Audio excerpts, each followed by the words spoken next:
Oh. Should have got him. I'm gonna go get a paper copy.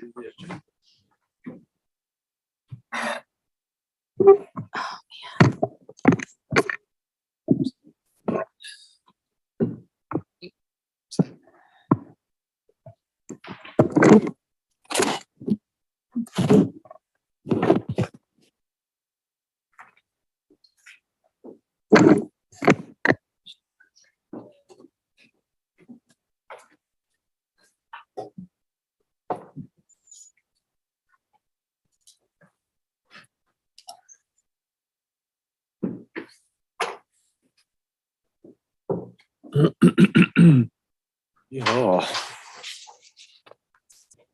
was gonna, I just had to do the pledge, so we'll go to you.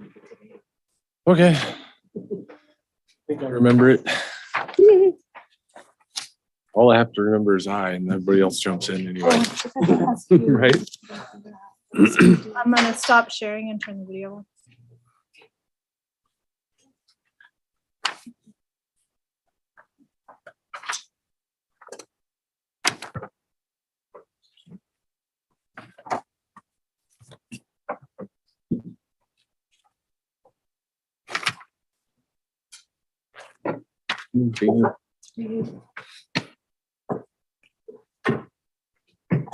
At what point?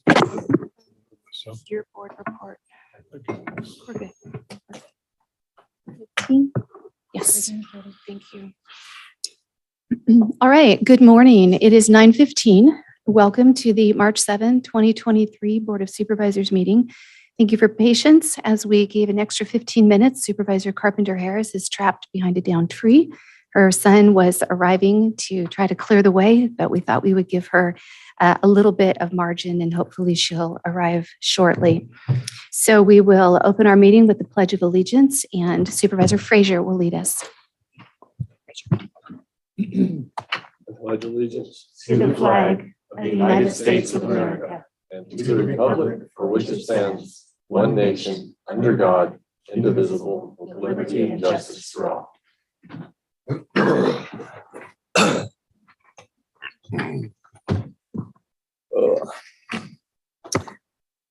All right, we'll begin this morning with a report out from closed session. I'm going to start with a clarification from the February 7th meeting. There were two items under closed session that were listed with the same court case numbers. It took me a little bit to learn what had happened. The Carlson case, court case number 20CV136 is correct. The Bauer case listed the same court case number. That was just a typographical error. That court case number had not yet been assigned. On September 22nd, closed session, Government Code Section 54954.5C, conference with legal counsel, existing litigation, number of cases 2, Carlson et al. Versus County of Trinity et al. Superior County, Trinity County Superior Court case number 20CV136. Direction was given to council. Additionally, I created a cannabis ordinance update ad hoc consisting of Supervisors Frazier and Lutweiler, and that will terminate when that objective has been met. Court case number 2 was Sabai versus Trinity County, number 21CV144, and no reportable action was taken on that matter. All right, moving into presentations. Health and Human Services. 1.1, receive a presentation on the Trinity County Courthouse concrete bollard project. And with us this morning, we have our OES Director, Philip Seamy. Welcome.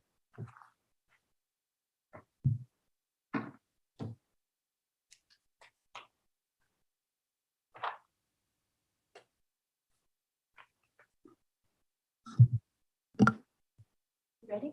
Yeah.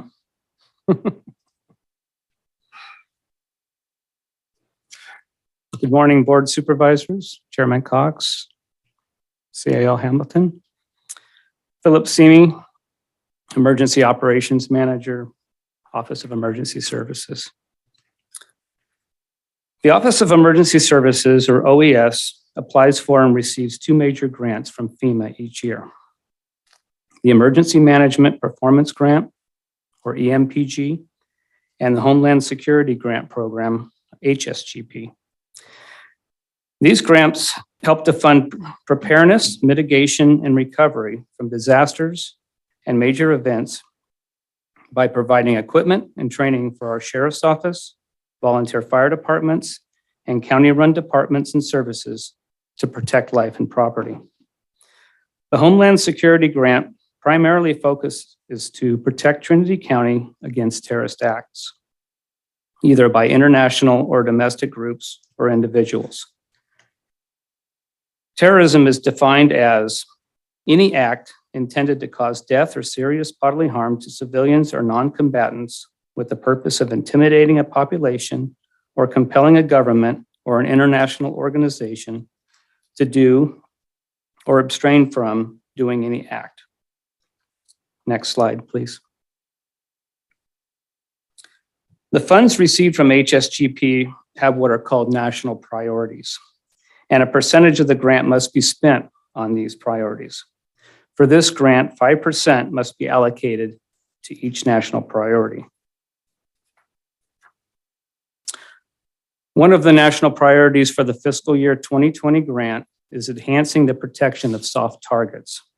During an investigation of county buildings, it was determined that the courthouse qualifies as a soft target. Our goal is to protect the courthouse from a vehicle-borne incident with the addition of decorative concrete barriers. Next slide, please. Now, I'd like to take credit for all of this, but I can't. My predecessor, Ed Presley, started this project a while back. This is what's called a justification that we have to submit to FEMA for these projects when we create this grant.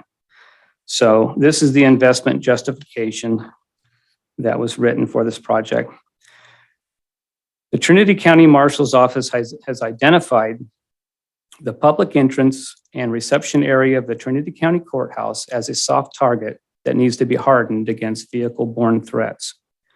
Currently, there is no physical security barrier separating the publicly accessed front entrance to the courthouse, where the Superior Court of the county is held, as well as the Board of Supervisors, Election Office, Treasurer's Office, and Auditor's Office.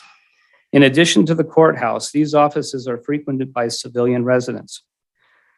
The unreinforced entrance area is a primary means of entering and exiting the building. The Superior Court is the sole court held in Trinity County, and other county staff at this location are pivotal to continuing operations in the county, to include the Board of Supervisors, County Election Office, the County Treasurer, Information Technology, and Auditor's Office, which could be targeted by dissenters or even terrorist groups. The Bollard Project would enhance physical security by putting in place protective measures to protect, deter, and prevent attacks and unnecessary damage against this soft target. Next slide, please. So this photo here shows the courthouse as it currently stands facing Court Street.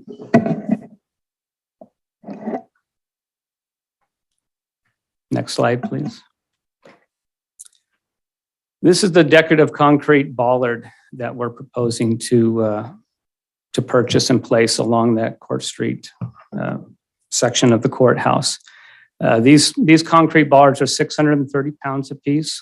They stand 18 inches high, 24 inches across, and we can order these in a multitude of colors. This is a rough description of what we're looking to do. Next slide, please. As you can see, buildings throughout are protected by these type of concrete bollards. Next slide, please. They protect different types of buildings. They're low profile, so they're not intrusive to the building and the architecture. Next slide, please.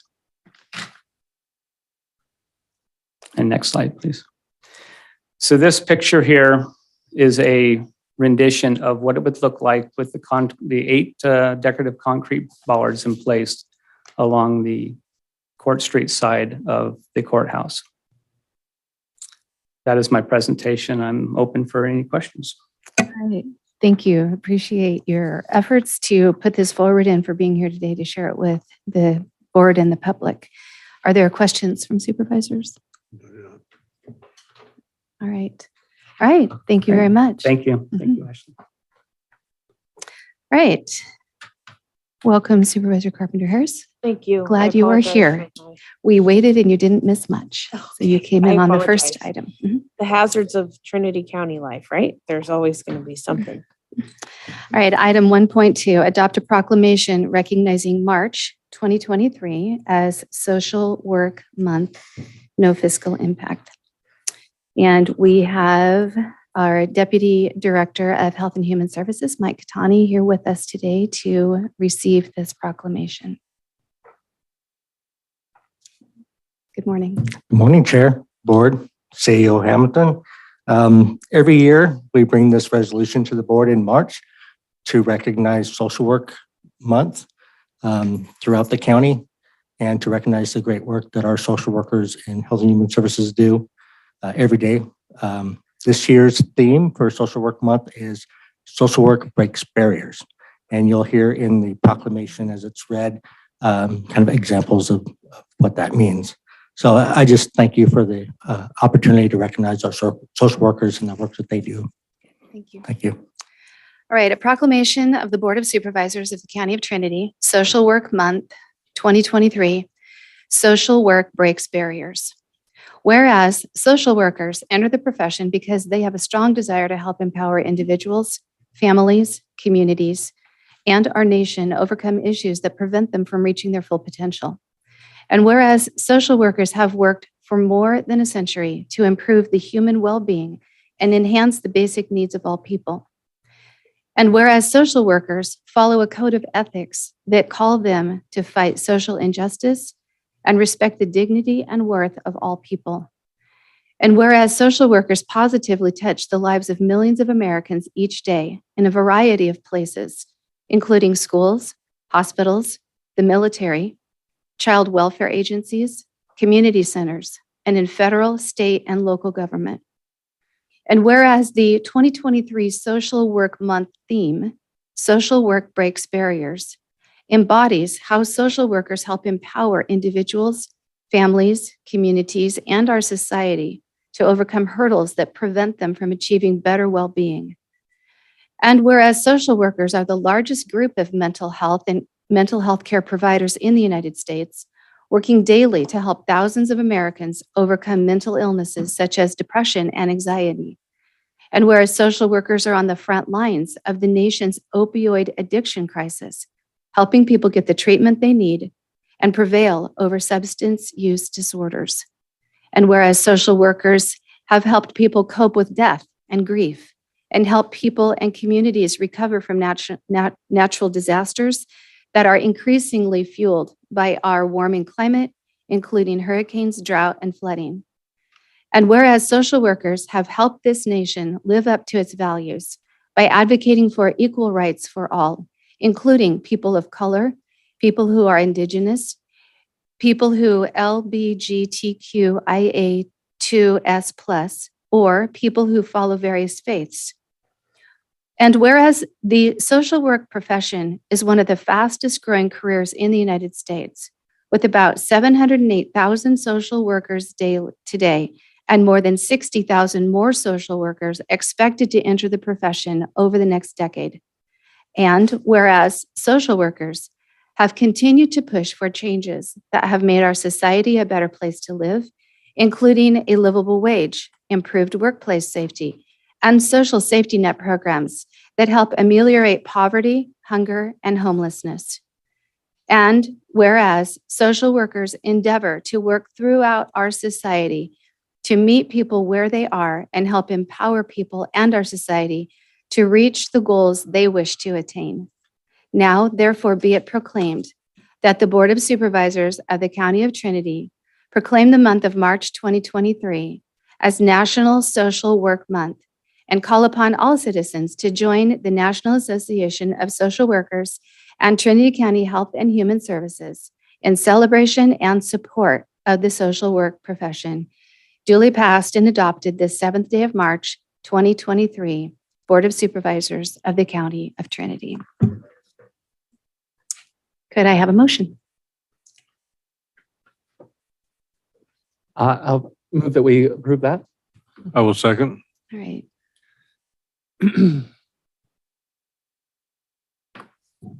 Supervisor Gogan, Aye. Supervisor Lutwiler, Aye. Supervisor Carpenter Harris, Aye. Supervisor Frazier, Aye. Chairman Cox. Aye.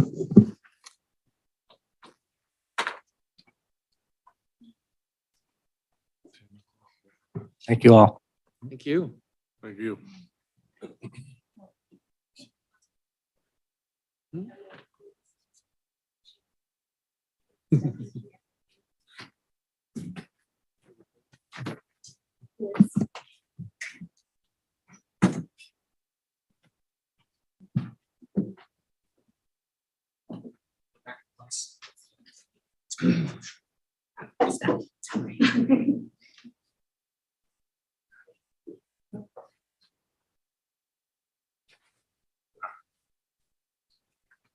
One, two, three.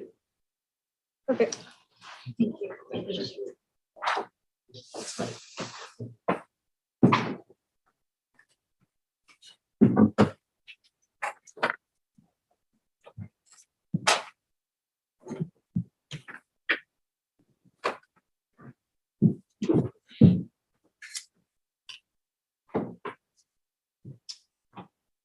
All right.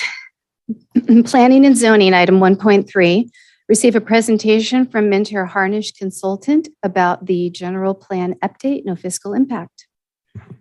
Brett Gibbons. And did we want our Deputy Director of Planning to introduce? Good morning. Good morning, Chair. Good morning, CAO. So interim Deputy Director of Building and Planning at Presley. And so we have our Mentor Harnish team on board, ready to go with a little presentation. Brent has been kind of the forerunner that I've been dealing with for quite a while now. Seems like longer than it has been, but it's only been like 8 months, 9 months. But that's what happens when you deal with consummate professionals that know their job and make it fun along the way. So without further ado, I will pass it over to Brent so he can enthrall you with all of his knowledge. Thank you. Thank you. Good morning, Brent. Welcome. Good morning, Chair and Board. Good to see all of you. I just want to confirm with the clerk that I can share my screen for the presentation. Yes.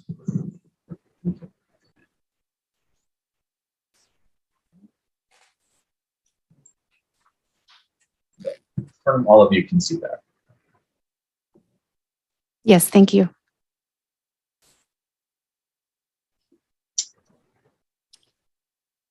So good morning to all of you. It's great to be back in front of the board to provide an update on the process so far. Joining me here today is Jim Harnish, the principal and owner of Minter Harnish, and then Michael Gibbons, who is the assistant project manager for the Trinity County General Plan, Zoning Ordinance, and Environmental Impact Report update that we're currently working on and underway with the county. Just want to give a brief of what we're going to talk about this morning. So we'll go over where we are on the project, the community plan process and the associated engagement, give you an update on that. Talk about the focus groups, next steps with them. The background report, which I have some news on that this morning, which I think you'll all like to hear. And then discuss the next steps on the project, and then any questions you all may have about the process or what to anticipate in the next 6 to 9 months of the project.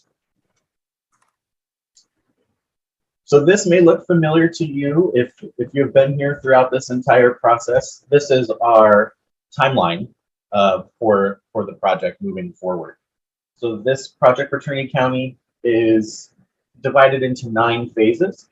The two green bubbles here, which are project initiation and existing conditions, those signify that those are complete or we're wrapping those up.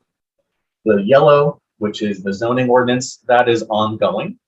And the check mark, that's what we are planning on doing next. So we have a series of phases that are still to come. Those will last approximately 2 to 3 years through the remainder of the project. That includes alternative choices, the actual preparation of the general plan, and that now includes preparation of community plans. The comprehensive zoning ordinance update, that occurs after the general plan goals and policies and programs stop moving. Then we move into the environmental impact report, if you're familiar with CEQA. And what we all hope for is a smooth adoption at the end with all of these components complete. You'll notice on here, there are 2 arrows behind these bubbles. There's a yellow gold arrow and a purple arrow. The gold arrow is the focus group involvement. That continues all the way up through the zoning ordinance portion of the project, and they'll come in at interval phases. The purple is community engagement. So community engagement lasts all the way to the end, whether it's a workshop, a study session, community plan meetings, or any board or planning commission meetings. That is where the community can be actively involved in the process and weigh in on their expectations for where the plan should go. So that has been from project initiation all the way to the board adoption, hearing, and finalizing of the general plan and zoning ordinance. You'll notice on this as well, there are boxes attached to each of these. That just gives you an idea of what to expect within each of the phases. This is a flexible project, so these are always changing. You'll notice that we were at the fair back in August. That's not listed on here. That was an addition made by staff and then recommended by the board, and a few other things. So these will fluctuate as the process moves forward. So where have we been in approximately the last year? So I've just touched back to June. So back in June, we had a board meeting, and then we followed that up with focus group meetings, which lasted 2 days, and then a community workshop. That community workshop focused on the introduction to the project and initial questions and expectations from the community about what's coming next, where they can provide feedback as part of this process, and then how the general plan affects them. I think sometimes we think of a general plan and it's at that 30,000 foot level. So we want to bring it down to everyday perspective of all county residents to make it relatable and tangible. Move forward to August, our team spent the entire week at the county working with county staff, and then also we had a booth at the Trinity County Fair, gathered lots of feedback. All of the feedback collected as part of that, including some additional exercises that were built upon the original workshop in June, those are on the Trinity 2050 website. So if you're interested in what the community had to say, it's all listed there in a memo report. Fast forward to November. In November, we had the community plan initiation and then a series of 10 workshops, so 2 a night across the county with 2 teams. And I'll get into that process a little bit further in the presentation. And then from November until now, we've been wrapping up what's known as the background report and continuing to prepare that document. I want to touch on the community plans and the associated engagement. So as part of the original scope of work, community plans were not included. And based on community feedback that went up to the board level and then the recommendation, eventual request of the board, community plans were added to the process and were folded in. So that's where in November, we kicked that project off as a new component with its own set of engagement. And in November, we went to 10 communities and had, I would say, community meeting, community workshop, where we talked about assets, issues, opportunities, talked about the existing community plans for 5 communities, how those have worked. Many of those were developed back in the late 80s. What worked from that, what hasn't worked, and then talked about expectations for each of those communities in the future and how those community plans are then folded into the overall general plan. Because as we realize, the general plan is the larger effort. Everything has to be consistent with it. So where the community plans go, their land use, their vision has to be consistent where the county is going. So it was important to explain that process and allow each of those communities to weigh in. Now, I mentioned there were 5 existing plans, and I have them here on the screen. Part of the community plan update is to revisit those plans for those 5 communities and update them. In addition to the 5, there are 5 more that are under consideration, and those are down at the bottom of the screen. And as part of those, we visited all 10 and weighed in. We're working with county staff right now to determine, based on all the feedback, if those additional 5 are necessary or if some can get folded in to some of these other areas. You'll notice that the last 2 on that list, North Lake and Southern Trinity, those are more of a regional effort. So North Lake includes Trinity Center, Covington Mill, Coffee Creek. Each of those communities are spread apart, and so there was a regional approach to lump those all in, and the same with South County. So the community plan process is happening in tandem with the general plan, but we've kind of moved it to the front because that process will influence where overall general plan policies, programs will go.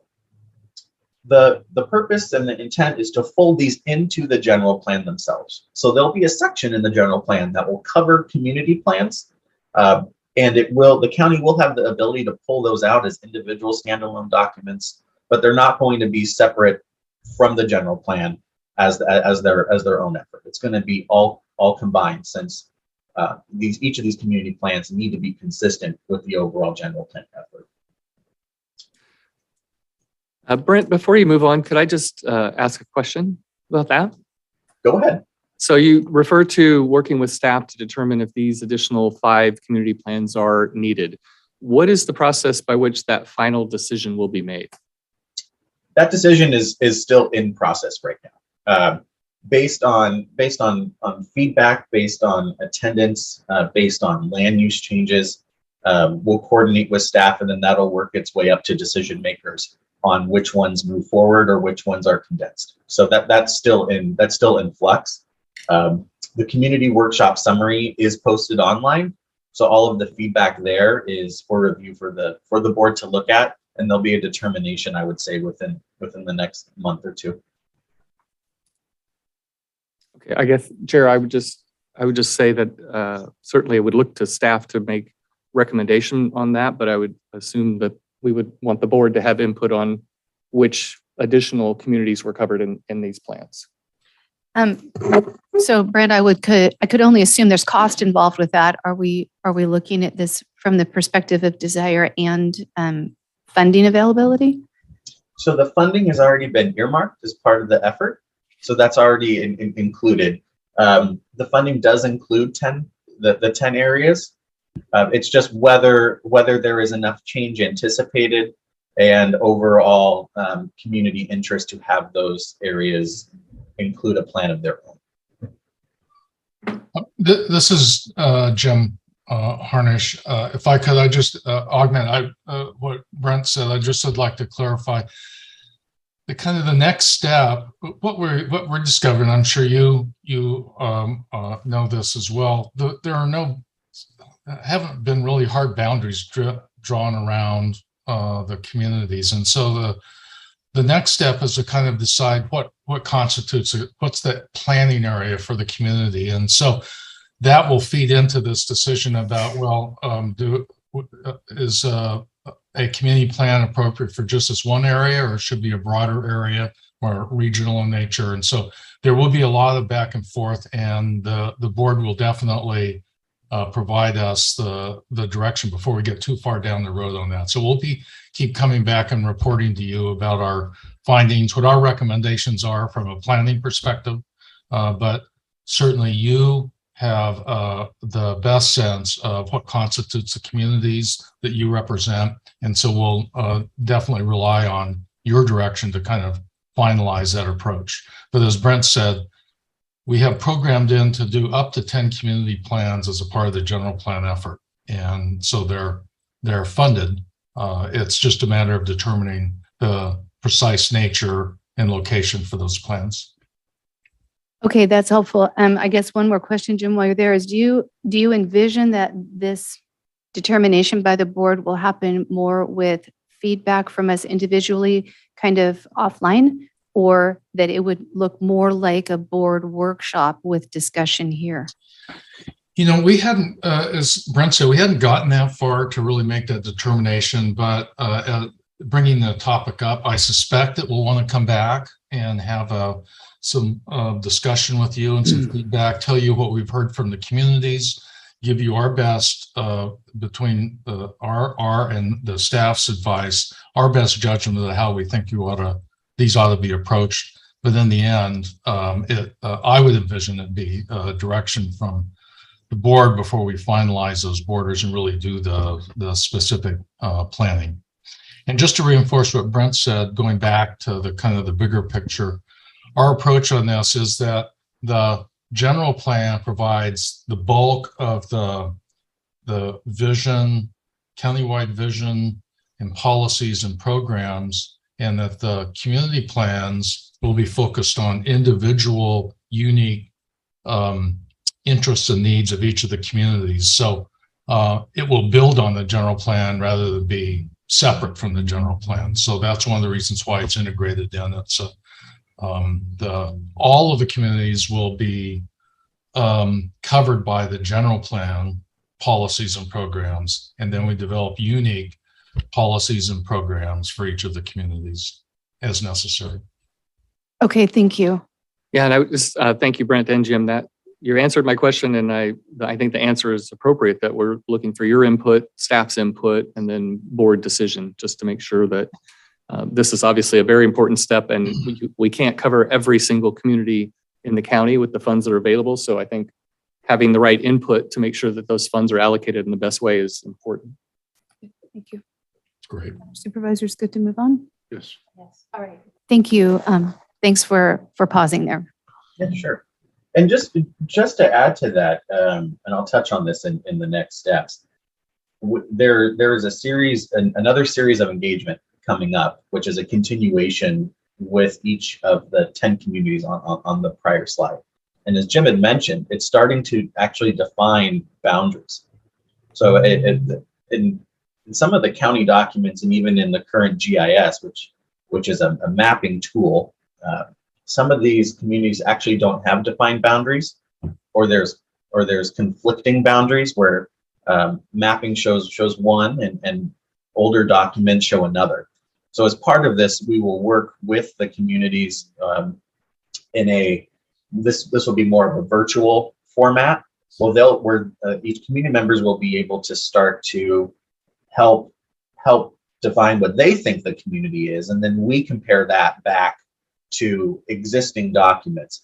The feedback that comes from that will go forward to the board, and then that will help influence from your direction where and what communities move forward with the plan and how we actually define the boundaries of each of those. Because in order to have the plan, we need to know where potential land use changes occur, if any, and where these policies and programs will be effective. So that's the next step in this process. Is we already know some of the assets, the issues and opportunities. Now it's defining where the boundaries actually lie. The workshop summary that's online, it's on the Trinity 2050 website. It includes a description of the different exercises by community. And we've also included all the written comments that came in as part of that, so you can review all 10 communities. It's very interesting. There is a common theme between them, but there are some very stark differences. I always recommend community members to not only look at your own community, but look at the others. It's a good read. And then at the back, we've provided all the surveys. So there were surveys that at each community that community members could take, and those are all scanned in and available for review as well.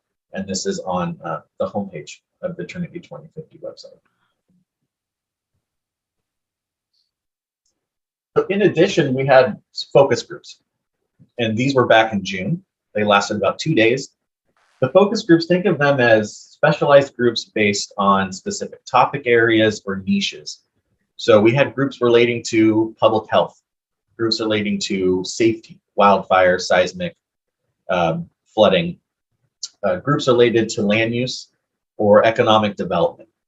And these groups were put together in consultation with the board earlier this year at the end of 2021. And as part of this, they serve as an advisory role. So they necessarily don't make any decisions. They just provide direction and recommendations to the Planning Commission and eventually the board on deliverables that will go out prior or during public review. So as part of this process, we had our first ones back in June.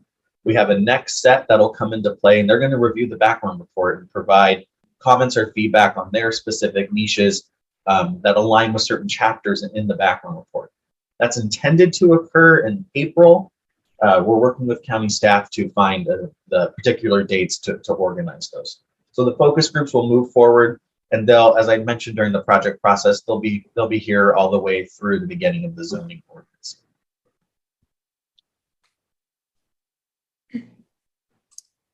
So then we have the background report, and this is what I was excited to announce this morning. I know we've been talking about this, and it may sound like a broken record, but we're here. The background report is live. It is online.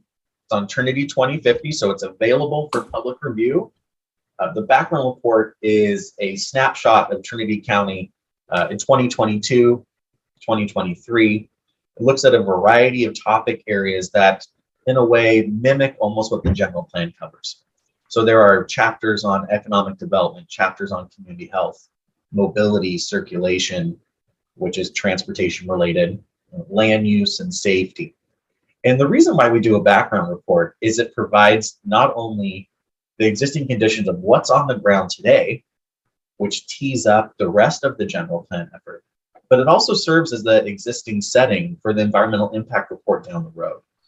This report is quite large, has a lot of research and data, took our team along with the assistance of county staff from a multitude of departments and other regional agencies in Trinity County to pull all of this together. So as part of this, it's live. We provided a 60-day comment period, so that'll run through May 5th. And we asked the community to provide comments if they need further clarifications on sections or whether they have other items to include that we should expand upon. Just let us know. There's a comment feature on the homepage of the Trinity 2050 website. I know I say this a lot. The comments that come in, they go directly not only to myself and Michael, but they also go to the planning team at the county. So we get all of those comments, we catalog them, and then we respond accordingly to each of those. So the background report is available on the website homepage. And this is our first big deliverable of the project. So just to wrap up the presentation before we get into the board discussion, I want to reiterate the 60-day public comment period on the background report is May 5th. So any comments submitted, we'll pull together. Those comments will go to county staff. If the board would like a copy of those, we can provide those as well. The second round of focus groups, that's coming up in April. The focus groups during the 60-day review, they're going to review the background report as well and provide any feedback or comments to us and the planning team. Then we're going to initiate the second phase of engagement. This is specifically tied to the community plan process. We heard through the meetings, through all 10 of them, that the communities were open to a virtual component as well as an in-person component. So that first set of meetings was only in person. There was no virtual Zoom meeting portion of it. We did have online surveys. So for individuals that weren't able to attend, the same survey was online to take, but they couldn't view the same presentation. So this time we're taking a different approach, and this is going to be completely virtual. And there will be online exercises about defining community boundaries. We're going to be using a mapping exercise where community members can actually draw what they think the boundaries are of their community and then supply that to county staff and our team. Anticipate that in the April to May timeframe, but it will be this spring.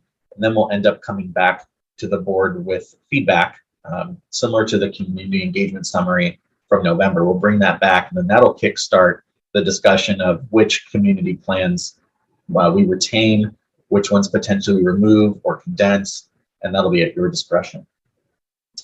And then lastly, we're looking ahead to the visioning process. So in that project process flow, I have the red check on phase 4. That's community, that's visioning and guiding principles. So as part of that phase, once we define the boundaries of community plans, we'll start working with each community to define their own vision for their community. At the same time, we'll work with the public at large and the Planning Commission and the board to define a county-wide vision and guiding principles. That's a pivotal point in the process because the remaining policy document will align with the vision and guiding principles for consistency. Wherever your vision and goal for the county is, everything else will tier off of that. So that'll be a bigger effort as part of the visioning effort. There is a visioning summit with the board and the communities. A lot of engagement, a lot of upfront hands-on, and that is slated for this summer. So expect that to move forward in the June to August timeframe. Before I go on to questions from the board, Jim or Michael, is there anything that you wanted to add? Not at my end, Brent. That was you've covered all that I would have covered. So good job. No, nothing further to add. Thank you, Brenton. So I will hand this back to the chair of the board. If there are any questions on what was presented or the process, would be glad to answer. Thank you. Okay, thank you, Brent. Board members, I questions? do, but anybody else wants to go first? Yeah, actually, I wrote an email back in January that I never heard back on, so I'll just go through my questions there. The first is a progress report and basically say, how are we doing versus the documented timeline that was on the general plan website when it first launched? Because it had a specific date that I want to say had the whole process being completed in 2024. And I'm now hearing us say some things that are still to come will take 3 to 4 years. So I'm just trying to understand progress versus the timeline and the budget that were originally established. Sure. So I'll touch on budget first. Budget is on track. There is no issue regarding the financial portion of the project. I could say as a project manager, I'm pretty fastidious when it comes to that. So no worries there. It's how I live my life and I live my project. So we're definitely good there. When it comes down to the overall project schedule, you are correct. There was a delay. The original project kicked off in early 2021. And for those of you who might remember, we had another round of COVID that moved through the county, and we had a series of wildfires as well. So the project did have a multi-month delay, which caused us to now shift the project schedule out. There are ways to pick that up, but it really depends on how much on the engagement, the amount of time that we provide the community to weigh in. I say 2 to 3 years for the completion is realistic, but as we move forward, if the board has any recommendations on trying to pull that in, we can definitely have those discussions that are flexible. Well, I guess it would help to know what is the new timeline. I look at these various stages that you've outlined, which I think are great. What's not clear to me is when do we expect each of those phases to be completed? When do we expect to see the whole thing completed? And how will we know if we're falling behind again? Because rather than us ask a question in an update and find out, I'd rather that there's some process by which we always know and can act more quickly to give guidance on how to pick back up or not. So anyway, I'll leave it at that. Yes. So, I mean, as at this moment, the project is slated for completion towards the end of 2025. That does not include the online component. So as part of this effort, the county is going to be digitizing the general plan and the zoning, so it's completely interactive and accessible. So that will follow the adoption. You can't prepare that until the board has adopted both components. What I can do is I can work with county staff to provide an updated graphic schedule that does show all the targeted end dates, and then they can provide that to the board. If there's any further questions, we can clarify it at that point. Great, thank you. And great to hear that even, with the delays, and I understand your reasons for them, that budget-wise, we're still on target. Let's see, on the community plans, can you just give us an idea of what are level of detail, what examples of detail would a community expect to see in their plan? I think it's helpful for us to understand when we invest this time and money and everything in a community plan, what does that community get for that? What is it? What would they see and be able to say, oh yeah, that's what we wanted? Sure. Jim, do you want to start off on that one, and then I can jump in? I know that you work with county staff to prepare that portion. Yeah, sure. I'd be happy to. It's a really good question. Community plans can take a variety of forms. The community plans, the 5 community plans that the county has adopted already are really robust, detailed community plans that were done separately and individually from the other plans and from the general plan. Typically for when we have worked on community plans in conjunction with other county general plans, they are not, the community plans themselves aren't quite as robust because the ones you have now have all the background information in them, and they're complete in terms of policies and programs for each of the communities. They have separate sets of policies and programs for each of the separate communities. Because we're doing a countywide general plan update at the same time, not only is some of the background content found in the background report that might otherwise be in a freestanding community plan, and many, as I mentioned earlier, much of the policy and program development is going to be countywide. There won't be need to make distinctions between communities to address a whole range of important issues that are important to the community, but they're important to all the communities, not separately. And so the focus will be on what are the unique needs of each of these communities or community areas that need to be addressed separate from the other communities. So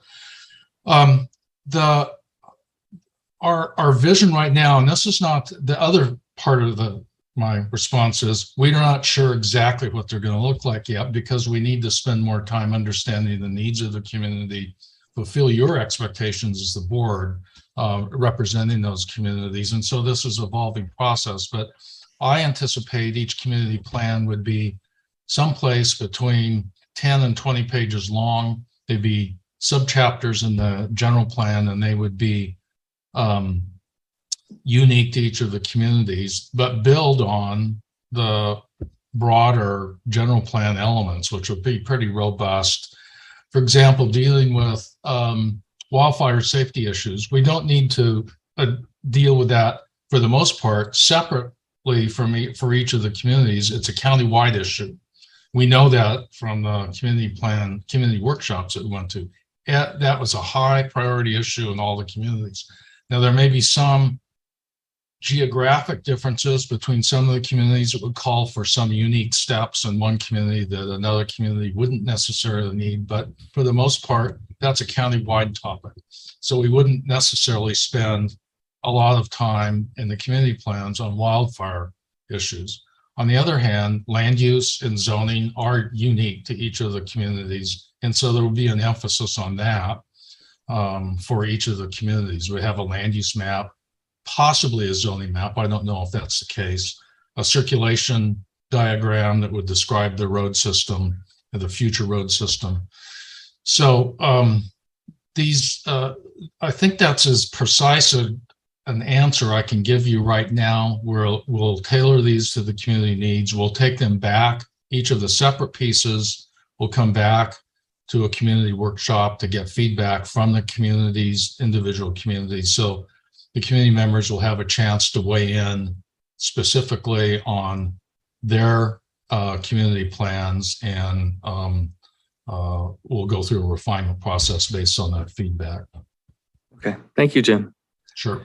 That leads to the next question I had, which was to get an idea from you of how the community input that's been received so far has influenced our project or will be reflected in the output of the project. I participated in a number of those meetings. I read through the document that you shared earlier that showed kind of what people had to say and what you took away from it. What I'm not clear on is, how does that then become or influence and then become an output of what the general plan shows?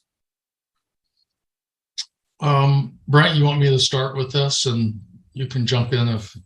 Yeah, and then I can jump in too, as if you don't cover the things I would say. So similar to the general plan update effort, we look at the community plan preparation as a kind of a sequence of events, and we go from the broad level of issues, narrow that down with additional dialogue down to specific things that we can actually write up and address as policies and programs. But this is a 3 or 4 step process. The first step is to find out what the issues are in the community. What are the priorities? What are the concerns?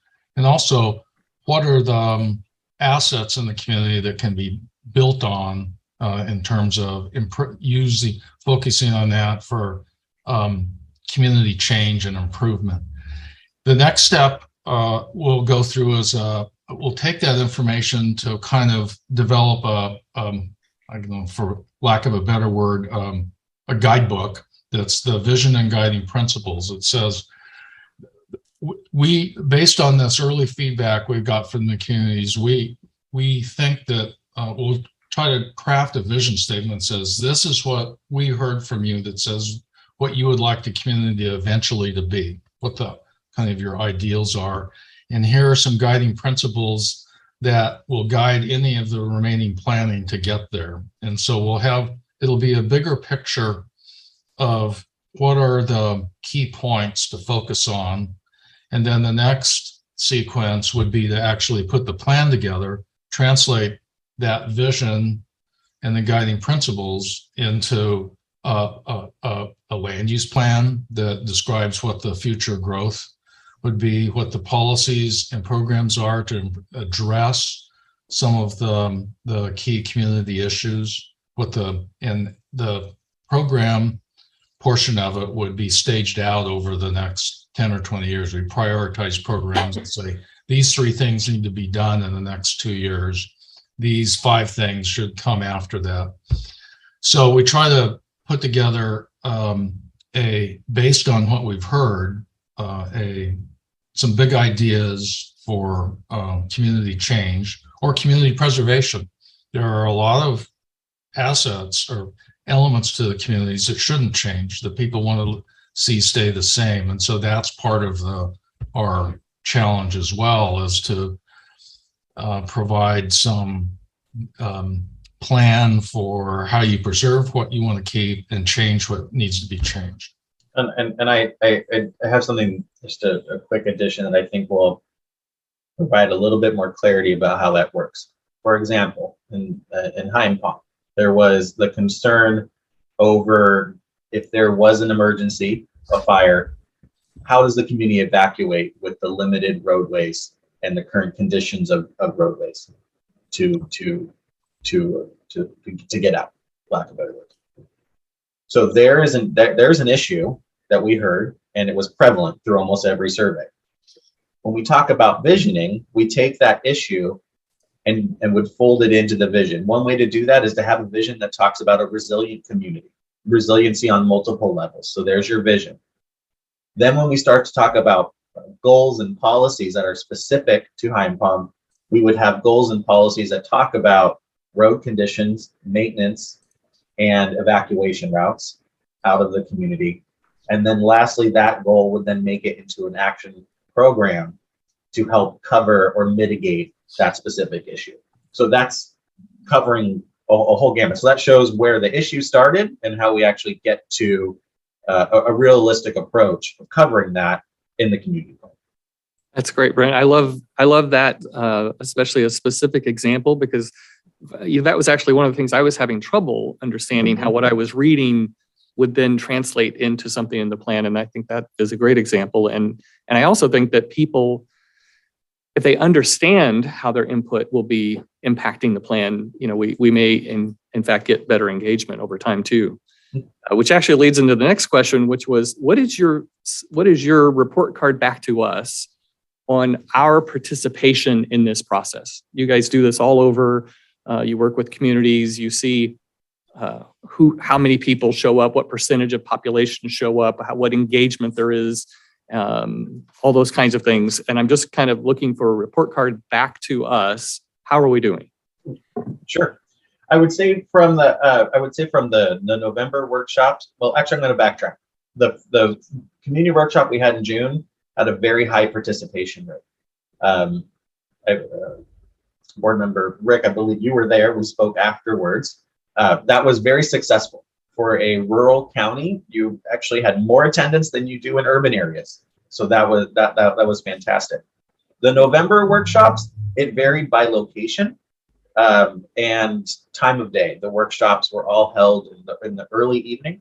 Some feedback that we got, particularly when it came to the downriver communities, was that it was on a Friday night. It was difficult to schedule that in, but overall participation was pretty good for a rural area. I would say this next go around, we're adapting to what we heard from members that either did join, or we got several comments from community members that were not able to participate, and that was, please have something that is virtual, something that I can attend from my home, or I can watch afterwards. And so we're adapting as the process moves forward. And so that's why this next workshop is not going to be in person. It'll be a completely virtual component. And then we can basically take the temperature from there and determine how the next workshop will work from that.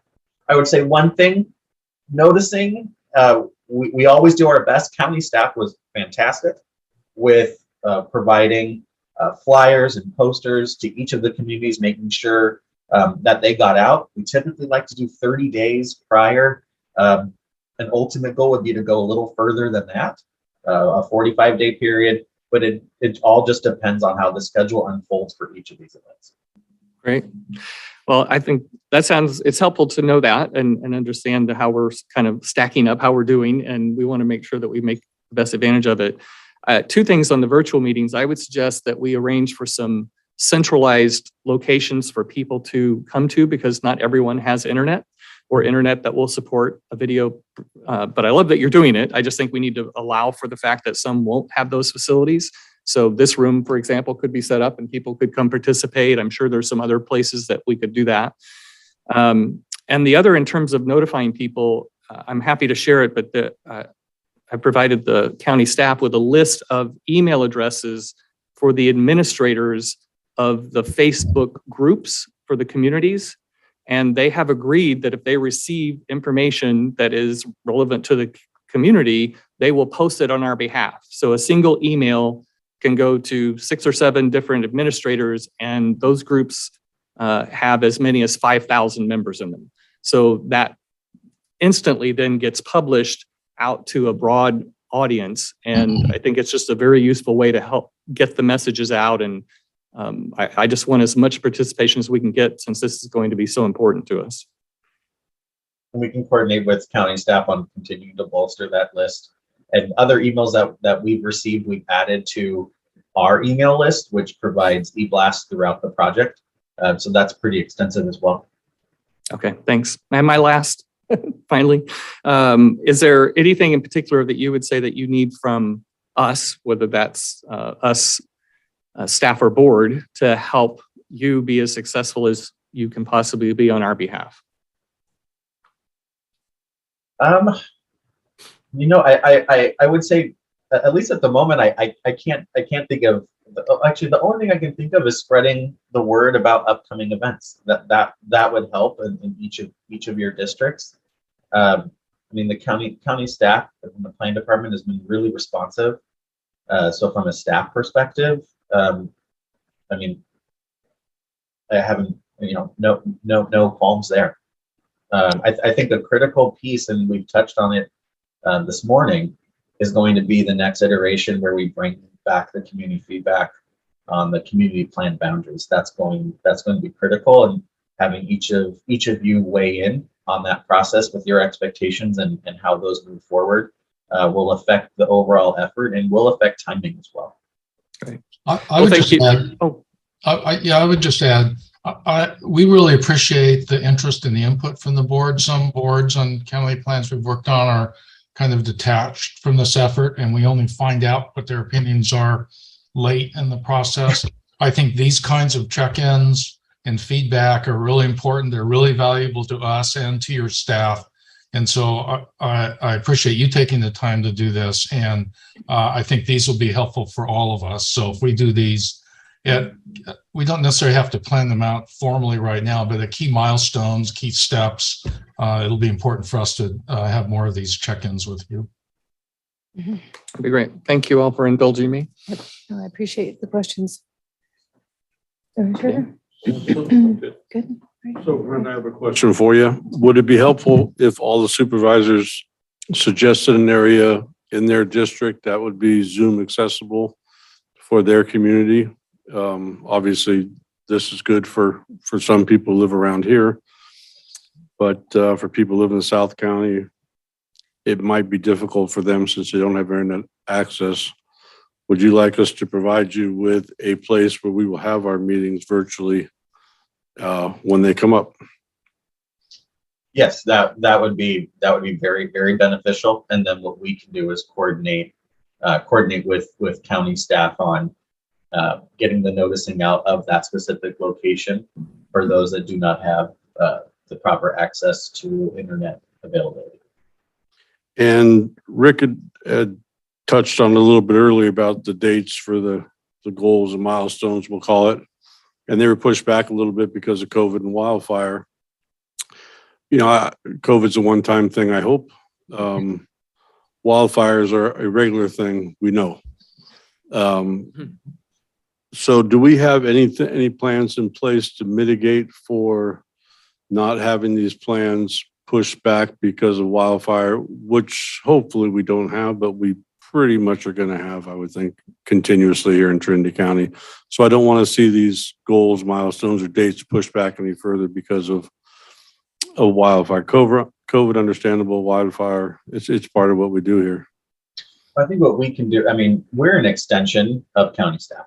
So what we can do is when situations like that arise, we can work in the background to continue to push products and deliverables forward. You may have noticed that community outreach was very quiet from November until now.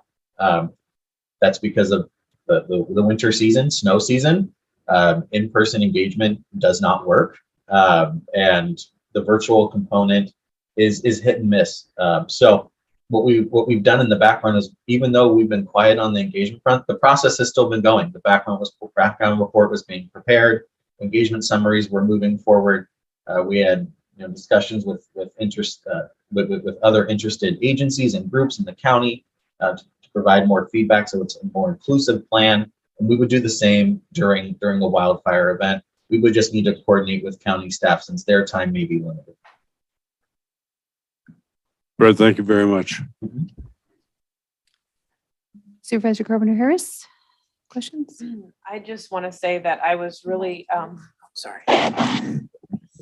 I was able to attend one of the community development events, and I was just really pleased with the presentation and how you engaged with the local folks. And I look forward to seeing that occur more in the Downriver community in my district and over in Hyam Palm as well. So thank you for that. And I'll look forward to the next generation of working into that for the whole plan.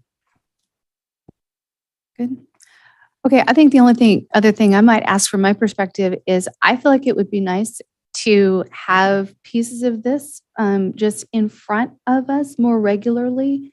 If we could give direction to our Deputy Director of Planning to just even small pieces, even just little updates, bullet points from the weekly meetings that you have, just kind of in a refresher kind of a way, just being brought before us. Would that be doable? And great.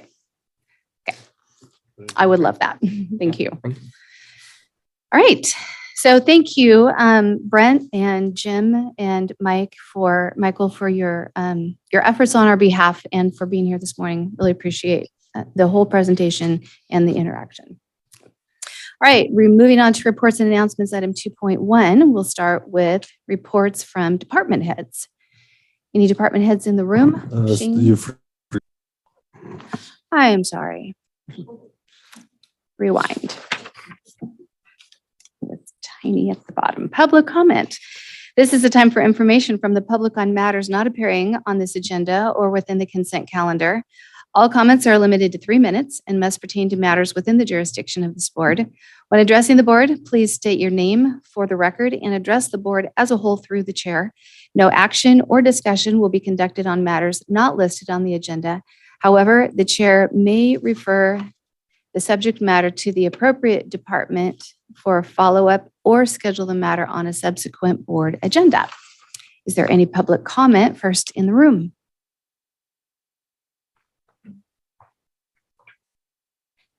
Good morning, everyone. My name is Veronica Kelly-Albies from Douglas City. I had the opportunity yesterday to do a public records review with Bella Hedke at the Cannabis Division, and I want to first start with complimenting her.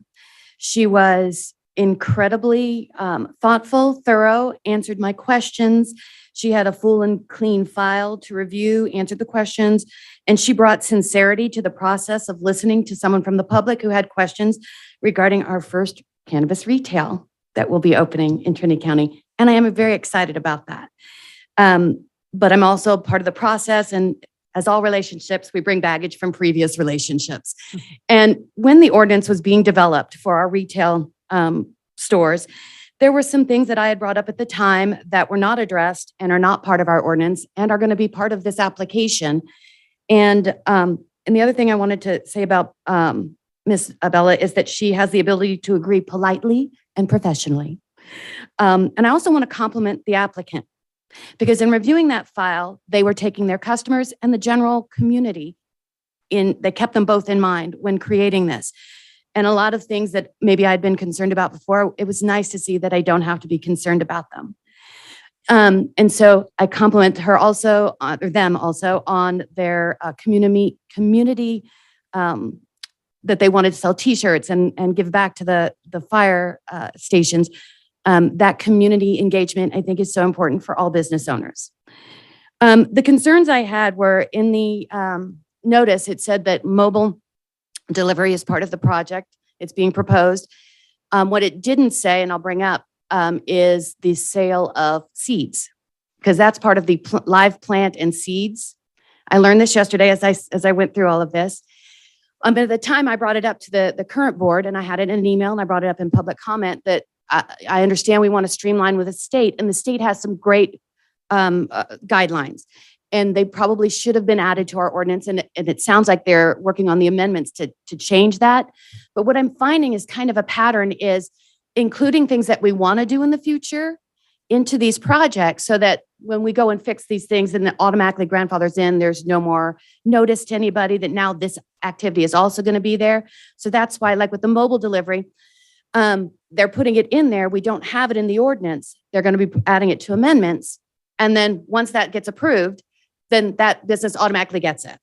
It's because it was part of what they originally brought forward. I'm running out of time, so I'll be really quick.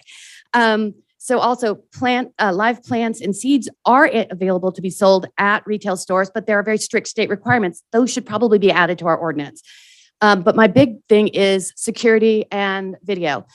The county has left it to the state to make sure that's all done. It's not in our ordinance, and I'm told it will not be an enforcement thing with the county. I think that needs to be reviewed and added just to make sure, because even on mobile deliveries, any delivery of cannabis is supposed to be recorded, and that's not something, the state's not very good at coming up here and checking things out. So thank you for listening. Thank you. Thank you. Say something. Yes. I just wanted to ask if you would mind sending an email on that. Just, I took some notes, but I certainly didn't get it all. Thank you. Absolutely. Why don't you send it to the clerk of the board and she can send it to all 5 of us if you would, please. Thank you. Okay, other public comment in the room? Any on Zoom? Adrian Keys. Hey, thank you, Chair, Supervisors. Good morning.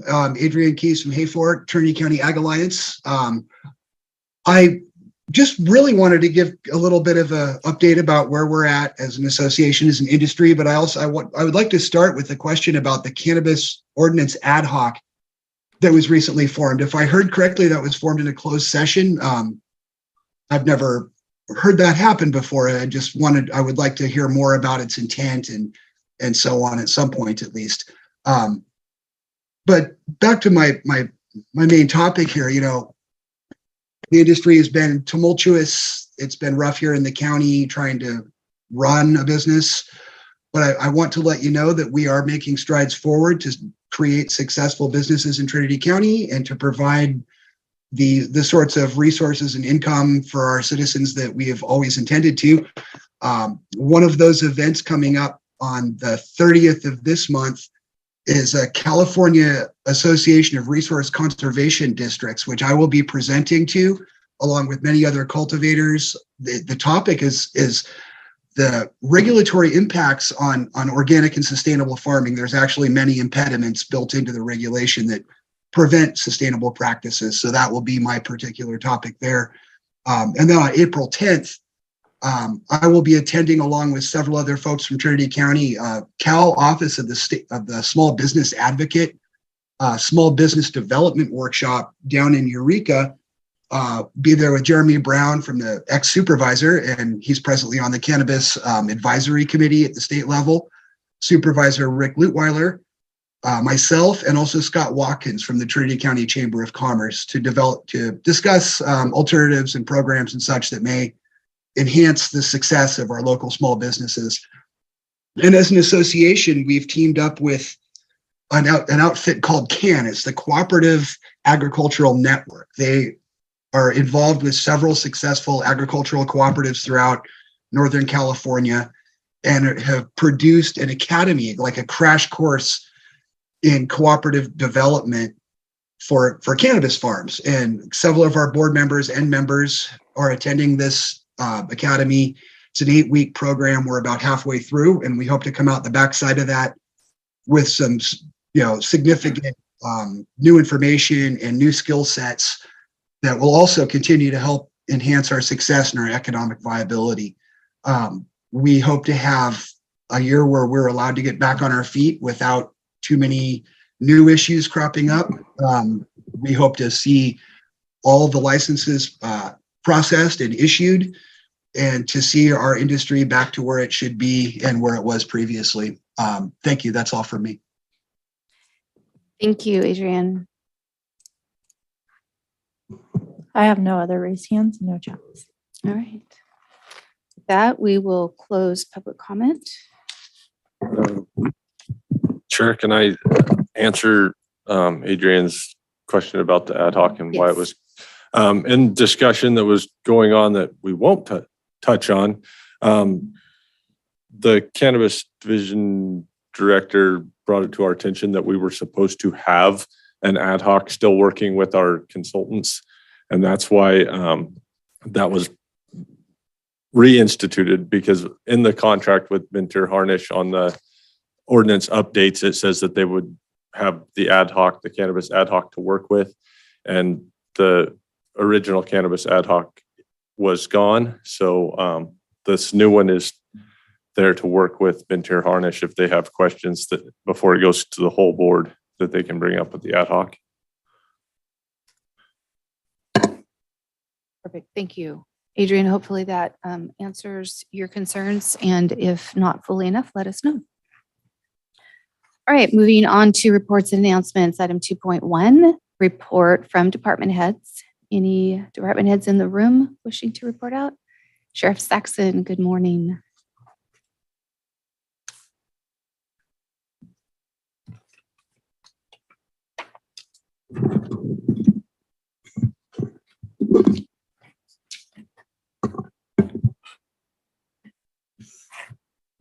Good morning, Chair, members of the board. Thank you so much for the opportunity to address you today.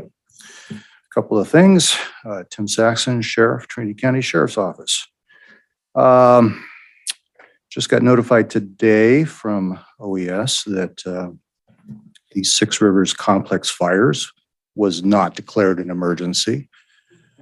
Therefore, my office and all the expenditures that we had last year for backfilling my personnel, responding to the fires, the fuel, vehicle expenses, repairs, overtime, and regular time will not be reimbursed. Therefore, that's coming out of my budget. So just to let you know, my budget overages there when you see that coming up. That's part of it. Reporting out on Frontier Communications. the dispatch lines that we've been talking about to remedy some of the issues on the repeater sites. It's still ongoing. The information I just got yesterday was that because of the inclement weather, they're not able to reach up to Oregon Mountain with laying of the new cables that are going up there. So that's going to be delayed till the weather improves. So I have no new information on that. With regard to some of the weather conditions, our search and rescue teams have been responding to several missions over the last week or so, rescuing stranded persons throughout the county, doing a wonderful job. You know, our search and rescue teams, so we have nearly 60 people, volunteers from all over our county who are participating in our search and rescue, including many high school students who of our Explorer program. And they volunteer their time and their weekends and evenings to train and get up to speed on certain techniques and medical training and things like that. So I just want you to know that we applaud them and the public applauds them for their responses as they get called out on weekends and nighttime and going out into the snow. Although I do expect sometimes they do enjoy it as they get to play out on all the equipment that we have and the tracked vehicles and going out. Last month, I shared some statistics from our patrol division, just a few things that I'd like to tell you about our detention facility. Last year, and this is the calendar year stats, we had a total number of bookings of 523 individuals. We transported to CDCR, which is California prisons, 29 people. As I mentioned before, last year, people don't fully understand that when we take individuals into custody into our jail, we're responsible to give them medications that they were either taking before they were incarcerated or as a result of their incarceration, any problems that they happen to develop. So doses of medications that we administered last year, 122,445 doses. Number of meals that we served in the in the jail, 61,300 meals we served. The average incarcerated time was 44 days. Now that's a combination. You could be booked, served one day, or you can be actually, your case can be adjudicated. You could be sentenced to 1, 2, or 3 years into our facility. So that's an average number of incarceration time. And our average population last year was 56 individuals. And again, that can fluctuate. Our new facility now has 72 beds. Our old facility had 53 beds. So that's just some numbers that I wanted to give you about our detention facility. Thank you. Questions? Appreciate that. I know this time I All ask for right. questions. Usually I just get up and leave. So. All right. Well, All thank right, you. Thank you. I'll send it to you. Okay. Thank you, Sheriff Saxon. I don't see any other department heads in the room. Do we have any on Zoom? Have Ruby. Okay. Good morning, Director Fierro. Good morning, Chairman Cox, members of the board. This is Ruby Fierro, Chief Probation Officer. And I wanted to share with you today about a program that the probation department has brought up. And as you're aware, we supervise both adults and juveniles in our community. And this is something which supports the success of both. And I'm just very proud that we've been able to bring it in and my team and the work they're doing. It's a program called the Parent Project. And the front of the instructional manual actually says it's the manual that the hospital forgot to give you. And so what this does is it's a 10-week class. I have 2 officers that spent 6 days in training, learning how to facilitate this class. It provides behavior modification techniques, and it's strategy and tools and plans, and it empowers our parents. And we have offered this to the community. It is not just for those parents whose juveniles are directly impacted by our system. And we opened it up to the community for anyone, parents, caregivers. We have a lot of grandparents and other family members that take care of the kids in our community. And what it does is it provides interventions for these parents for the most destructive behaviors. This is not targeted for, some mild behavior issues. This is for really high-risk behaviors. And we have brought it in because we know that if we invest in our parents, it increases the health of our families, and that's our community. Yeah, and I know it sounds a little bit cliche, about the kids being our future, but they really are. So anything that we can do to empower our parents and help our kids, it just makes for a better and safer community. It reduces crime. And so I wanted you guys to know about that. And it is a program that is throughout the nation. And personally, I've been in probation for 25 years. I've seen this program in many counties, and it is amazing. And the fact that the parents are empowered, they're able to intervene in behaviors. We will never know how many suicides it makes not happen, overdoses, violent crimes. We can't really know what doesn't happen from these things, but we know that it does make a difference. There is a lot of statistics out there with the higher populations and crime rates going down. But I'm just pleased to have this in our community, and just really excited that my officers were wanting to do this. They're investing their time. They're here until 8:30 at night with these families. I just wanted you to be aware of that. Thank you. Ruby, thank you. Quick question, if I could. When you talked about 6 days training, that was for your team to be able to administer the program, correct? Correct. And so what does it look like on the recipient's end if you were to enter into and wish to receive this program as a parent or a grandparent, some kind of a caregiver?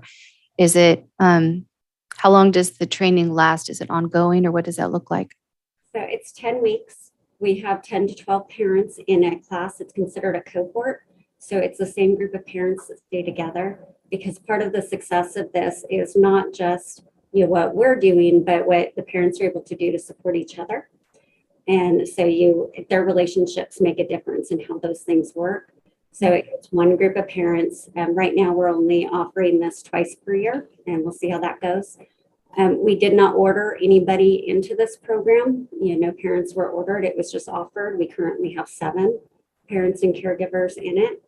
And so they come here on Thursday nights, and they go over the different tools and interventions. They have dinner, and they have a little bit of homework, and then they come back the next week. Nice. And if somebody wanted to be a part of the next cohort, how would they apply for a position? We have put information in the newspaper, which we'll do again before the next cohort. And also on the probation department website, there's a link for the parent project that has all the information so that they can contact our office. Nice. Okay. And get them in. Okay, thank you. Questions from other supervisors? All right. Thank you. Appreciate it. Have a good day. You as well. I saw Drew come on, but I don't know if he's speaking or not. Drew?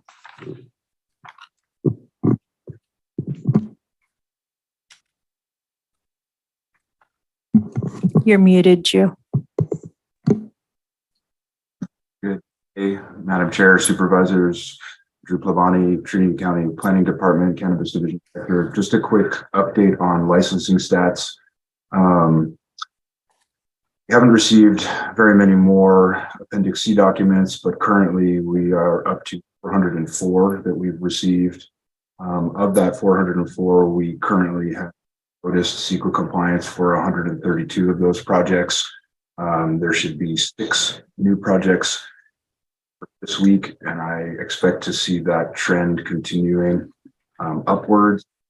Of that 132 that have currently been approved, we have 88 cultivation licenses that have been paid for, picked up, and active. I think you guys already heard this morning that we have noticed the first retail project in Trinity County, and since soon, and I don't know if anyone has any questions. Okay, questions of board members? All right.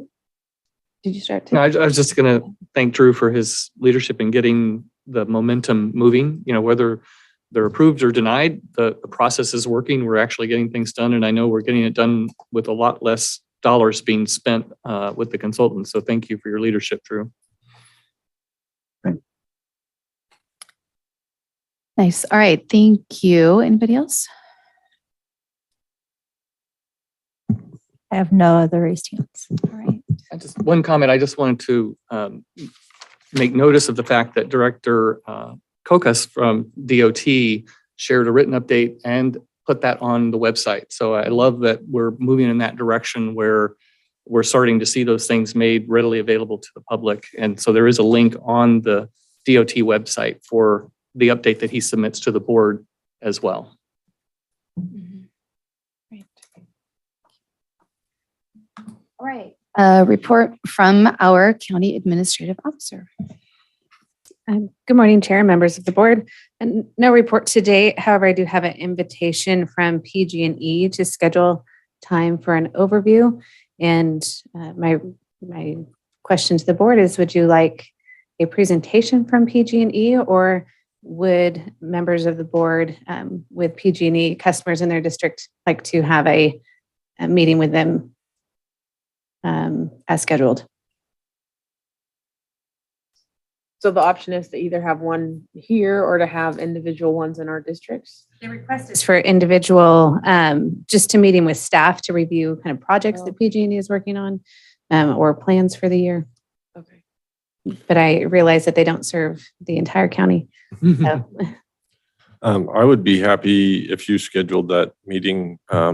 If you let me know, I will try to attend their staff meeting if that works better. If the whole board would like to hear from them, I'm okay with that too.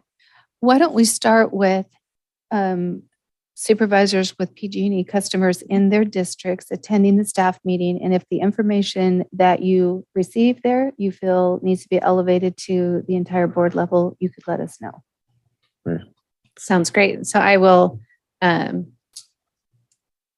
be I emailing. agree Okay. with Supervisor Frazier. I'll go to a meeting, and then if it is something amazing, we'll ask them to bring it to the board.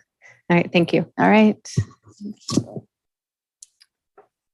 All right. Report from members of the Board of Supervisors. Let's start with Supervisor Frazier. I have nothing to report. All right. Supervisor Lutweiler. Hold on, let me get it over here.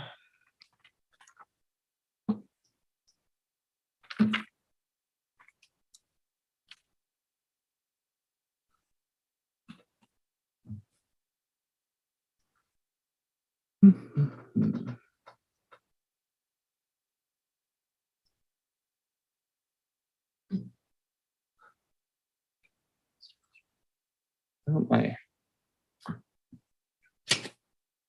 Not finding the document, so I will go from That's all right. We can. memory. Do you want to keep looking while we Sure. go someplace else? Supervisor Gokin. All right. On the 23rd, Thursday, the 23rd, we had a business work group advisory committee, and it was about anti-tobacco and vaping for children and how to transition local stores from tobacco sales into sales of other profitable things, including ATMs, lottery, some other things like that. We're in the initial stages of it, so it's a long way to go, but it was a good start. And tackling the vaping thing with young kids is a pretty tough thing up here. So we're focusing on that mostly. Yesterday, I was at an Oral Health Advisory Committee meeting, which is a committee that's starting to engage the youth of Trinity County, from 3, 4, 5 years old, to get into dental care at a young age. A lot of people are generationally deficient on dental care because of their economic status, we'll say, or just not, their parents don't go very often. So we're trying to start something up with the schools and the stores to hand out some paperwork. So the younger kids can get to a dentist, whether it's in Weaverville, Reading, set up some transit for them, pay for the transit, and try to make it as easy as possible for them to start to initiate into the dental care system in Trinity County. So that looks like it's going to work out pretty well. That again is in its infancy, so we will keep working on it and keep coming up with new plans and way to go about doing things. Besides that, I had no out of county travel. Okay, Supervisor Carpenter Harris. Hello, thank you. I had a busy time, I guess. Maybe I'm a busy person. I don't know, but went to CSAC directly following last supervisors meeting. Thank you for staying so that I could get on the road. Oh, you won't be thanking me long. With the anyway, attended CSAC down in Sacramento for the new supervisors training. We spent a lot of time on the highlighted topics of homelessness, housing, mental health, and substance abuse. Learned quite a bit about what the state is proposing in conjunction with what the federal government is proposing to help start really mitigating some of those issues, both in urban and rural communities. I attended a meeting with the Salyer Community Service District and just gave them some updates on some of the things that are coming down through the chutes that have potential funding for some of the concerns in that area, and spent quite a bit of time listening to the concerns of the local fire chief regarding insurance concerns. That is something that I would like to maybe see if we could have a presentation or a list of concerns from our local volunteer fire departments regarding this insurance problem. I know that many of them are struggling with insuring their structures and having insurance for their vehicles and so forth. It's getting cost prohibitive. So that might be something we can think about, just so that we can learn what their concerns are.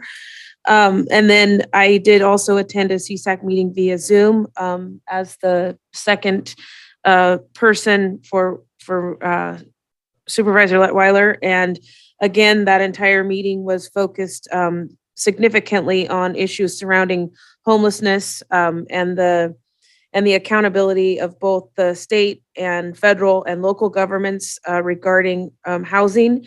And some of the things that people brought forward, which I think are important to remember and consider, is that homelessness is not always an issue that is surrounded, or I should say, in conjunction with poverty, mental health issues, and drugs. We have many working poor, and we have a lot of people who simply just cannot find homes within their price range because they're just not available. So oftentimes when we speak of homelessness, we think of kind of, the tent cities or what have you, but we do have a homelessness issue in many socioeconomic stratas of our communities.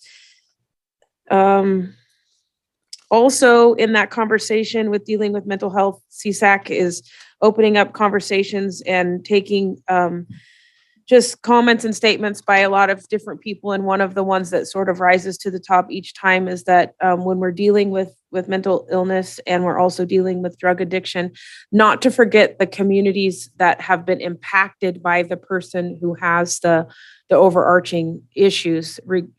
All of us know, for lack of a better term, the houses where the folks have tore things apart, when they're using different drugs. And we have these patches within each community where they have brought down property values and things like that. So how do we help solve some of the residual impacts of those homeless camps and different things like that on the I guess what you would consider the functioning community? Then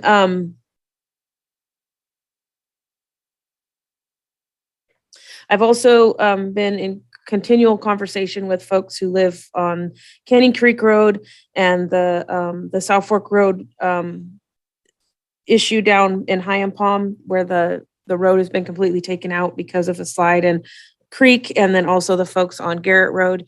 And I would like to just report that we have some landline phones have been restored in Hawkins Bar in the community of the Trinity Village, and some other folks down in Lower Salyer happily reported to me via telephone that they had landlines. And so I'm grateful for the efforts that everyone has put forward in trying to get those restored. I met with HRN regarding tobacco awareness, specifically within the Native population of our county, and working with them on some of the handouts that they have, taking them out to the Native community to get some feedback on how those will best be received. And then I just want to take the time to make a public thank you to PG&E, Right Tree Service, Trinity County Roads Department, Caltrans, CHP, and all the local citizenry who have stood up and stand out in making sure that our communities keep running in these times of storms. And I know that everyone isn't doing their job, quote unquote, perfectly, but they are doing a great job, and they are out there in dangerous scenarios, and they just keep coming back day after day, regardless of whether or not they get complained at or they get a thank you. And so I just want to praise the men and women of those organizations for doing what they do. And for anybody who I forgot, for the little stores that keep the coffee hot, for all those folks that come in when they're cold from working out there, and the smiling faces that do say thank you to them. I just appreciate that. And I'm just grateful that we have so many working folks that are willing to help. So that's my report. Thank you. Thank you. Can I add one thing to your report? Yes, sir. So when I took over for LAFCO, when you left to go to Yes, and I SUSAC, appreciate that. you may not. Would you sign me up for in my absence? You are the president now. Seconded by Dan. No That is kid. not true. No, that is true. Chairman of LAFCO. You're chairman of LAFCO now. I do not like either one of you very much right now. So just something to To think about. Yeah, Thank you. you're more than welcome. Never fear, it will be Well, reciprocated at some point in our tenure Hey, together. I just want to let you know I was thinking about Thank you. you. So you can add that to your list of things there. Besides that, I had no out of county travel or expenses. Is this true? It is true. It is true. They're not kidding. They're not kidding. Heidi, if you need some help, we can talk. Okay. All right. Supervisor Leweller. Okay, thank you. Along with Supervisor Carpenter Harris was in Sacramento for the CSAC New Supervisor Institute. As she noted, that it's actually a very good program to help newly elected supervisors find their way around all the different resources that are available, all the things that we need to know to do our job more effectively. And so it's a lot of time, but it's a good use of time. In my assignment on SCED, which is an economic development focused organization, I made a fairly substantial information request so that we can better understand the direction, the priorities, the success criteria of that organization, and most specifically, what impact has the organization had on Trinity County in the past and in the future? Because what we want to look at is when we're helping to fund these organizations through JPAs, we want to make sure that we're actually getting something back for it. So I'm not saying there isn't, I just don't know. And so I'm seeking that information. And under economic development, we continue to meet with organizations, individuals to help us in our efforts to basically get something moving here that is focused, it is well supported, it is well designed. And so we're trying to do our homework before we just run and jump on things. And I'll let Chair Cox spend more time on this, but she arranged a meeting with Bob Burris, the Deputy Chief Economic Development Officer for RCRC, which was very good. I'll let you comment further. We also met with Hope Seth, who is someone who's an economic development expert in our NorCal area. She's done work in Anderson and Shasta, Reading, so on and so forth. She provided some helpful information. And so we continue to take those paths. And I think in the near future, it's going to lead to something that we can bring forward and say, here's a cohesive look at what we found, what we think our opportunities are, what the resources are, and how we should move forward to take advantage of them. So I know we keep talking about it, but it's not because nothing's happening. We're just trying to do our homework and come forward with something that's well thought out. Airport Committee, working with Director Kokas to schedule our first meeting of the year. So we need to get that underway. There's a number of things that are coming up with that. And the others I'll hold for committee updates. Okay, good. Thank you. All right, for, I remembered one other thing. please. I just wanted to make sure this came to my attention from being a participant in the planning commissions. I watched the planning commission meeting and they made a request through that meeting, and I thought I would just bring it to the forefront that they would like to make sure that they have all the new information regarding the Brown Act changes with the with COVID, the COVID stuff going away. So I just want to make sure that they do that. And then that was important to them. They were concerned that they didn't want to mess up it. And I had my one other thing, because we all have to do that. I did want to make note, I've mentioned a number of times a desire to have the snow maintenance for the volunteer fire departments back on the agenda, and I want to just be more specific this time. So what I would like to see is that our CAO, DOT, County Council work together on preparing an MOU between county and the volunteer fire departments and an arrangement for funding from the general plan that would allow us to do what we've been talking about and then have that put on the next agenda. That's my request, and hopefully there's board support for that. And I'm sure that you meant general fund. Did you say general plan? Okay, general plan on the mind, general fund. Thank you. Yes. If I may briefly just comment on that, and I'm happy to do that. I did do a little bit of research on it in preparation for anticipating this to come back. And I did find several codes that would protect the county in moving forward on this and allow us to do it with a 4/5 vote in a declared emergency, not a declared emergency, I'm sorry. If the board determines there's a need that serves the public by a 4/5 vote, we can declare private land for the public roads for the purpose of maintaining them, which would not necessitate an MOU. It would just necessitate a resolution. So my request is that I'm happy to negotiate an MOU, but I would like to explore the other option, which would be easier with Director Kokas first. So if your request is to bring back an MOU or an alternative, I would be happy. That's perfect. Thank you very much for doing that research. I would also suggest that in the mix, when you're discussing that with Director Kokas, to bring the fire chiefs or somebody from the volunteer fire departments on board to make sure that everybody's on the same page of what is expected.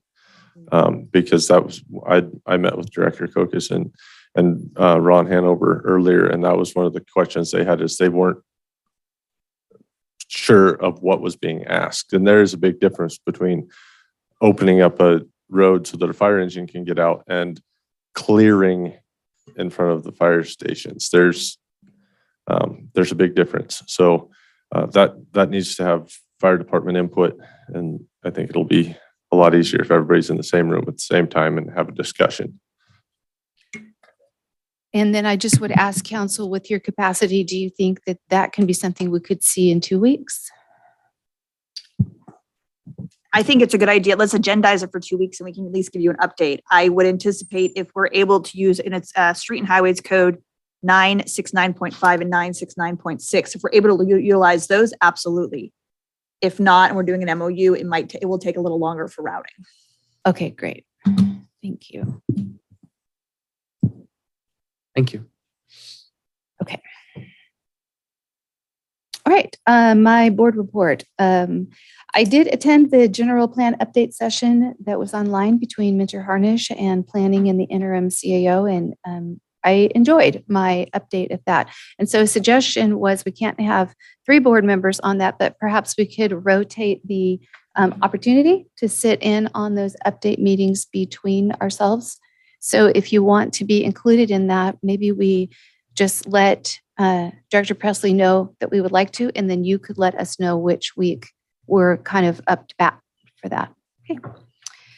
I attended the RCRC legislative session update, and this evening I'm off to Sacramento for tomorrow's RCRC board meeting. So I'll have things to report out about that in 2 weeks. And then 3 economic development meetings that I attended with Supervisor Lutweiler. He already commented on how we're engaging. He is engaging with Spirit California Economic Development, which I really appreciate. I kind of passed the torch to him and was so grateful to hear that you're asking these questions and really expecting some complete answers there. And then the meeting with Hope Seth, which he described, and then the meeting with Bob Burris. So Bob and I have been talking about this for probably 6 months now. And I was just waiting for that opportune time. And I loved how the pieces fell together. He was really pleased to hear the preliminary homework that we've done, the things that we've looked into. They're things that he would have sent us to go do. So he was kind of like, I don't know how you read my mind, but I'm glad that you have that information. And so his next steps for us is he's going to outline, it's awesome because because of our membership in our CRC, he will outline some suggested next steps for discussion and some things we can do ourselves, and then some places that he may advise that he feels would be a good idea that we could direct some funding if the board so chooses. So that engagement is great, and I'll see him tomorrow as well. Then I also met with 3 subsets of 3 of the TOT recipient partners to hear their thoughts and ideas, because now we're coming up to budget development time. And so we're going to be looking at what do we do with our TOT funds? Do we do something differently this year than we've done in the past, or how does that exactly work? So independent of that, Supervisor Lutweller had also been hearing some discussions and wanted to get up to speed. So what I'm going to do is that Supervisor Lutweller and I have been kind of informally been acting kind of like an ad hoc in economic development. So I'm going to formalize it. And so he and I will become an ad hoc specifically for economic development, again, to terminate no later than my chairmanship. And I'm going to make the TOT fund recipient kind of discussion, advisory, conversation, a subset of that. It wraps into it. It touches on it and wraps into it. And so I think that will be productive. That way we'll have updates and the board can hear what's happening. And I think that'll be the most productive way to move forward. And that is the end of my board report. So moving into reports from the ad hoc. So on the Good Neighbor Authority, there is no further information available at this time. That document still rests in the hands of the Forest Service with internal routing for a final product to come before us for consideration before it gets sent to contracts and agreements. Strategic plan ad hoc, Supervisor Lutweller. Okay, so from a strategic plan standpoint, our interim CAO department head meeting and met with department heads to talk about the strategic plan and the process that we've been trying to work through, and reported back to me that there was strong support for engaging in that to help make sure that we get that underway and make as much progress as we can with staff availability limitations prior to our new CAO's arrival. So she will be scheduling meetings that will be available for the department heads and us to meet to work on the template that's already designed and just continue to flesh that out. And I'm encouraged to hear that everyone's on board. What we found is that when we tried to just assign it all to a few people, that it was not reasonable because people didn't have the knowledge about certain areas of the plan that they needed just because they happened to volunteer. So now we'll get the right people in the room who will actually own that part of the plan. We'll flesh out exactly what those action plans and deliverables and timelines are. And we'll be back again to the board before with updates as they come. But one of the things to be very specific about is when our new CAO arrives, I will exit.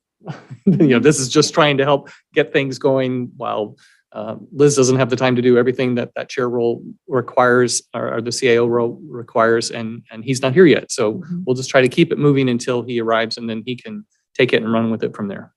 Okay, perfect. All right. Any updates from Supervisor Gogan or Carpenter Harris on all things Trinity County water? Not at this time. All right. And so I had our clerk put this on the agenda just so that it's there going forward, but we've just now created this cannabis ordinance ad hoc. So do you have anything to? Nothing really to report. We've kind of just been trying to figure out scheduling when we can actually meet and discuss what we're trying to accomplish. So hopefully that'll kind of happen today. Drew has his hand raised. I don't know if you guys want to comment from him. Who? Drew. Oh, most certainly. Go ahead, Drew.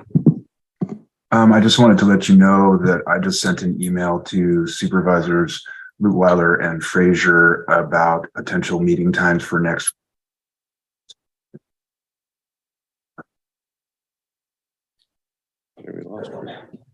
Cutting out a little bit, Drew. We heard that you're sent an email regarding potential meeting times, and then that was it. Oh, I sent an email regarding potential email times to both of the supervisors on. Have that in their emails. Okay. Yep, we got it. Perfect. Thank you. All right. Okay. Staff committee report on the cannabis budget. Supervisor Lutweiler. Or actually, we asked, I'm sorry, I got that upside down. Ask our cannabis division director, Pawani, to report out on the cannabis budget. Staff committee, if you would. Sure. So I last week sent out a working copy of the budget spreadsheet that was requested to be completed by Supervisor Lutweiler. Some extensive feedback along with a proposed PowerPoint presentation for the agenda item. We are planning to have a staff meeting tomorrow to review, and I hope we'll be able to bring this item forward to you soon for your consideration. Perfect. Thank you. Appreciate your work on that and your whole team. Thank you. All right. It's been 2 hours. Let's take a break until 11:15 and we'll come back for the consent calendar. I know I've been watching. It lightens up. Get 9 minutes. Maybe sleeping. We're talking about tomorrow?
Right, boss, where are we here? Okay, it is 11:15 and we are back in session. We are at the consent calendar. These items include routine, non-controversial matters and will be acted upon by the board in one roll call motion. If a member of the public has any questions or comments on an item on the consent calendar, they may provide them now. A member of the board or staff may request an item be pulled and considered separately. Anybody in the room have comments? Good morning, still. I'm Veronica Kelly Albies, Executive Administrator for the Weaverville Douglas City Parks and Rec District. I wanted to comment on item 3.2. I want to thank this board for making a public show of support for a project that is very much needed in our county, both for our youth and our community as a whole. And it ties beautifully with what we're doing with our parks and recs. Our Lee Fong Park Improvement Project has started to move forward. Our first RFP for a walking running trail is open and live, and we hope to break ground and have that done by June of this year. Moving on to having fitness stations throughout Lee Fong Park and several other amazing things.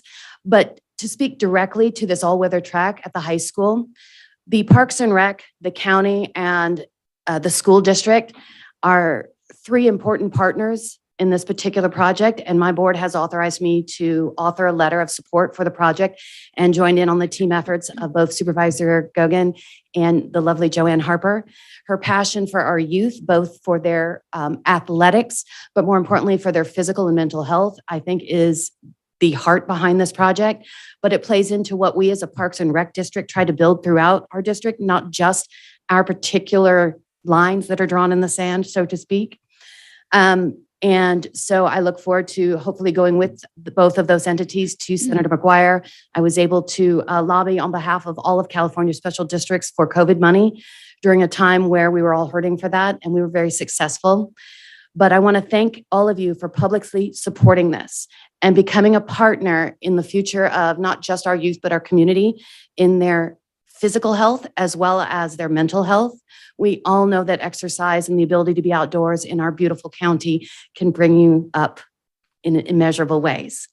And we are proud to partner with the Board of Supervisors and the Trinity Alps Unified District in supporting this project and finding ways to make it a reality here, because it does tie into what other projects, and this is something we've talked about with the strategic plan and economic development, is finding those partners throughout our community.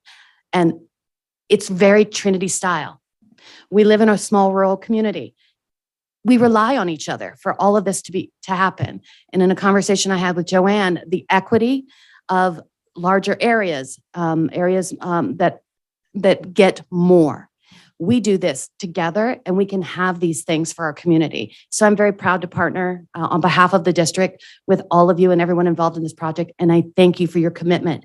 And let's go get that all-weather track and continue to build this, not just a community project, but it has economic viability as well to lead to some success in that area for our county. So thank you very much for that. And thank you, Supervisor Gogan, and for the letter and all of that you're doing. Thank you. Thank you. Any other public comment in the room? Any public comment on Zoom? I have no raised hands, no drops. All right. Any items that supervisors wish to pull? I have an item for discussion. I would like to pull item 3.8. Okay. 3.8. Anybody else? All right. With that, I would entertain a motion on the balance of the consent calendar minus item 3.8. I second. That's okay. Go ahead. All right. Motion by Supervisor Frazier and second by Supervisor Lutweiler. Supervisor Lutweiler, Aye. Supervisor Frazier, Supervisor Gogan, Aye. Supervisor Carpenter Harris, Aye. Chairman Cox. Aye. All right, item 3.8, County Administrative Officer, approve amendment number 3 to the agreement with Rodney Craig Goodman Jr., increasing the maximum cost by $80,000 and modifying the term of agreement to be auto-renewable to provide assistance in developing the annual budget for the county to perform a countywide fee study, up to $54,000 per year for budget development services, and an additional $80,000 for the countywide fee study from administration's budget. Are you comfortable I had sent you an email this morning. I don't know if you received it. If you were comfortable kind of sharing some of the things we had discussed yesterday, and then I think we have some probably further discussion. Absolutely. And I know Susie Hawkins, our senior budget officer, is also available. So we have a longstanding relationship with Craig Goodman in providing CPA services to Trinity County in budget development and, of course, with the fee schedule, which we are making very good progress on. And this keeps the momentum of that going. You'll see that a portion of that is on the agenda today. And we have made arrangements for Mr. Goodman to come and meet with department heads later this month to complete those worksheets so it can be presented to the board before the next budget cycle.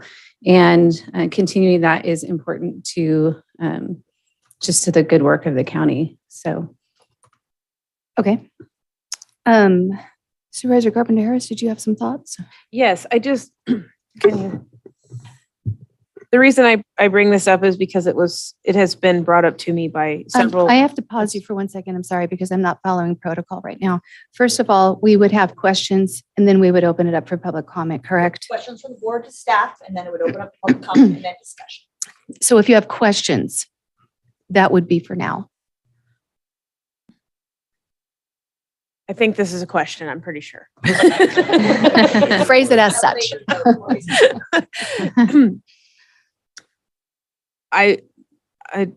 My question is why are we entering into auto renewable? That's the one piece that catches me.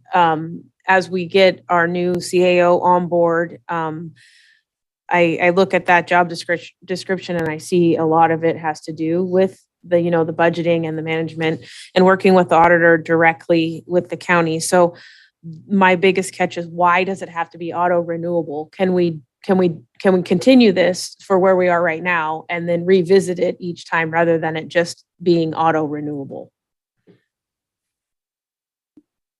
So I want to give Susie an opportunity to jump in if she wishes. The answer is yes, we could do either or. Okay. And one of the reasons why we would ask a contract to be auto renewable is when it is ongoing, it is procedurally just more efficient. Okay. So that would be. Is there any way in an auto renewable scenario that we would have the opportunity, if the new CAO was able to develop the ability to do all of the budgeting and what's being provided by this organization, would we be able to back out of that? I mean, my concern is that we just say auto renewable and then we realize that this service may not be necessary. Right. In There's the a future. termination clause in each contract. Okay. That was a concern that I had. Hi, Susie. I see you. Hi, sorry. I just have a couple other to add to that. There is a termination clause in the contract and we can terminate at any point based on the terms of the contract. But if we get to a point when Trent comes on and he feels that we don't need the consultant, then we don't schedule time for Craig to be here to assist during that process. Like Liz mentioned, it's an efficiency reason is why we've drafted it as an auto renew. And that's because we find ourselves in a situation like we are right now. The contract originally expired. We continued working under it. The expiration of the contract was an oversight. We've continued working on the fee study. I have claims to pay that I can't pay for work that has already been done because the contract expired. And then it saves time in bringing contract amendments before you for something that you're going to want your CEO to weigh in on if they want to continue that service or not. With the auto renew, they have that ability to do so long as we have it in the budget and they want to. If they don't want to, we terminate the contract or we just don't schedule time for Craig. We only pay him for the services that he actually provides. Okay, thank you. Thank you, Susie. Any other questions? Okay, with that, we will open this for public comment. Any in the room? I have no raised hands, no chat. So we will close public comment and bring it back to the board for any discussion. Well, I'll make a motion that we approve this as presented. So the only one piece of discussion that I would like to just put out into the atmosphere is that I had hoped a couple of years ago that we would see this done differently, that there would be a way that we could do the, not the services so much that Craig provides to us for the budget recommendations, but the fee study that Shasta County has a means by which they literally do the whole thing in-house. What I think I understand is that what Craig has created for us will hand us the means by which to do so in-house going forward. So I would just like for Susie to verify that when we're looking at the auto renewable part, and I know you said you would only pay for what was billed, but this looks like it's in two separate pieces. So the up to $54,000 for the budget development, that would be the only portion that we're auto renewing because we wouldn't need fee study portion again. Is that correct? Essentially, the contract as a whole is an auto renew, but yes, the intent is that we would only be, once this initial fee study is done and that template and that model is built, then we wouldn't be asking Craig to do ongoing fee studies. We would just be enlisting his services for the budget development. Okay, so I just would like the public to know from my perspective that the reason that I will lean into this today is because the money that would be lost, and I don't know how to compare it, in not finishing what we've started and getting the rest of our fees updated, then we're not collecting fees at the rate that is covering costs. We're paying this money out. We're going to lose money if we do that. And so at some point, there's some kind of a give and take there. I agree. I don't want us to lose momentum. I want us to get the job done. So I wish it had been different. At this point, it isn't different. And so while I'm disappointed in those dollars having been spent outside, it was what we had before us. So anyone else? Further discussion? No, my concerns have been alleviated. Thank you. Okay, so we have a motion and a second. Motion is to approve as presented. Supervisor Frazier, Supervisor Lutweiler, Aye. Supervisor Gogan, Aye. Supervisor Carpenter Harris, Aye. Chairman Cox. Aye.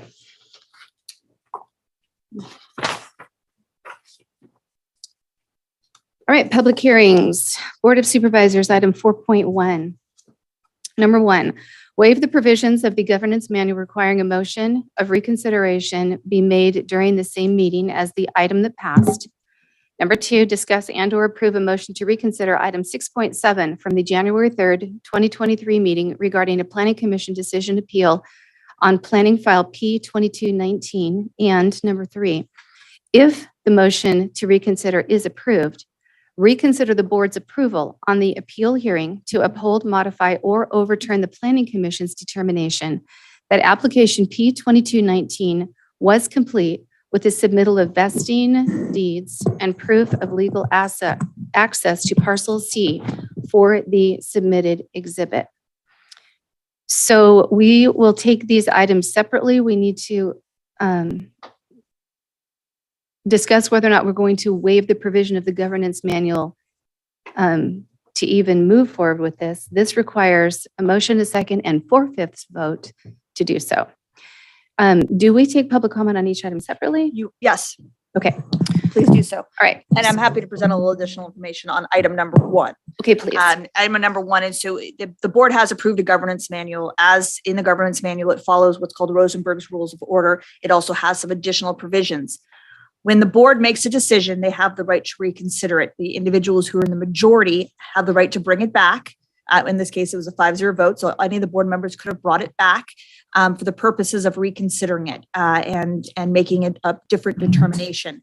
In order to do that, it has to be by 4/5 vote. But because it wasn't done at the same meeting and our governance manual requires it to be done at the same meeting, we need to take 2 steps to get it back before the board. The first one is to say we're not going to follow what rules of our governance manual. And there's a specific, again, provision in the governance manual that allows this. It says there's times where you're not going to use the governance manual, but it needs to be brought first. The second item, which we'll get to next, is the decision about whether the board wants to hear this again. Both of those items require a 4/5 vote. If it is then ultimately brought back to the board, it's heard what we call de novo. You hear it again, and the board can make any decision on majority vote if it is brought back before the board. Okay, thank you for that. And for clarity for my own thought, it's not just the governance manual that allows us to set aside the provisions of the governance manual. It's actually Rosenberg's rules or Robert's Rules of Order, or is it just in our governance manual that we are allowed? It is in both. Okay. So our governance manual says that the board will follow Rosenberg's. Rosenberg's has a provision that says you can set it aside. Our governance manual echoes that same provision and has the almost identical language in there. So it's both. Okay, thank you. All right. So are there any questions from board members on item number 1? All right, with that, we will open public comment on item 1, and from all present, whether you're involved in the potential of this item or not, comments are limited to 3 minutes. Anybody in the room wishing to comment? Good morning, board members, Chair Scott White Lewiston. We are the applicants for this project. We are crystal clear on what the board's approval was, why you made that your findings. We don't understand why staff is interpreting it differently when it is very clear, and we're at impasse. We cannot move forward on our project without the board's assistance because their view of what you did is extremely different than our understanding of what you did. Without your help, we're stuck again. Thank you. Any other public comment in the room? All right, any on Zoom? I have no raised hands, no chats. All right, we will close public comment for portion 1 of this item. Would anyone care to make a motion? All right, I will. I have a question for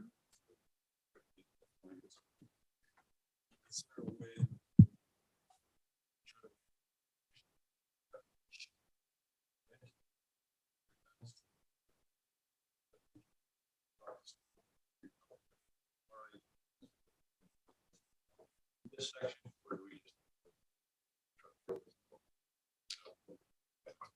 Absolutely. So again, this is the first item. My recommendation is to take it as it is and not have discussion about the underlying item. When you get the next item, I believe staff will be making a presentation and the applicant will have an ability to respond, and you can talk a little more about whether there was a reason to bring it back. So, and then if there's a determination that there is a reason to bring it back, when you have the discussion about it, whether there's a clarity or not, then you go to the third item and you decide what you're going to do with it. So that would come in the next item. This first step is really, do you even want to have this conversation? Correct. Okay. I'll make a motion that we approve item 4.1 as presented.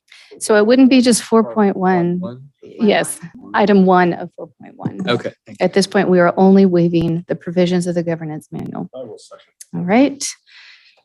So motion by Supervisor Lutweiler, second by Supervisor Frazier.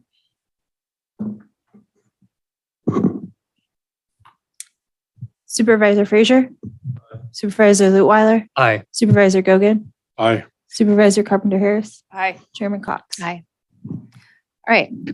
Item 2, discuss and or approve a motion to reconsider item 6.7 from the January 3rd, 2023 meeting regarding Planning Commission decision appeal on planning file P2219. Are there any questions of board members on this portion of the item? All right, we'll open public comment. Sorry, Vice Supervisor. My understanding was that Interim Director of Planning, Mr. Presley, was going to make a brief staff report on this before we open it up to public comment. Okay. I don't know if it's the board's pleasure to do that now. Mhm.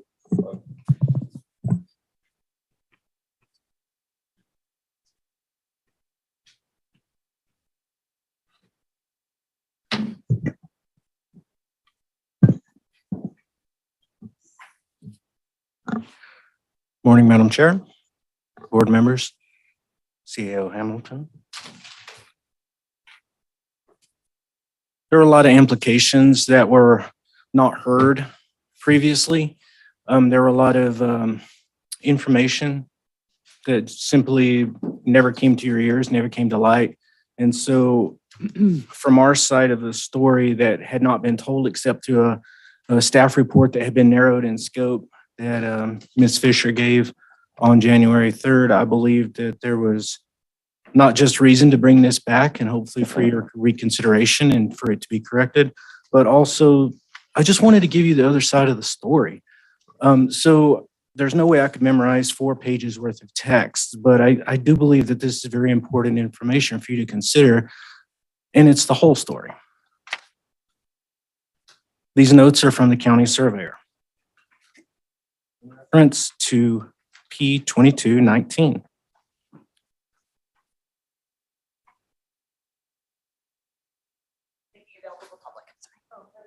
No, I was wondering if I should wait, just so that all that's passed out.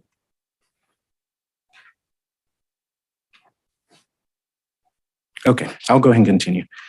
Title report, date amended on the plot plan. Identification or removal of monument symbol. If those monuments exist and a field survey was performed, they are not of record and may be triggering a report of survey, in my mind, a requirement per business and professional state code, PLS Act, Section 8762, especially if those monuments are not already of record. Map closure calculations, map check, to prove area of new parcels not submitted or incomplete.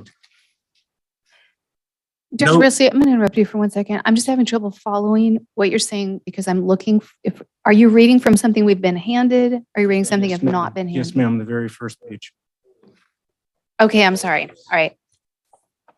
My apologies for interrupting and not seeing you. I promise you, ma'am, I'm not trying to demean the board by reading this to them. No, If you'd no, like please. sufficient time, I can summarize or I can just continue. No, I appreciate if you would continue. I just wanted to be able to think without.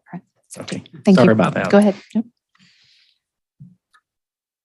Note, there appears to be no water source well on proposed parcel C.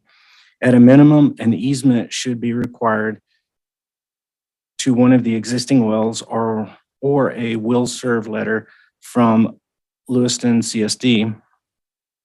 I defer to environmental health on this, showing all drainage courses needed by environmental health to assess setbacks and should have been on the original and second submittal. Incomplete. All other minor comments on sub 2 response attached to email 2/7/2023 to planning, and that's attachment 1 and attachment 2. For the proposed legal descriptions, explicit consistency of basis of bearing for each paragraph and meets and bounds calls to allow only a single determination resolution of the legal description and no other. If a surveyor insists on using a random tie to a corner rather than a reference to the many maps of record, then a map closure calculation is needed to prove technical correctness. Consistency between plot plan and the legal description to allow only a single determination or resolution of the legal descriptions and no other. We always request but cannot require a recordable plot to accompany the legal descriptions.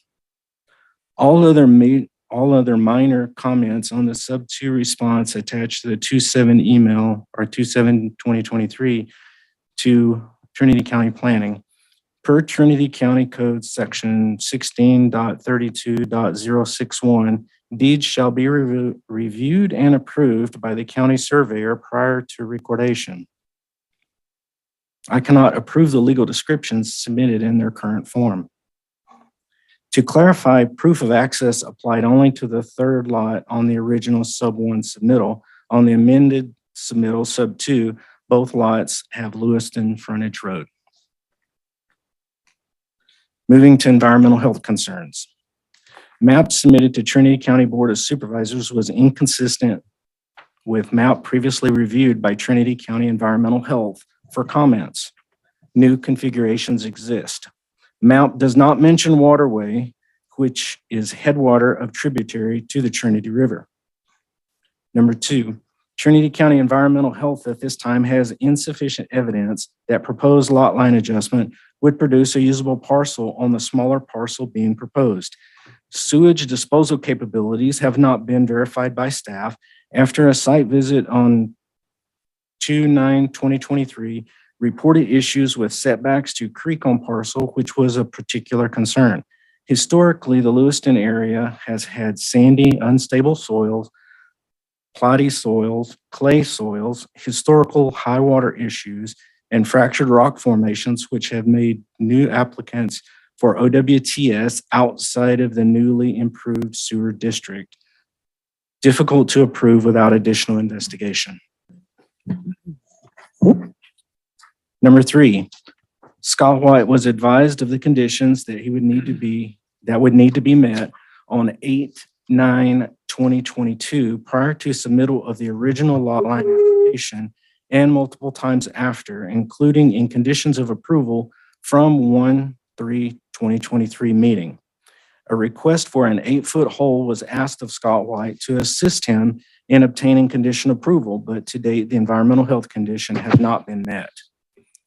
Item 4, Trinity County Environmental Health recommends strongly on behalf of future property buyers that before proceeding with a lot line adjustment, the applicant shall verify the property has adequate sewage disposal capabilities on APN 025-520-015-000 before approval. Current zoning on the parcel is 5-acre minimum rural residential. Current proposal would decrease parcel size to 1.8 acres, further exacerbating potential that parcel will not meet standard conditions for current sewage disposal methods.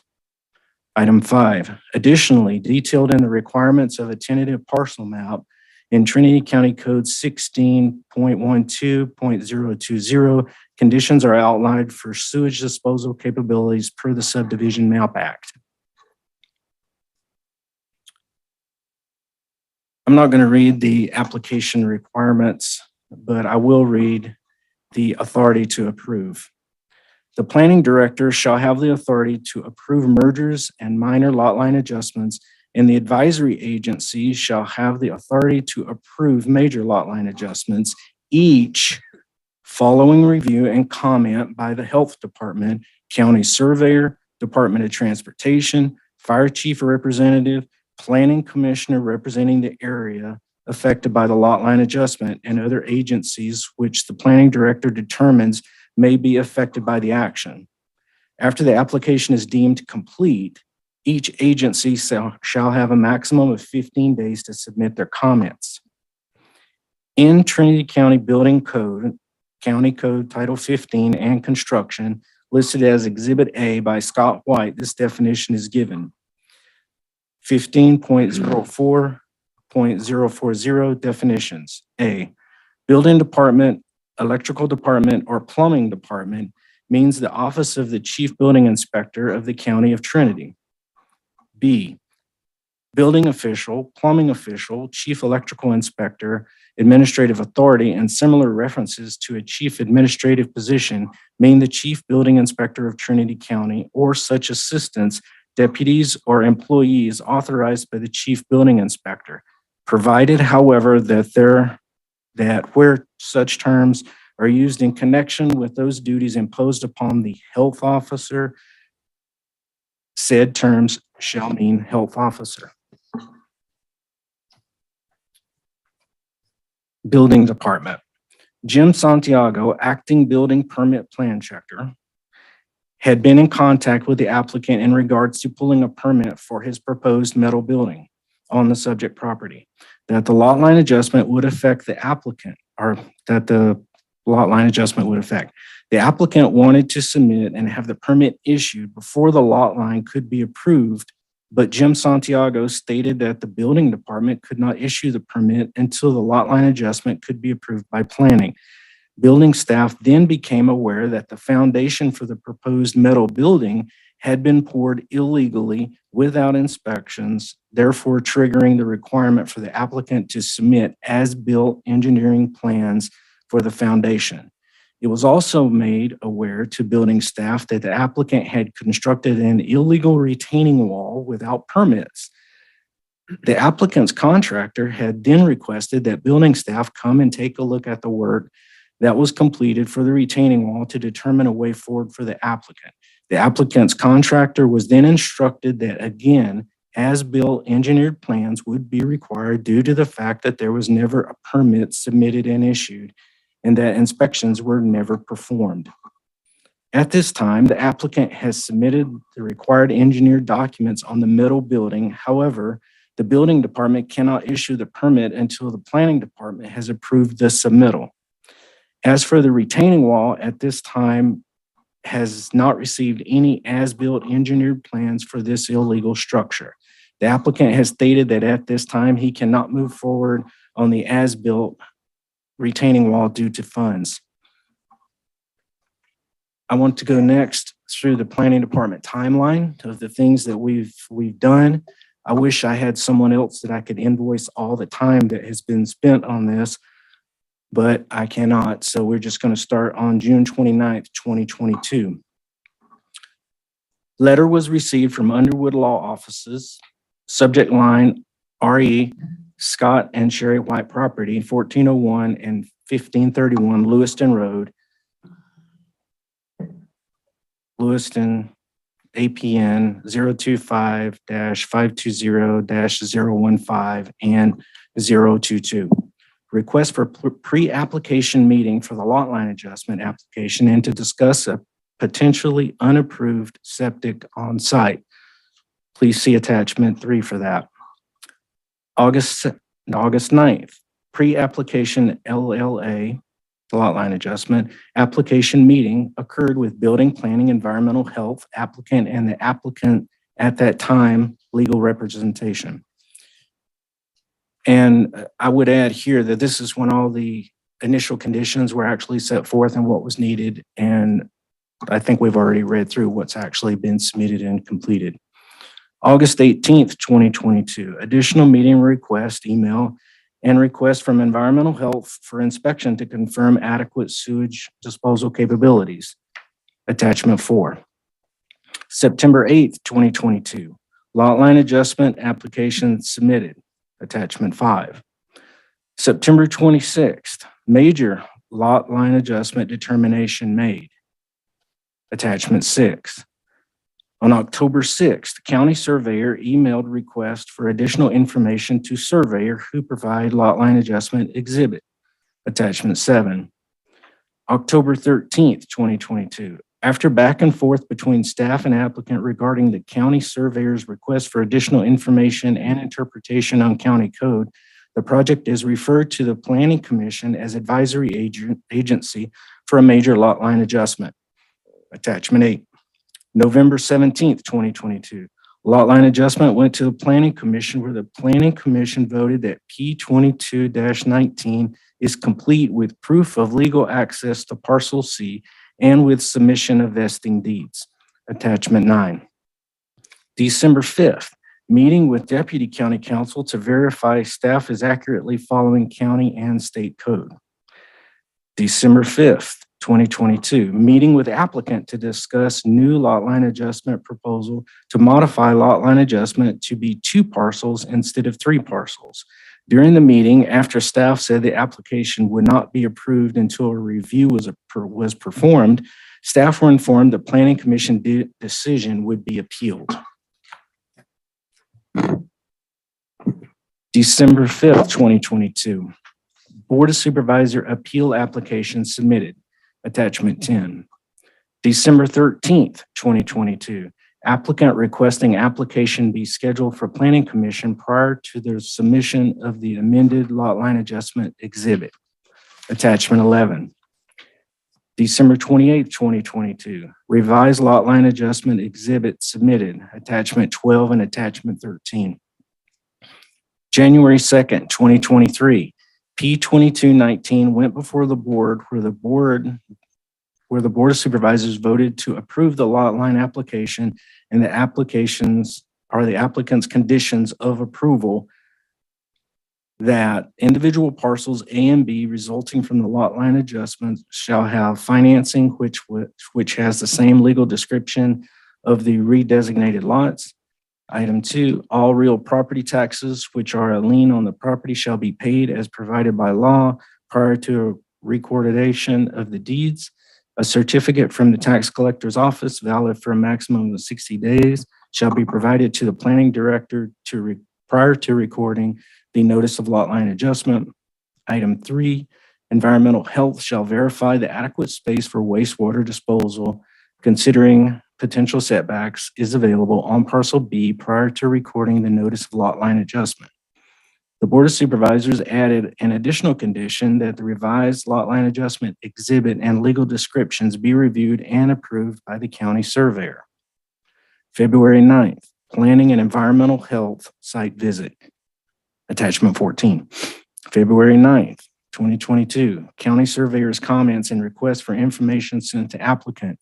Attachment 1 and Attachment 2. The major lot line adjustment determination was based on zoning information and proposed parcel reconfiguration. Proposed parcel B will not conform to the zoning district standards. Attachment 15. Concerns regarding the structures previously with let me go back to the beginning. Concerns regarding the structures previously without a building permit application, decomposed granite moving without a permit, and unconfirmed septic. Discussion with planning department consultants, SHN.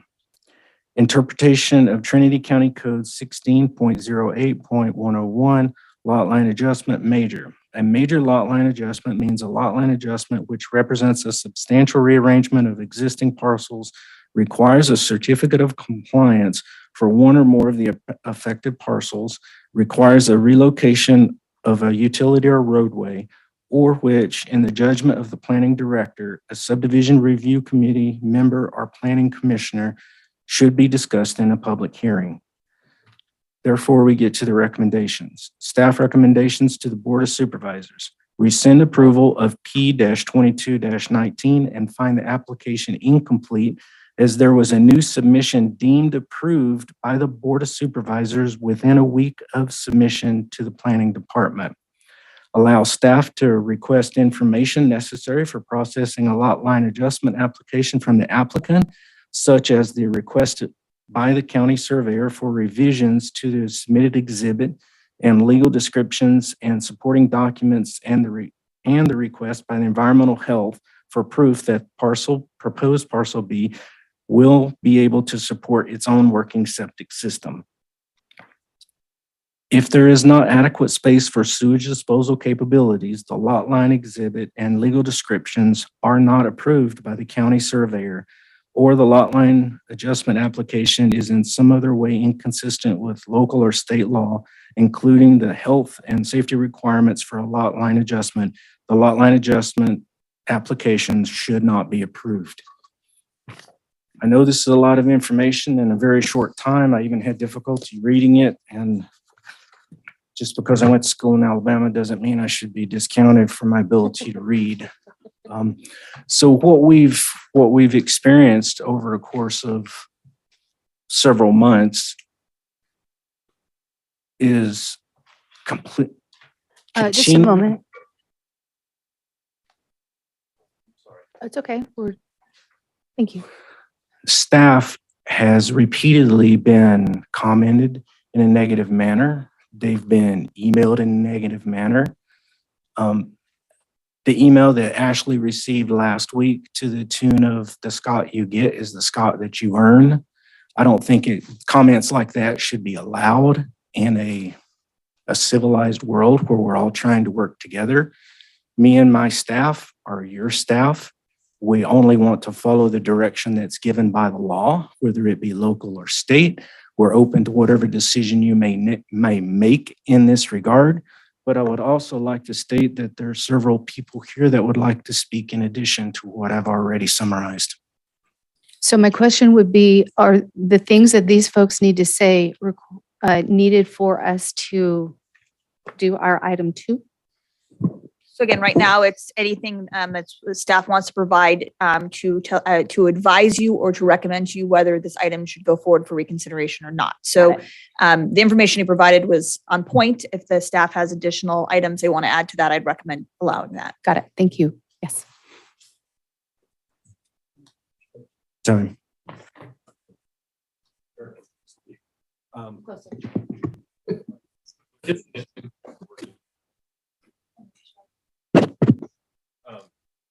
My question is,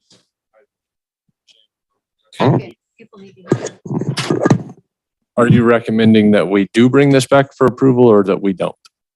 I mean, item number 2, do you want us to reconsider this motion or do you want us to just leave it live where it is? That point blank. I believe that it should be reconsidered. Okay. Yes, my mic works now. Thank you.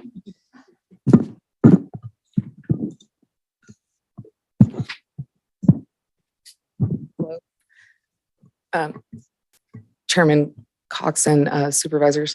So I just wanted to add that there are no standards or regulations applied to Mr. White's project that aren't applied to everyone else's.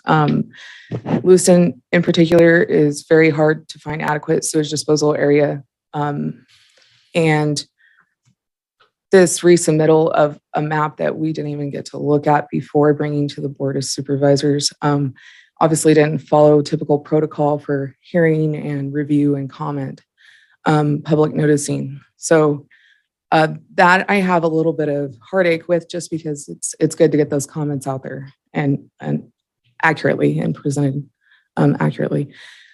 In addition, there is a concern that water availability might not be, might be a concern on that parcel as well. And we're significantly shrinking this. The proposal is to significantly shrink a parcel that is already designated as 5-acre minimum. So, I just hope that you've heard our comments and ask any questions you would like. This is absolutely treated the same as any other project or any other person. And we've followed that since Scott White has reached out to us early on when CAO Coons was still here. We gave him direction consistently for months. And so we have stayed very consistent, and please let me know if there's any questions. Thank you. Thank you. I do have a couple of questions if you could, Christy. You brought up a concern about whether there would be water available on the proposed parcel. Do you know if there's water available on the existing parcel? So on the larger parcel that's going to be, the parcel that's going to be made larger, there, I believe, is a legal well on there. Initially, we were trying to work with Scott White because he mentioned that there's water availability on the third parcel, which is no longer part of the picture. So I'm a little bit, without receiving this map, I'm a little bit in the dark as far as what's existing on the parcel. Also, the waterway is not mentioned, and things like that are very important for us. And so we were kind of thrown back that was not on there as well. And then the other question I would have is regarding sewage disposal. Is it just the setbacks you're worried about with the smaller parcel in the water course, or is it the perk of the site? So we asked for, this was the only thing we had asked for so far, was an 8-foot hole so that we could evaluate whether there was groundwater present at a high depth. Current regulations require at least a 5-foot separation between the leach line and the groundwater to avoid contamination of groundwater. And that's a simple request that we've asked every single repair or new system in Lewiston that I can think of in the last couple of years.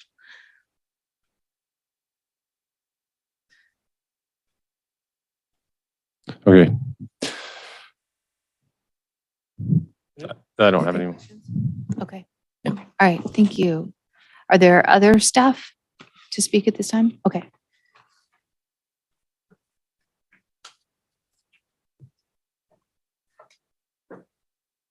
So It's your pleasure if you want to ask additional questions from the board level or open it up for public I'm just comment. wondering why the applicant is coming forward at this time. Is this the part of the process? I feel like we're. No, you're going to open up to public Open comment. public comment, he'll have an ability to speak, but until then. I'm misunderstood. No, it's fair. I'm kind of misunderstanding myself. This is a little wonky. This is not an easy one. No, it is not. So So does the applicant speak as a member of the public or as the applicant?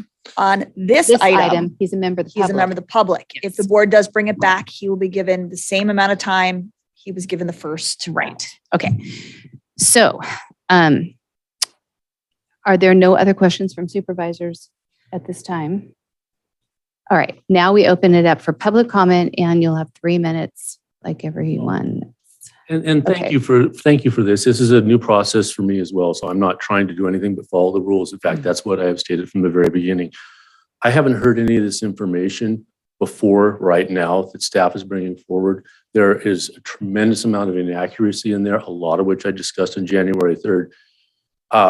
Please, as a member of the public and as the person that's here, I need an opportunity to discuss these things because there's a lot of allegations made there that are correct, they're legally incorrect under the law. And I could show you that because I have that information. I have information about the waterway.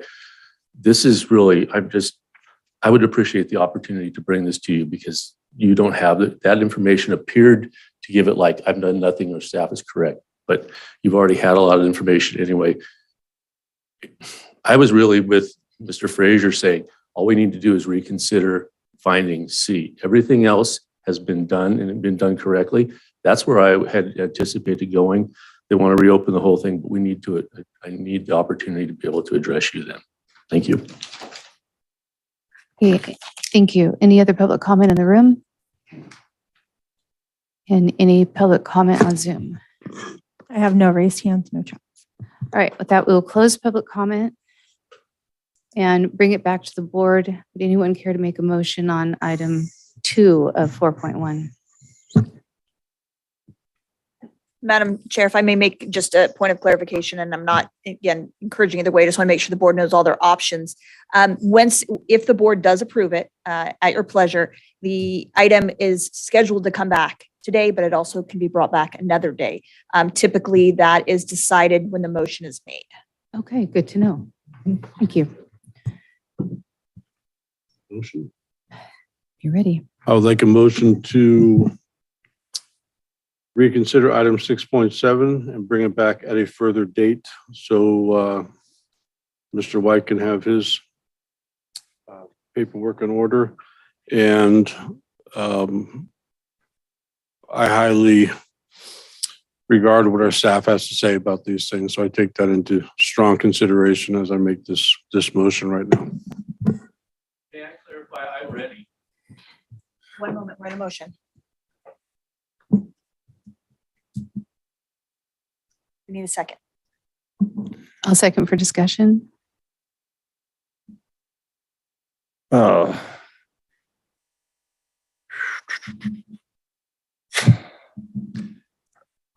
make a comment and then another motion. I feel like we need to move on this as quickly as possible. There has been enough, well, many times as much effort put into this as there should be up to this point. So my motion would be that we approve 4.1.2 and for consideration today. I will second that motion. Okay, so we have a motion by Supervisor Lutweiler, second by Supervisor Frazier. Any discussion on that? His motion is that we do bring this back for reconsideration, but that we do so today because enough time has been spent on this item, staff time and other. Discussion. This is a question for council. I do believe this is a 4/5 vote for this item. This as well as a 4/5 vote. Again, Okay. if the board approves it and the item is brought back, that is just a majority vote. But to get it back, these two first items require a 4/5 vote. Do we want to discuss a bit more as to why we might do it today as versus a later date? that's the difference between the two motions. Yeah, I guess I would defer to our environmental health plan department. Are they prepared or have the time today to set aside quite a bit of time to discuss this as it did last time? It was a pretty lengthy discussion. So again, I defer to staff. If they would like to, that's fine. If they want to bring it back later, I would do that also. They look good to go. We're all good on this side. Say it again. We're all good on this side. Just You're all good there? however long we need to. All right, let's hold the board. Supervisor Frazier, Aye. Supervisor Lutwiler, Aye. Supervisor Gogan, Aye. Supervisor Carpenter Harris, Aye. Chairman Cox. Aye.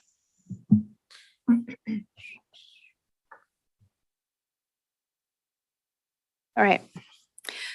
Number 3, if motion to reconsider is approved, and it is, reconsider the board's approval on the appeal hearing to uphold, modify, or overturn the Planning Commission's determination that application P-2219 was complete with the submittal of vesting deeds and proof of legal access to parcel C for the submitted exhibit. Now, my understanding is this kind of starts the process over, which means that the applicant goes first. Is that because it was an appeal? So yes, but the process typically is the staff still does do an overall, even when there's an applicant. True, appeal, because it would be the presentation. there's a presentation before. prior. So it's presentation, then they have the right to present their case, and then there's an opportunity to follow up by staff. All right. So is there any more other presentation by staff that they would care to make at this time?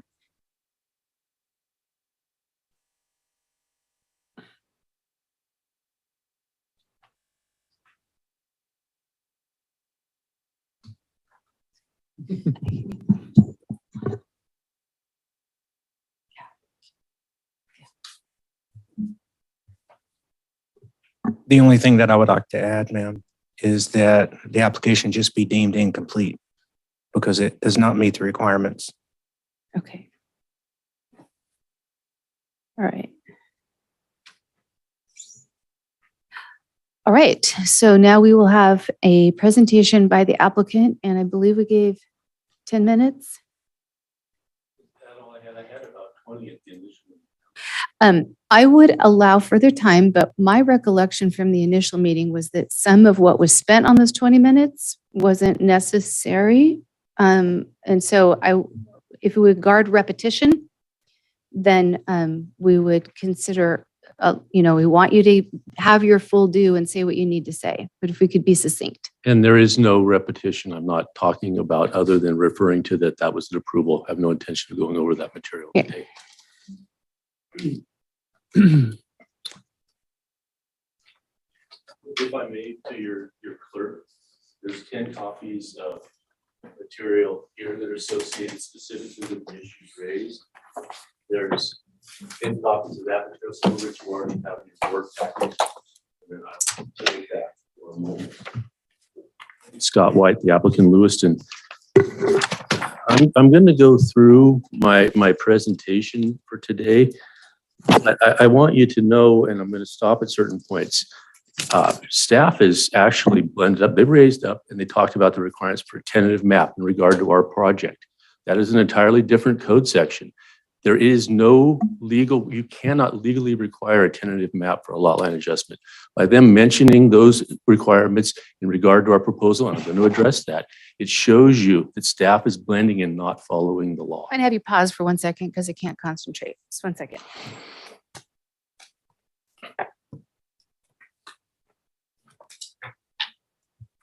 How many documents are we supposed to be getting out of these stacks coming through? The top one has one each. Then that crisscross pile, each one of those crisscrosses is a complete packet. The second one, each one is bound together as a complete packet. This may be part of your notes. This doesn't match. Yeah, that's ours. So we should each have one that has an A, motion of reconsideration. And then So that one, my comments for today, I want you to have that. I had asked that be provided to you, and that's the presentation I wanted to give today if your staff was reasonable. I'm not going to be able to use that presentation today. I want you to know what I had wanted to say if your staff had been agreeable to working with me. I'm not able to make those comments today. So that was what was ended. I want to start out with something because that, Let me just, I apologize. can I just clarify this? We should have three different things. A, your motion for reconsideration and this is Scott and Sarah Yes, White. thank you. Each of us. Yes. Thank you. And I'd like to talk about that first one that I just provided you, that this, I paid $500 to come before you on an appeal. I provided entire information to the planning department. I actually brought it into Ashley at the board supervisor's office. This email was in reference to that. I followed up with Skylar. Quote, when I dropped off the last of the materials for next Tuesday's meeting, Ashley told me that you are actually the one doing the scanning. Since what I submitted is the last of the documentation for project option 2 and you now have it, I won't be making a special trip to planning to get the materials to you. I paid to have that material before you. I met the timelines there. There is now no evidence anywhere online, anywhere on your board report that that information was ever provided. I paid to have that provided to you. That's the basis of our discussion on January 3rd. There is no evidence in the public record that information ever was given to you. I paid to have that in front of you, and staff did not get it to you. I don't believe it was Ashley's fault, but that email is the email I sent in follow-up. That information I referred to, it is the 4 pages that are there. It is the option 2 plot plan. It is the revised legal description for parcel A, and it is the findings of fact and conditions of approval. I paid to have that in front of you, and there's no evidence that it was ever given to you.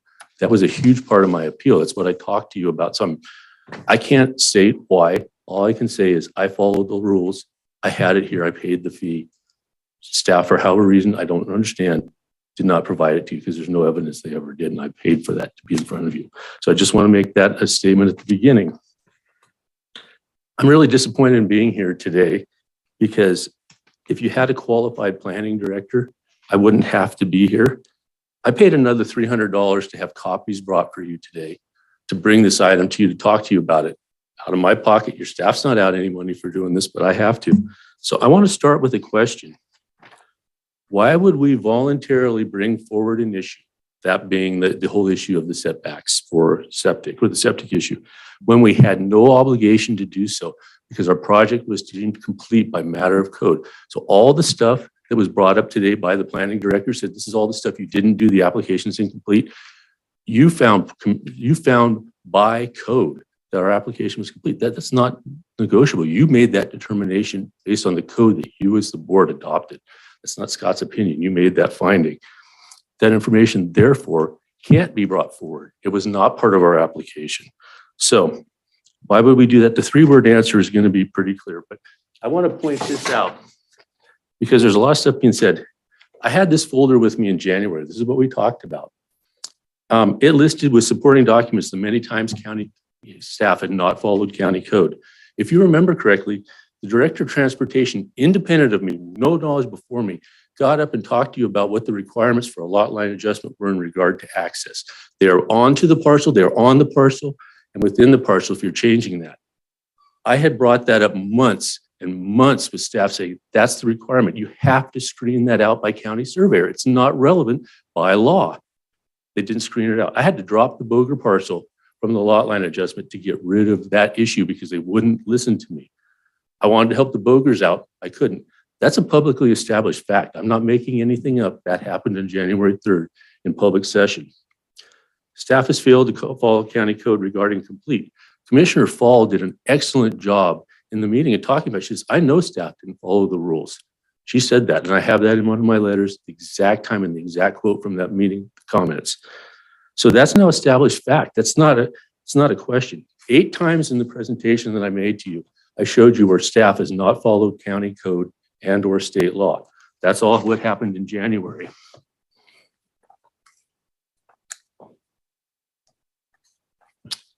From the beginning, I said I wanted to work with staff, wanted to make it easy on staff. That's never changed, but it's sure been impacted by how they've treated me. As a sign of good faith, and I've done throughout this, on March 2nd, I met with your CAO. I gave her the information that I wanted to present to you today. That was the 2-page presentation you had there. I said, I'm going to say it was my fault that the condition of approval didn't get understood. All right, I'll own up on that. It's clear based on the record what was meant, but I'll own that up. And I gave all that information to your staff. So the important part about today is where are we starting from? You adopted findings of fact and conditions of approval for a project. And it's really important. You can't separate the findings of fact from the conditions of approval. They're intertwined because that's how you get to the conditions of approval. Should you hear what staff says? That's fine. But based on, and so I'm going to talk a lot about this now. And it's going to take us a while to get back here to exactly the point where we are now. I would like to see the board just approve the amended resolution or amended findings of fact because it complies with the law. But you don't have the presentation that I showed you. So let me say this. I tried to be reasonable. I said, I'll take the fault. Staff wouldn't work with me. And I know Mr. Presley said I'm critical of staff. Let me be clear. I have continuously and always been critical of Ed Presley. I have not been critical of other staff. That is not a true statement. I've been critical of Ed Presley. So in regard to your approval on January 3rd, there's nothing in Government Code Section 66412D, which talks about the lot line adjustment process.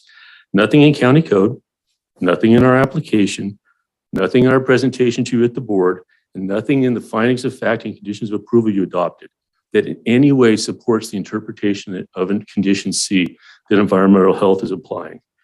I also want to note, in this process, planning is solely 100% the decision authority. It's not any other county entity. Read the requirements of 66412D, and I'll go into that. They are the entity. So I want to talk a little about, now I'm going to go to this Exhibit A. I want to point that out. This is my horrible attempt at trying to make a rendition of what 66412D in state law government codes shows. The box is the parameters set by government code. It says you can look at the general plan, specific plan, coastal plan, zoning ordinance, and building ordinance. That's it. The box is drawn around those items. That's not Scott's opinion. You have the government code. You had it in January. You have it now. So who's in that box? Planning is entirely within that box, and there's some interaction with building. Environmental health sits entirely outside of that box. I'm not saying that they don't have a role. You look and you say, okay, because you can condition a project based on the requirements in relation to any of those things in the box. Your building ordinance, the only thing that falls within this box based on your building ordinance is if you need, and that's section 1504.110, the only thing that falls within this is if you do something that requires a septic permit, you have, it requires a building permit that is going to have a septic, you got to get the septic approval first. That's the only thing that is in your building code that is within that box. Nothing else is.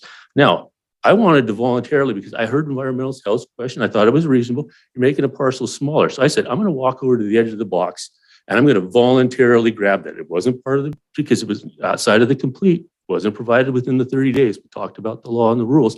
It wasn't given to me. You can't run in now. They're trying to get a second bite at an apple when they had a project that they failed to take the actions necessary for our application to be found complete. It was found complete by code. They want to bite at the apple again on something that they failed to do the first time. That's not my opinion. You acted on that. We talked about that. Commissioner Fall described that and talked about that at the Planning Commission meeting. That's the county code that you as the board adopted. I want to follow that. I expect them to follow it as well. So I said, I'm going to walk over to the edge of the box. I'm going to look over and say, I'm going to grab that piece voluntarily and say, I'm going to scoop it up here and bring it over into here and say, hey, we're making the parcel size smaller. I have an exhibit in here that will show you. Is it make any difference? And when you see the later exhibit, you'll see the change in parcel size has no impact on the potential for sewage disposal on this parcel. We'll get to that and why. I can prove that to you factually. So when they came out, and I want to note something about the statewide OWTS policy. It says, quote, it is for the regulation and management of on-site wastewater treatment systems installations. It is an implementation regulation. So, and then when Ricky came out, she said, 99% of the time, we have a permit associated with our time out here. We don't have one this time. So I don't know what is going to happen. I'm not sure exactly what the rules are. I thought, okay, I expected there was going to be a dialogue.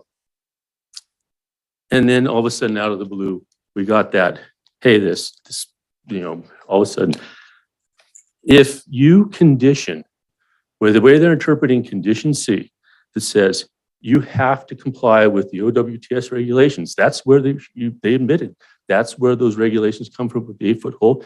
If you adopt that condition, you have now conditioned our project approval to the OWTS regs. That is excluded by law. You cannot, that's how crazy this is. I brought that forward to you and said, and you look at our approval, I'm going to get to that on all the findings of fact and conditions of that. Why in the world would I recommend something to you that I knew by law you can't do? That's insane, but that's the interpretation that's being given right now. Your handout number 1, you have this with you today. I believe I handed out, it was underneath number A. You have handout number 1. This is the county code. And I put this together and I provided this well in advance. In fact, well, I'll get to it. The staff has had this for 3 weeks, but anyway, handout number 1. I'm going to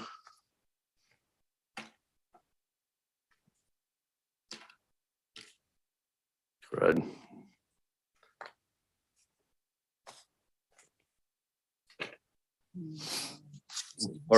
me, I'm going to move some of this stuff after that.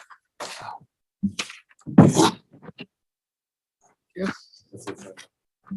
Gotcha. Yeah.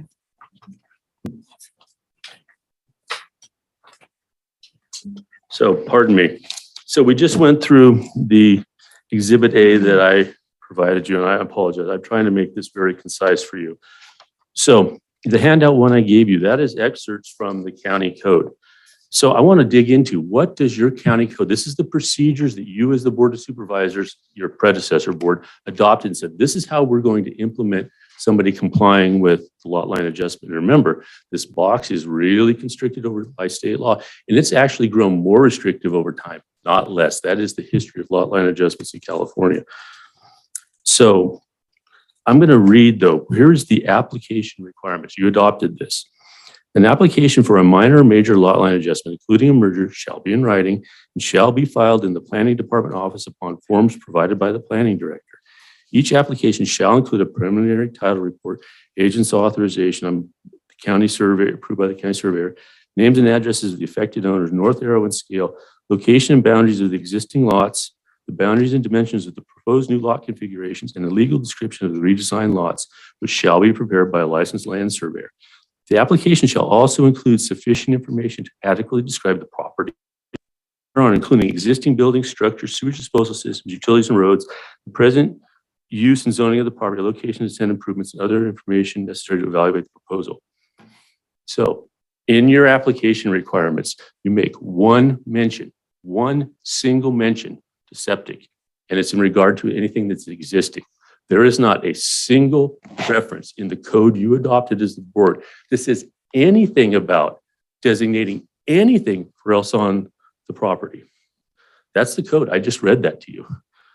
But let's go over and look, because I also put in there what the tentative map requirements are, which, by the way, are completely expressly separate from this. I put it in here for comparison. There's 8 pages about septic systems in terms of a tentative map.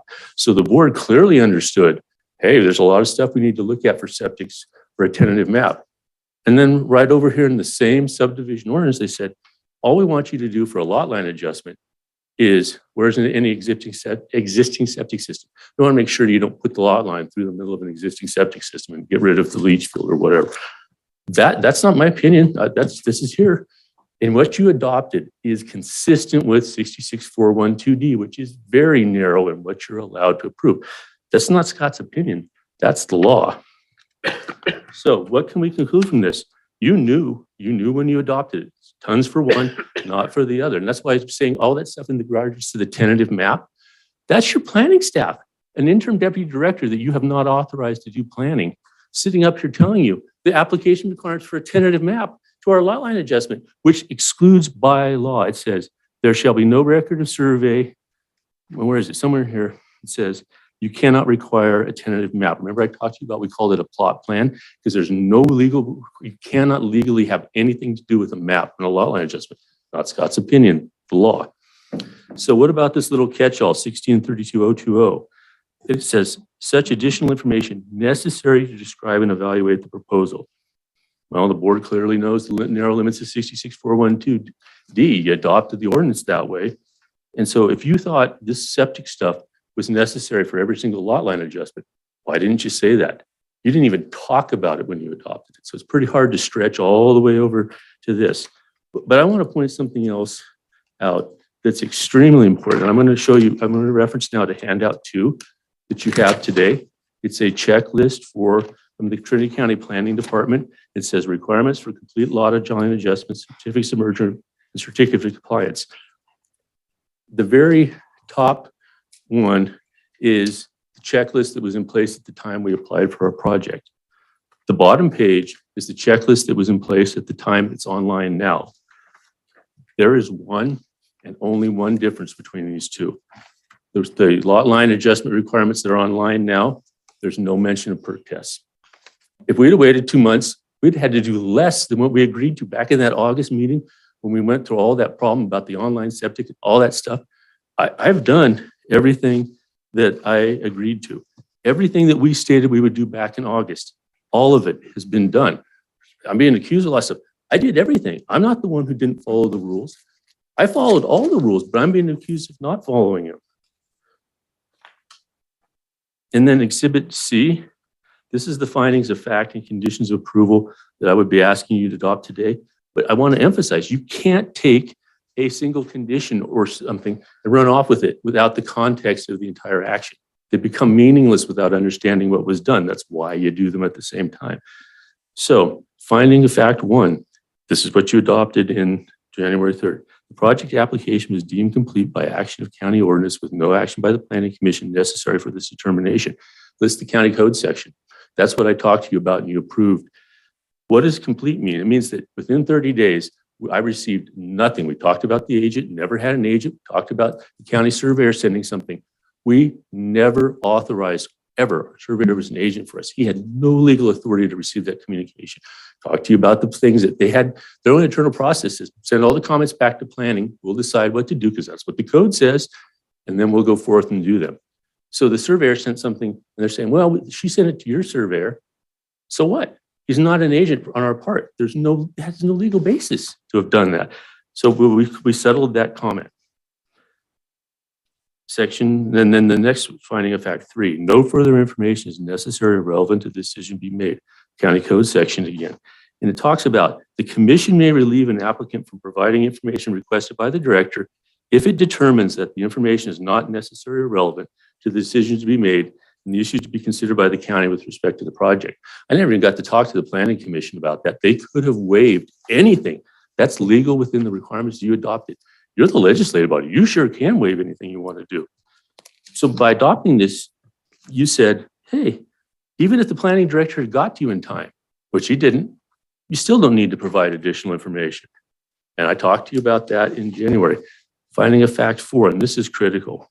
Upon removal of parcel C, the project is a lot line adjustment minor, which is a ministerial act exempt from secret. There's the Trinity County Code section. A ministerial act, quote, requires no discretionary review. County Code section 1608102. A ministerial project is one that requires only conformance with a fixed standard or objective measurement. It requires little or no personal judgment by a public official, merely application of a checklist for other clear requirements. The planning director didn't have to. The planning director doesn't have enough experience. This was a minor lot line adjustment out the gate. I didn't fight that issue. I wish like heck now I would have fought that out the gate. This never should have been because they argue about the issue of zoning. I spent a ton of time on that. I don't want to go into it, take your time, but that's just not correct. So if you look at the checklist in place at the time we applied, we did every single item, every single thing that is on that checklist. You've checked those boxes. There's less required on the current version of the checklist.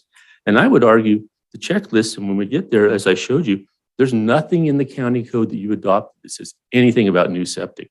So they've already gone beyond the authority that you granted them. And now they're starting to retreat back towards the boundaries that you set for them. So no matter how you slice and dice it, we've done more than your county code requires. That's not Scott's opinion. I read that to you. That is the code. So I want to read something from you to you. First of all, when county administrative officer made the decision to come back here, she spoke with, and it's in her letter, Ed Presley, Christy Anderson.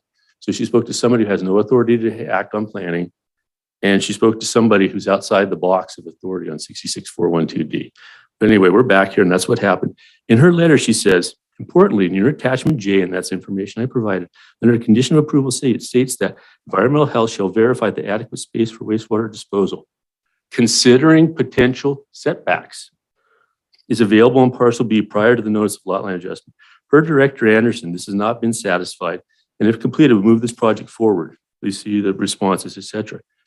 But where's the finding of facts? I just talked to you about what those are. You can't reach the interpretation that Christy Anderson reached with the findings of fact. That's why you can't run off and take them and say, plop, condition C means this.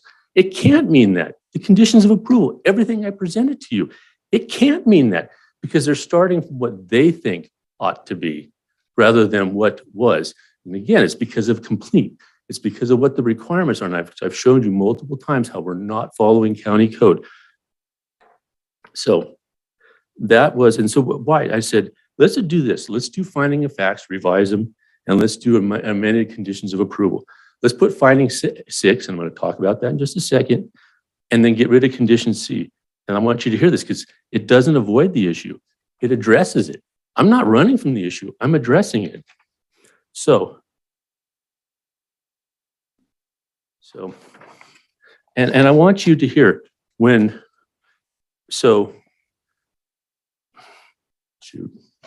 pardon me. When Ricky came out to our project site, Skylar was there and so was a new trainee. She said multiple times, I'm here to talk to you. I'm here to work through issues. We want to hear what you have to say. We want to work with these things. We want to talk to you about it. I took her for honest. I thought that's what we were going to do. I thought we were going to talk about the setbacks because that's what the conditional approval was. 4. That's the number of email I sent. I've been accused of crusty, nasty emails. These were the most diplomatic, nice things that you ever wanted to see. I sent those to them. 4. Number of responses that I got back from staff, 0.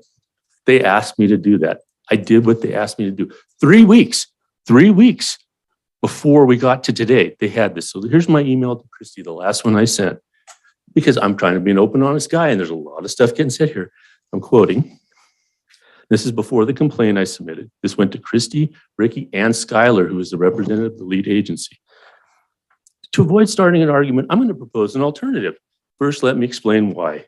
The requirement for a lot line adjustment is to submit perk tests. There is no other information required. Please look at the application checklist available from planning.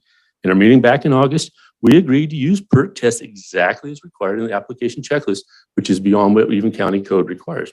Okay, let's look at the findings of fact and conditions of approval adopted by the Board of Supervisors. Finding of fact 1, our application was deemed complete. Finding of fact 2, no further information is necessary or relevant. I drug back in. I said, this is what applies. This is how you have to interpret this. So let's look at that. I said, so we're not designing a system here. We simply must show that there is sufficient area outside of required setbacks. The law for approval of lot line adjustment requires consistency with the general plan, zoning, and building. The Board of Supervisors in place at the time of the Lewiston Community Plan was adopted determined that the subject parcel was appropriate for residential use. Lot line adjustment doesn't change that. And it never had 5 acres of zoning for residential use, by the way. The parcel did not meet minimum parcel size per zoning at the time the Lewiston Community Plan was adopted. Lot line adjustment doesn't change that. The area outside of potential setbacks where assisted existing be located is exactly the same. The lot line adjustment didn't change that either. And so I put, according to Section 7 of the OWTS regulation, acceptable perk rates are between 1 minute per inch and 120 minutes per inch. Ours fell well within that range. We could go back to the board and argue what we have done with the law and their approval requires to do. But let me propose an alternative to this. And I cited some EPA and some other stuff.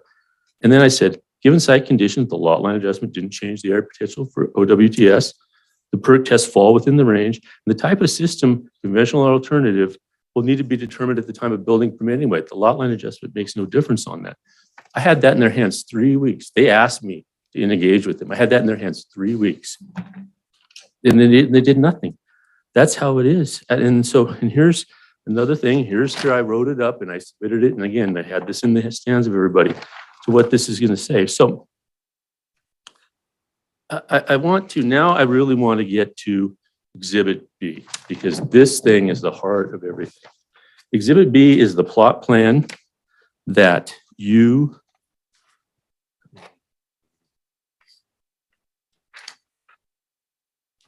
Exhibit B is the plot plan that I presented to you, the one that I don't know why staff didn't get it to you. I paid to have it here. But anyway, the top skinny parcel is ours. That one that looks kind of like a flag, that's the long, narrow one we're adjusting. And then there's that pie-shaped piece, that's the residual parcel after the lot line adjustment. The yellow is areas that are out of bounds right now for septic based on topography. The red is the setback from the existing well. And then that blue hashed area is the area where we are in complete disagreement from day one regarding where is that drainage actually at. So what I did is I said, I'm going to start from the minimum possible location of the drainage, and I'm going to go all the way out to the maximum limits that's ever been talked about. And guess what? 100% of the area that's ever been able to be considered for septic is on the residual parcel. We designed it that way. We want to sell it. Why? I want to give it every single square foot you possibly could. So the lot line adjustment didn't change that. That's what I wanted to bring forward. I didn't have to do that. I said, hey, let's talk about that.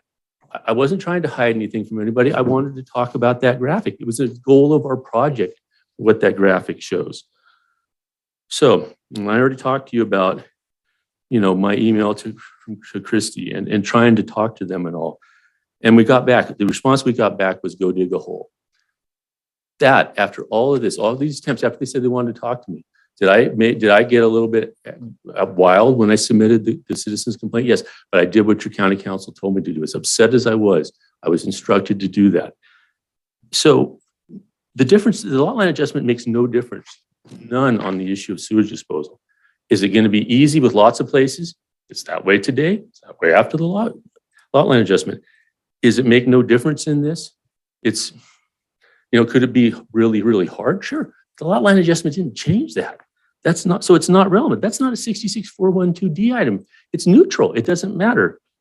In regard to the well, there's no requirement to have water on a parcel with a lot line adjustment.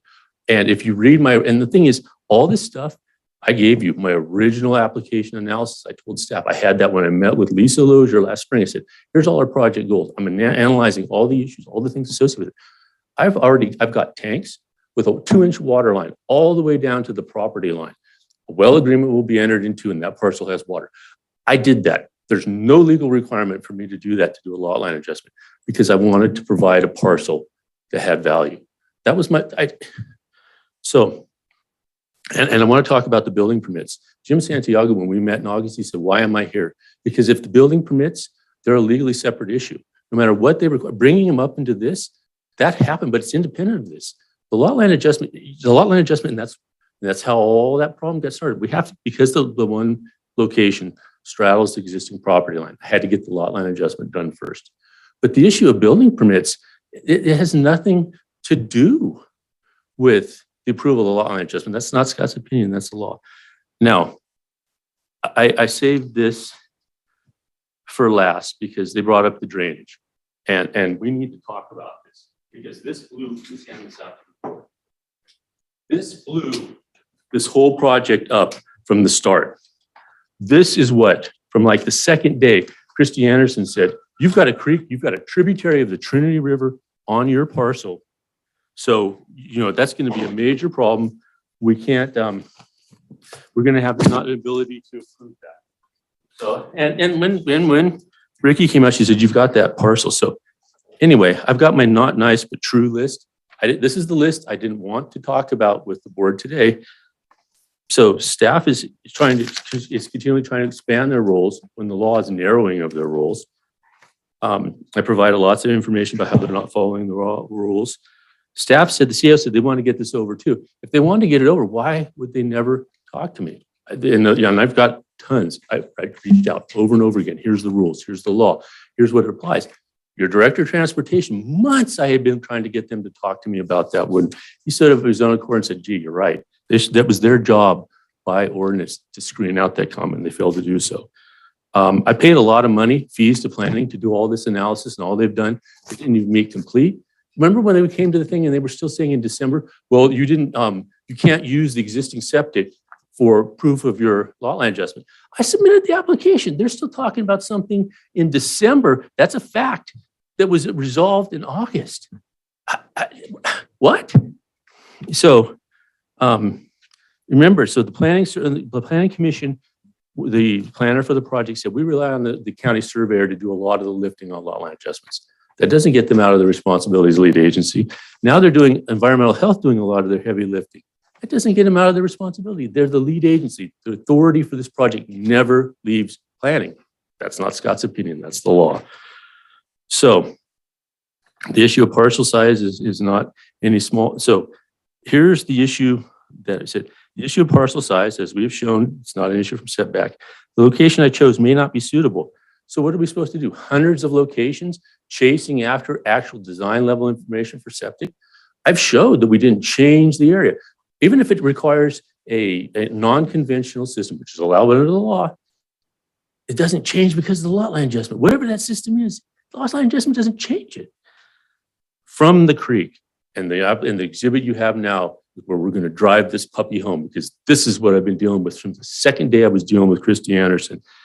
And then over there tomorrow in her letter, she said, oh, Scott just said, I can't meet you tomorrow. Screw you. Pardon me. I can't meet with you tomorrow. So you're never going to meet with me. That's what her letter said. My email said, I can't meet with you tomorrow because I have a prior commitment. I never said buzz off. She misportrayed that in her letter to the CAO. I never said that. I said, I can't meet tomorrow. It was the next day. And she said her schedule was really busy. So I hadn't tried to make any other comments. But let's walk through now these pictures, because if this doesn't show the board what's going on, I don't know. And all of these were taken within the last month, except for the two. And I want to read from you the email that Christy sent me. Hi, Scott. We have to make sure there are sewage disposal capabilities on the property you wish to decrease in size. We will need to do joint inspection. The location you chose may not be suitable.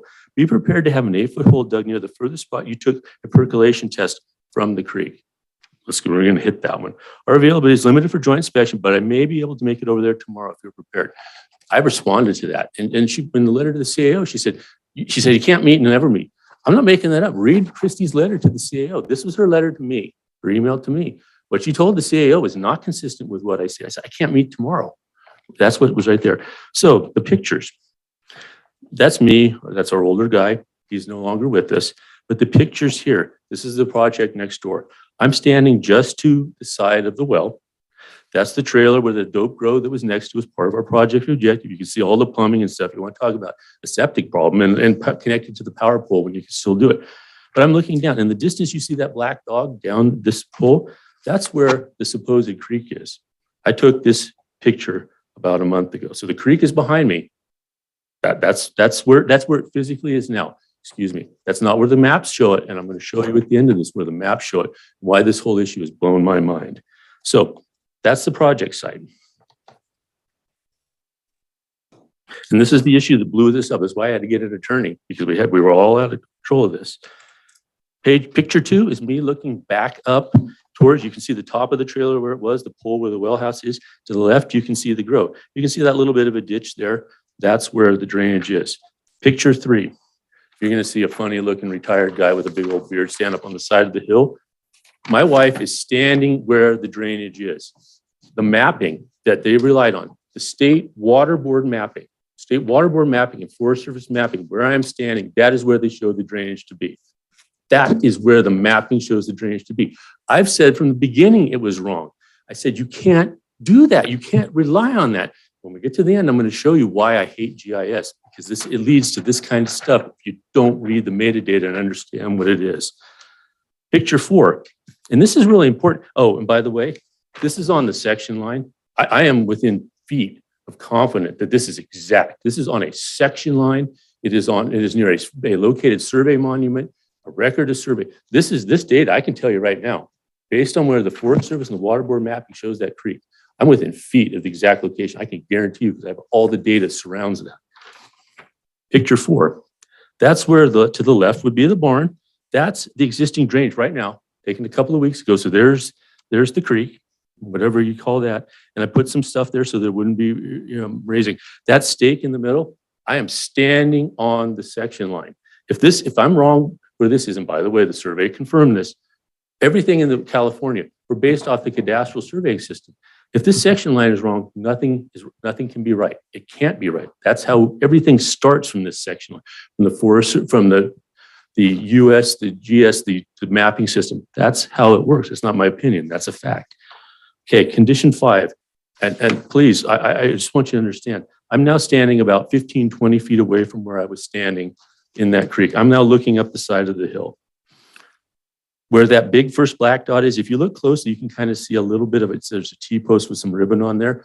That is where the location of the mapping on the water board website and the US Forest Service mapping, that is where they show the drainage. I don't know. I mean, I've been accused of doing some grading and stuff. I don't know how many thousands, hundreds of thousands of cubic yards I'd have had to grade to get the creek from up there all the way down to where it is physically. That tree, that oak tree in the middle to the left of kind of that triangle with that little pine tree, that's a property corner, survey data by our surveyor. And that square box, when when Ricky Townsend showed up at our property, the graphic that she brought where she thought the creek was depicted that. That was where, because she started with the county GIS data and said, oh, based in which the parcel data is lousy out in our area. And I sent a lot of email back and forth. I want to discuss this with them. And they said, we got to go with where the creek is. She had it drawn all the way up there.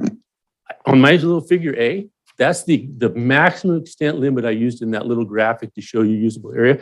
I said, what if Ricky was right? And that's just not even totally right. I drew the limits on that because I wanted to show you under the most radical position, where would that be? Position 6. This is me looking back up towards, you can see the kind of the power pole in the distance, up on the hillside, up on the left is where the survey is. Where that red stake is, and you can't kind of see the red stakes in the back, that's where the mobile home in the 1976 permit was located. It was destroyed in the Loudon fire. The septic for that mobile is to the left. To the left of that, you see a T-post with some ribbon. That's where the mapping shows the creek is. So in 1976, the county approved the septic system in the middle of the creek. That's survey data. That's the Forest Service data. That's the water board data. The water board who adopts the OWTS regulations. That's their data. Now the real creek is off to the right. And this is why in the beginning, and I pointed this out, I've been saying since the second day I talked to Christy, can we talk about these issues? Picture 7. We're now twisted around and we're now back down on the front of our parcel. Where I took that picture, that shows you the extent of water from this heavy rain winter where they scooched the pine needles to the side. This is the creek. Remember, this is the creek that Christy's talking about. That's what it scooched through the pine needles to get there. Notice I had to hack through the wildwood riparian vegetation to get to that. Sorry. The next picture 8. That's where that culvert coming under the county road was actually buried when we bought the property after the fire. I dug it out. So that is a large drainage up behind that truck in the county road. Drains under that. The creek that we were talking about would have come in from the right here and then goes under our driveway. So there's a lot of water that comes through there. Almost never see water from the supposed creek. Picture 9. That's the other side of our driveway and before it goes under the neighbor's driveway. From the left would be where the creek is. And from where you see up above, that's the drainage from all the next door on the neighbor's driveway and everything. It flows a lot. And then you've got the other water. So all that water, supposedly the creek, and then these two drainages. Picture number 10. Picture number 10 is the culvert under the Gustine's driveway downstream. That culvert end is crunched. This is this winter. That's where the creek flows. And by the way, I meant to offer, if you'd like to adjourn and the council and hold a board meeting on our property, adjourn there. I'll sign whatever waivers are necessary for you to walk through me on this. So that's where the creek's flowing this winter. Picture 11. This is down to the next property, Paradise Valley. That crunched under culvert, that's where the creek comes out. Remember, this is the creek that everything down. Picture 12. The creek is now flowing in the ditch next to the county road. I'm sure somebody's got cuttings or brush. And you can see the heavy flow that's been in there this winter. Picture 13. That's where the creek goes under the county road at Goose Ranch Road. The culvert there is also crunched in the end. That's the creek. That is the creek. That's not Scott's opinion. Now, look at the next one. This is mapping from the water board site. So it's lousy the way I've laid it out. But again, so you see that little dashed line, the kind of the ABCDs? That's our property. The dashed line starts up on the hillside. It runs down by A. That's where the former grow, as I showed you. And by the way, it shows it going through the middle of a shed on our property. So A is where the former grow is. B, and I wish it showed up on there. I'd actually moved the trailer. It's actually sitting down there at B. That's where the creek goes down by where the barn is, the creek. I'm sorry, the drainage. C, that's where I showed you up on the hill, way up on the side. Remember, this is what we're holding our feet to the fire for. This is why I had to change the whole project application originally, because of this quality or lack thereof data. D, that's up behind the mobile where I showed you where the creek would be going through the septic system the county approved. And then E is where all those drainages come in. I use the mapping tool. You can see from E, it's over 1,000 feet down to where that culvert is from where our property is. And this is most important. This is state water board data. The dashed lines are ephemeral class 3 drainages. The solid line down over up to the upper left corner is intermittent class 2. They came to my property and said, you have a class 2 tributary of the Trinity River. We're going to regulate you based on that. The entity, the Forest Service and the state water boards who are responsible for this stuff. This isn't, I'm not, go online. That's where I got this. And so they came to my property. The regulating agency doesn't say it's class 3. And believe me, it makes a ton of difference. So next page, this one's color. This is the actual location where this says the drainage is. That little white dot down towards the middle, that's where I'd move the trailer to. That's where the creek is. The creek comes through there. To the left in the middle, that's our house. That car is the car in my application. I said we were going to take off. If you follow this, it actually shows where my stake was, where the creek was behind the house. This is actually up on the hill. So if anything, my stake understated where the mapping shows that creek to be. This graphic shows the Forest Service when they adopted their mapping. It shows what we do for our mapping. The Lewiston, the huge Lewiston quadrangle, has just a little bit of Forest Service at the top. So how likely is it going to be accurate when you start to get way down in the bottom where we are? Well, that's not their mission, so it's probably going to be more questionable. And here's what blows my mind. This is the metadata. This is the data that explains what they're telling me they're going to try to regulate me with.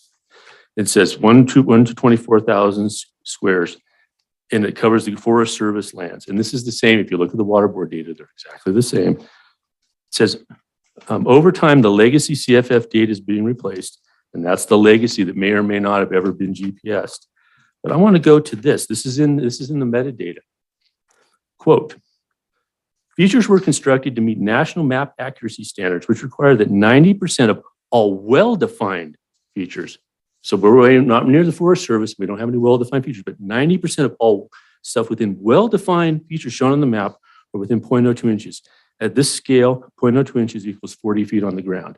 So the best data that they have, the most accurate data, already says, assuming our little drainage was even something they called a major feature, already has 40 feet of error in acceptable standards. What about the other 10%? And remember when I said we're outside of what the Forest Service would really care about, the base of the original mapping? So we could have, this creek is shown it's about 90, 100 feet off of where it really is. If you look at the metadata itself says this mapping can be off that much.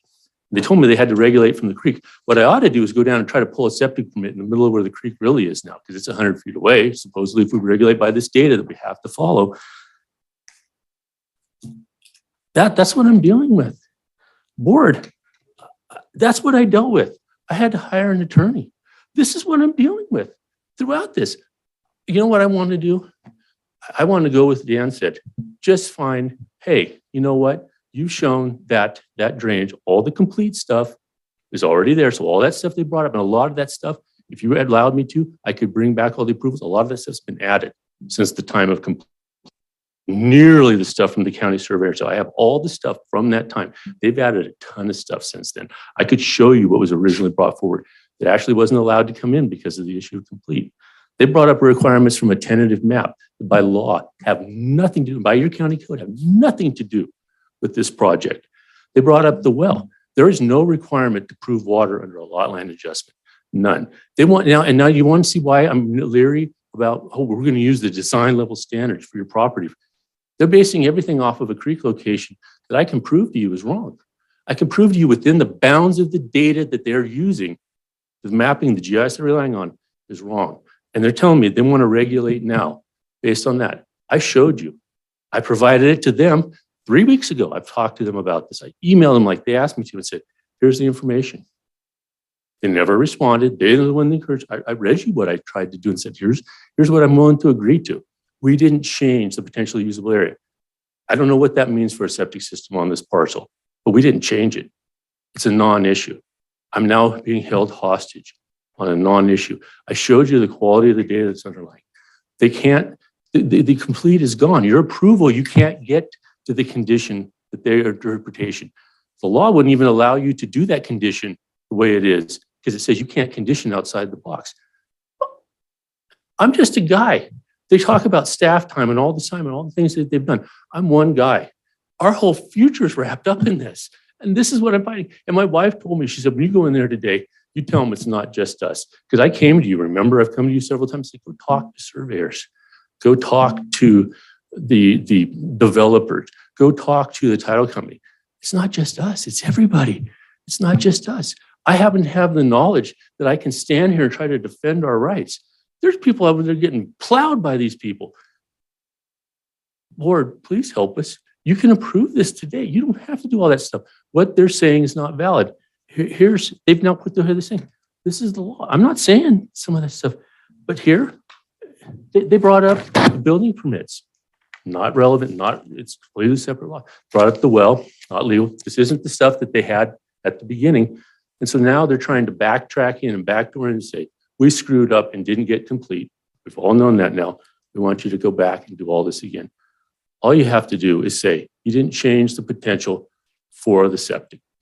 I don't know what that's going to be. And that's what the conditions that we're showing, that condition, take away condition C, which isn't legal, at least the way they interpret it, put in condition that says, hey, this outline adjustment doesn't make any issue on that. And whatever you're going to have to do when you have to do it for a building permit doesn't change. That's all I'm asking. I didn't, that's the rules. That's what I've been fighting. And this data, any member of the public, anybody, anywhere in the world can go and find this. Thank you. Thank you. All right, it is 4 minutes to 1. We're going to take a lunch break and an hour.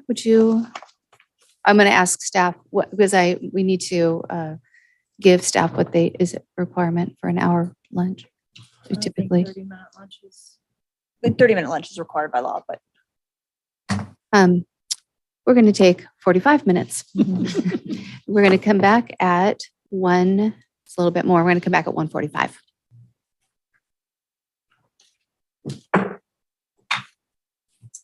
Thank you.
I got to catch up on my email during break. That was exciting. It is fun. At least you feel productive. It is. You're right in your seat. You are in, man. Okay. Ready? Yes. I didn't answer. We're on? Okay. I haven't answered It is 1:45 and we are back in session. When we broke for lunch, we had just finished hearing the applicant. And so now it is an opportunity for staff to respond. And I don't know who would like to, Christy? Okay.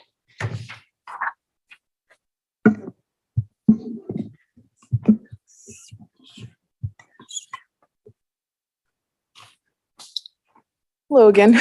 Hello. Okay, so I wanted to address some of the comments, just to kind of give some reasons why and explain things a little bit more.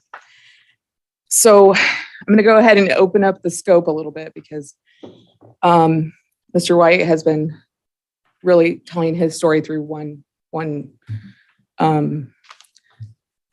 lens, I guess.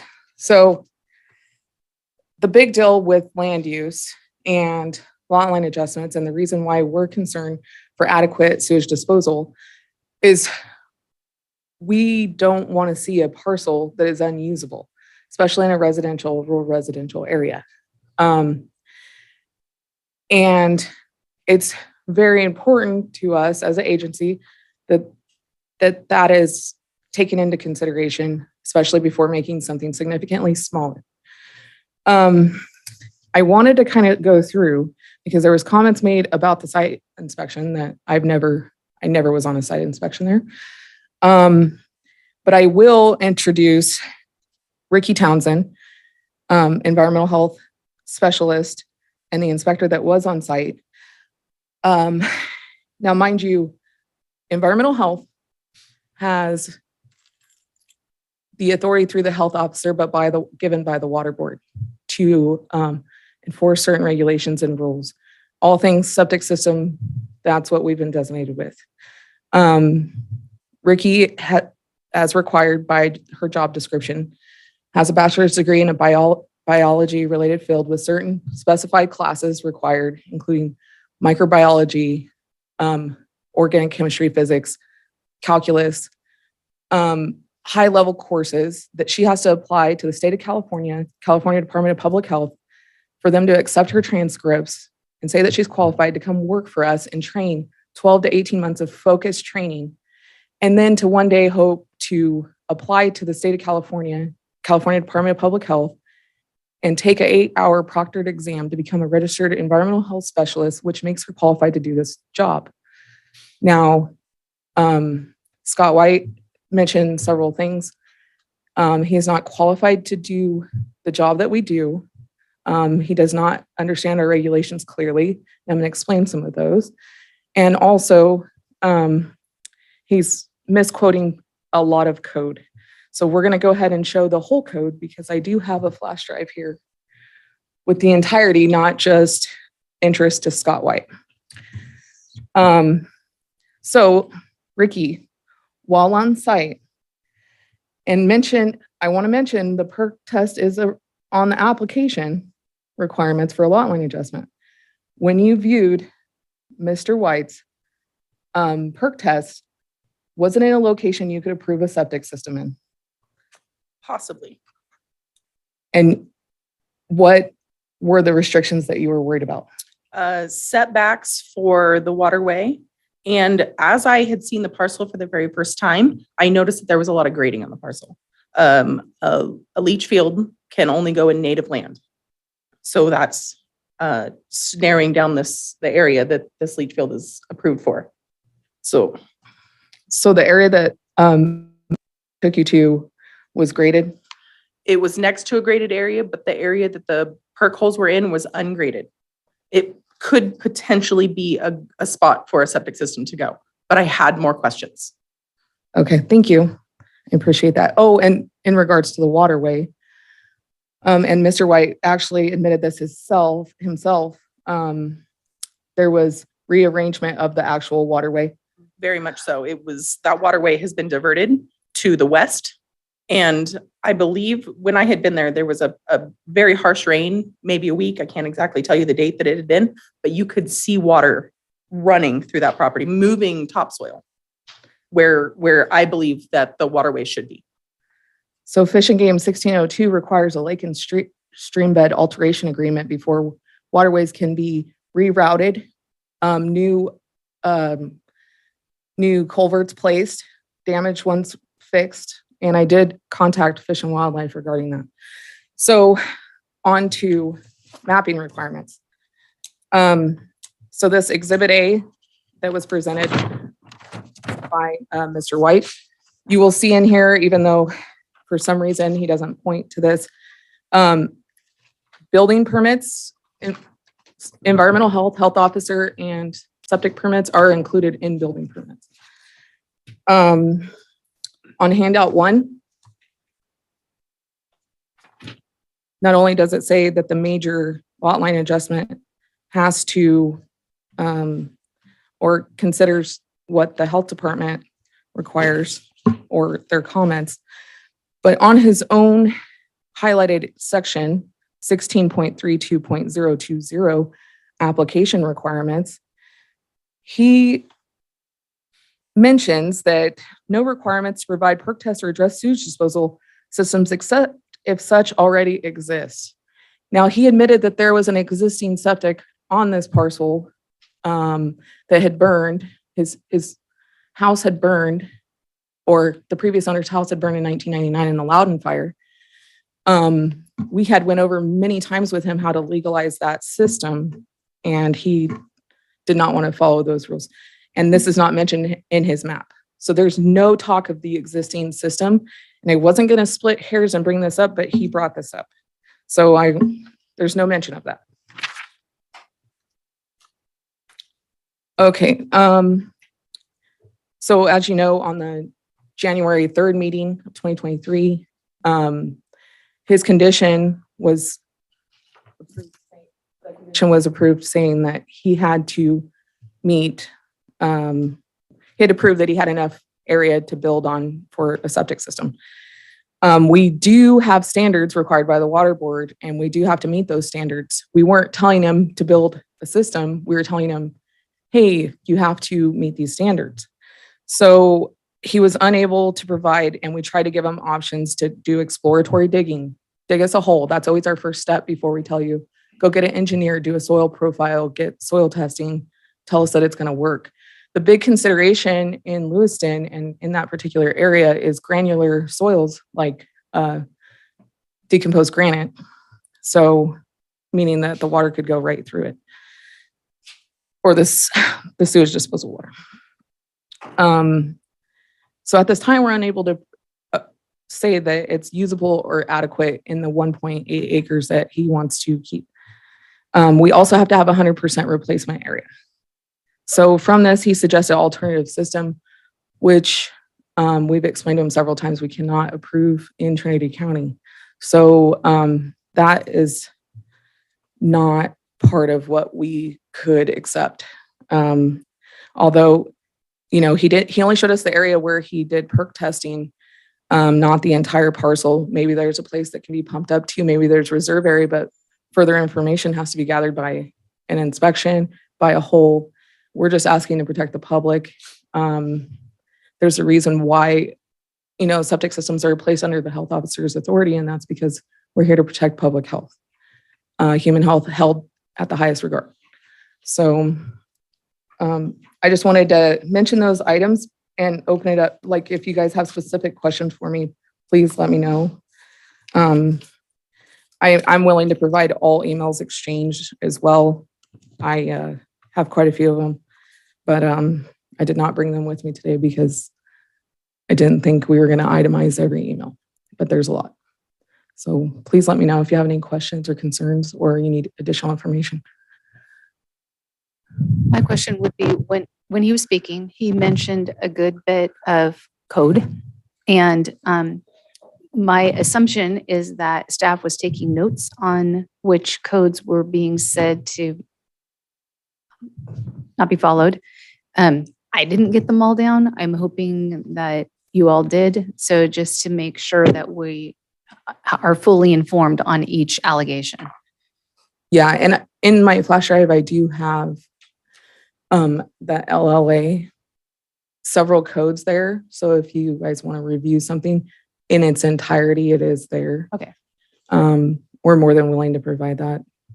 Perhaps a more general question along that lines is, do you feel that there is anything that you're requiring, proposing, anything that is outside of code or is as characterized limited that we can't do it? That to me, so he mentioned the tentative map, and in no way I was saying a tentative map was required. I was just mentioning because he said that there's no definition for usable area, that in the tentative map section, there is definition of usable area there. So that would be the only thing I think I could point to specify, but in no way do I think we're not following the law. I think being cautious about how we split properties is really the whole point of the MAP Act and why we should care about how things are divided up. Because it's really hard to tell somebody that they can't build on a property that they purchased, which we recently had to do in Lewiston, and it was terrible, a terrible thing. It's the first time I had to do something like that, and they had purchased a 4-bedroom manufactured home that they could not place on the property because they had no sewage capabilities. So sewage disposal capabilities. I have a question. I'm just wondering what is it that triggers or doesn't the septic thing with a lot line adjustment? So if a property, a lot is being adjusted larger, is there an anticipation that you don't need to confirm that, or do you still need to confirm it? So the concern is always the smaller lot, because you're only helping a parcel to get bigger, you're only helping the usable area. The smaller lot, that's as a result, if they prove their septic system or their perk test or whatever is existing or whatever they do or don't have, that's what's important on the smaller lot. The bigger lot, it's typically a good thing to expand the size from our end. Okay. And then I completely understand wanting to avoid what you just went through with this other property where they couldn't build. Is that, it's not only that you want to avoid that, but you have a responsibility with code, with our rules and regulations to ensure through this kind of process that we don't? Correct. And that's why it says on a major lot line adjustment, health department comments. I mean, why else would we comment if it wasn't on water and sewage, which is what land use projects, that's our purview in land use projects. Okay, thank you. Is it true that real estate agent got sued? Yes, from what I was told. And that's really unfortunate. So there was discussion of this being a major lot line adjustment and then it being a minor lot line adjustment. Where does the application sit now? Is it major or minor? In my opinion, but I am not a planner, a major lot line adjustment because of several of the big changes. Do you want to address that, Skylar? Thank you, Skylar Fisher, Associate Planner.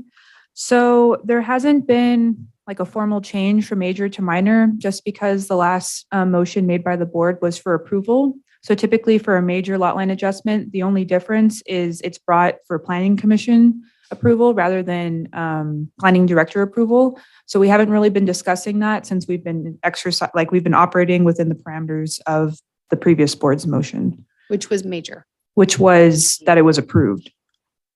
Is it major or minor? That's not a thing? Because the determination only gives you a route. Right. So the primary reason why a determination is made is because due to, now hold on, I have, so if it's a significant or substantial rearrangement of the existing parcels, requires a certificate of compliance for one or more of the parcels, requires relocation of utility or roadway, or in the judgment of the planning director, subdivision review committee member, or planning commissioner, should be discussed in a public hearing. So after our initial pre-application meeting where we discussed concerns regarding environmental health, and I understand that, the applicant is putting in an effort to solve the the structures that were put on the property without a building permit. And then there was also a concern regarding zoning.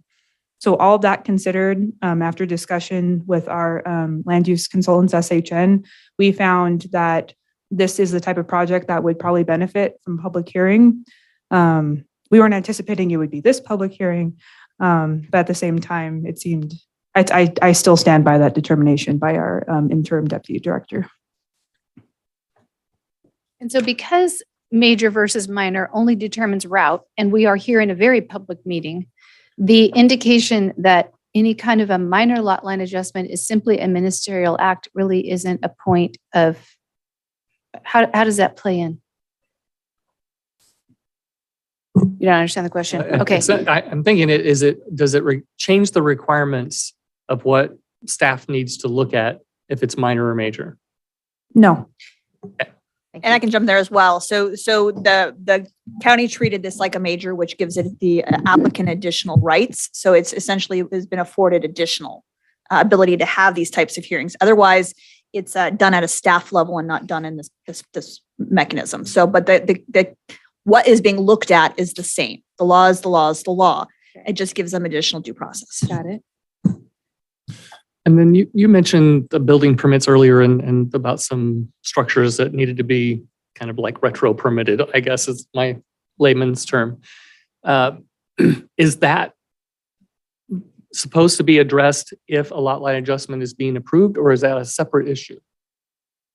So one of the reasons this was mentioned, and it is in the box of building, the box that he made or put out here for us for his exhibit A is building code. So it is relevant in my opinion, but I'm not the planning director. Now, also to establish kind of a tendency or a behavior, these things were done without permits, unpermitted, and not legally at first. So hopefully he's in the legal route now and he's gonna fix those issues. But the lot line adjustment would allow for his building permit to go through for that structure that he started with the foundation on. Because there has to be property setbacks. So Cody's here. It sounds more like it's the lot line adjustment makes it possible for that to be moved forward, not that has to be addressed before the lot line adjustment can move forward. That's what I'm trying to understand. Cart or horse? So Cody Smith, building inspector 2. So basically what we had was it's a metal building with a barn with a lean-to. So we have the plans and we have everything in now. So we're to the point where we're getting ready to issue. However, we're stopped by that process of basically planning has to approve it before we can get it out the door. So with the lot line stuff going on, that's where it kind of came to, okay, we got to get this figured out first to get it to that point. So what we mean by as-built, because I wanted to kind of hop in there and explain that a little more. So basically what as-built means is, let's say you have somebody come in that puts a dwelling, for instance, up, and we have no permits, we have no inspections. That structure is then considered an as-built structure. An as-built structure requires engineered plans to then be able to submit to make that process start, because we essentially can't sign off on something that we can't see. So basically with a foundation, a perfect example is that, we can't verify the steel that was put in. We can't verify the depths. I know it was brought up, that he had pictures, but the only way that you can move forward with using pictures is if it's already asked beforehand and the building official actually says, yes, we can take that. But with this one, it was like, we have to wait until this lot line's approved. So essentially we don't have a line running through the structure. Then if for whatever reason it's not approved, things of that nature. And the retaining wall was essentially the same idea. We had this retaining wall that was constructed, wasn't done with any kind of permits. We didn't have any kind of eyes on it. The first eyes that we saw on it was after it was already done. And we actually performed the inspection as a courtesy to the applicant and to the contractor so that we could try to give them a way forward. Like, how are we going to mitigate this now? Because I've stood up here and said it before, and I will say it until I'm blue in the face. Whatever happens, happens. I'm not going to sit here and focus on the past of what happened. My whole goal has always been, how do we pick this up now and move forward? And so with those structures, that's basically what it was we need engineered plans. Let's get it fixed. If an engineer signs off on it, then hey, we're going to sign off on it too. If an engineer doesn't sign off and says, these are the things we need to do to mitigate that, then that's also in the same realm we are. So the metal building with the lean-to permit is the one that's ready to issue at this point. Once, planning, if approves, pays the balance of the fees, we issue it out the door. The retaining wall, on the other hand, we haven't received the as-built engineering for yet. So that one's still in an open status. So once we receive the as-built engineering for that one, that can then be reviewed, and hopefully we can get it to a point where that one can be issued. Thanks. And then I just want to clarify, because that helps me understand the process. But so I'm clear on this other part. Those being signed off on, if you will, are basically what I'm hearing is waiting on the lot line adjustment, not the other way around. Right. Okay. Thank you. And one question really quickly, the permit for the barn structure, or whatever, the metal building, that structure is straddling the existing property line. Is that the case? So I don't do the plan review, just to make that clear, but my understanding of what this was, it was going to be either right on top of it or right, with less than the amount of setback that it needed to have. Okay. Okay. So, and then I do have a question for you, Christy, too, while I'm asking questions, because you said that you can't verify that there would be enough room for a septic. But my question would be, can you verify that there's enough room for a septic on the existing parcel? Not at this time. We have not been provided enough information. So, and then that's something that we'll talk about that later in discussion, I guess. Also, to touch a little bit on the building side, is the planning director can request comment from all agencies that he thinks are relevant to that project, as per section 16.32.040. So just to add to that, that's another reason why those comments were included, is my understanding. I have a quick question. Hi, thank you for your time. I just want to know, I guess this is just kind of more of a question as per process. I've looked at the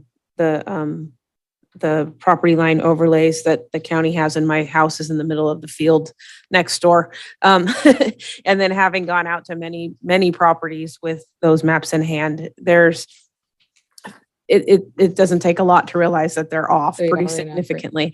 Yeah. So I just wanted to know, you guys realize that, right? Obviously, when you walk out on the landscape, you can see that they're off, and you're willing to work through that from a common sense standpoint. Correct. Okay. Ricky Townsend was using her expertise of where she's seen the riparian flow to determine where the natural path of the waterway was. Okay. All right. I was just wondering, and then on that topic, stream classifications, I mean, it's pretty easy to see a 1 and a 2, but a 3 sometimes can, especially in Trinity County, where we have a lot of water that has overland flow, and then it just sinks right into the ground and you don't see it again for an extended period of time. I have water that flows on my property that does that. It just disappears and then it returns way down the way. But so to me, making a classification of that detail, especially in a class 3, I just was curious to know. I have no idea where he got that information. Okay. There's a lot of things that were mentioned that I have no idea. Okay. All right. I was just curious. Yeah. Thank you for your time. No problem.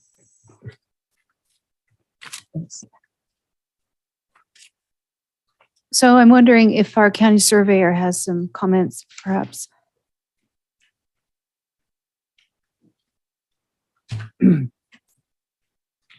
Thank you for being here today.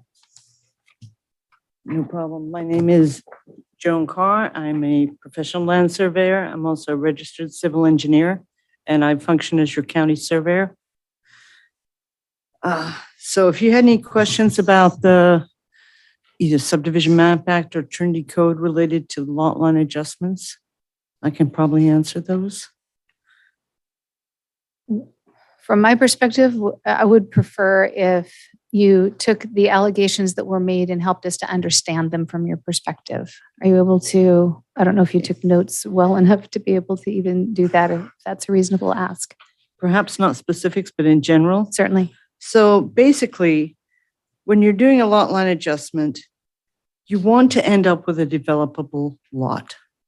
You You want both lots that you're adjusting the configuration of to both be developable when you're finished.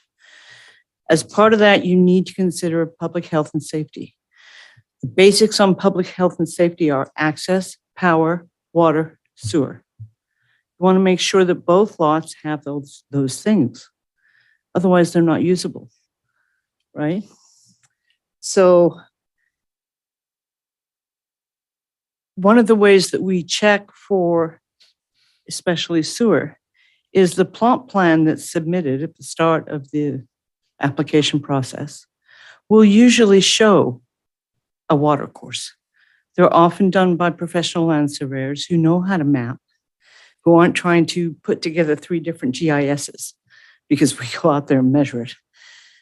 So then we know exactly where that water course is right now at the time of this application. So it's important to have those on there, and that's one of the things you want to look at when you're doing complete. As we were getting towards the end of the second review, Skylar said to me, "What about the creek?" And I said, "What creek? There's no creek on the plot plan. What creek?" I hadn't done a site visit. It's not my job to do a site visit. It's my job to assess what was submitted, presuming that everything is on there. And because it was stamped by a licensed land surveyor, I assumed that there was no creek on that property. So I didn't even think to address that part of it. I did want to say that this client has been, at least from the county surveyor standpoint, has been treated somewhat differently at his own request. I work collegially with the other professionals who do this, who write the legal descriptions and do the plot plans. And we do a lot of back and forth informally over emails. Hey, where's the creek? If I'd known there was one on there. And I was informed by the land surveyor that he could not deal with me directly and I had to deal through the applicant. Planning also told me that I could no longer contact the surveyor directly and had to go through planning to the applicant to the surveyor. So in that way, he has been treated differently than I normally would. I think this application should be deemed incomplete. It's been incomplete in my mind from the start. From the first submittal when we had 3 lots and I inquired whether the 3rd lot was actually a legal lot. We can't do lot line adjustments between lots that aren't legal. And the second question on it was, how do you access it? Because you can't make landlocked lots in California. Well, you can, but then you've automatically kind of legalized it without providing access to it. It's a bigger question. We don't want to get into all that. So I think this should be deemed incomplete based on the plot plan. And I had some really technical questions for the professional land surveyor that's here. And what Skylar brought this morning is the synopsis and the red lines. You probably don't want me to go through every one of these point by point. They're very technical. And I'd rather deal with a professional land surveyor on it because at least they understand what we're talking about. And so that's typically your process, is that you would speak to the land surveyor so that you can have your technical conversation in a language you both understand that the rest of us probably don't. Right. And so the applicant, when they revise their submittal with a newer plot plan or newer legal descriptions or amended plot plans or legal descriptions, is submitting something that can be evaluated and then passed on to approve. The way the legal descriptions are currently written right now, without addressing all these little points here, I don't know that I would not be willing to jeopardize my license by saying that I would approve them. Because yes, I work for you guys, but it took me a long time to get both those licenses, and I'm careful with them. If you've got any other county surveyor specific questions, I'm happy to answer them. I've been in land development my entire career. If you have any general questions, I can do my best to answer them. Okay. Questions of supervisors? No. Sarah Fisher, you good? No. Yeah. All right, thank you. Thanks. Thank you. I know.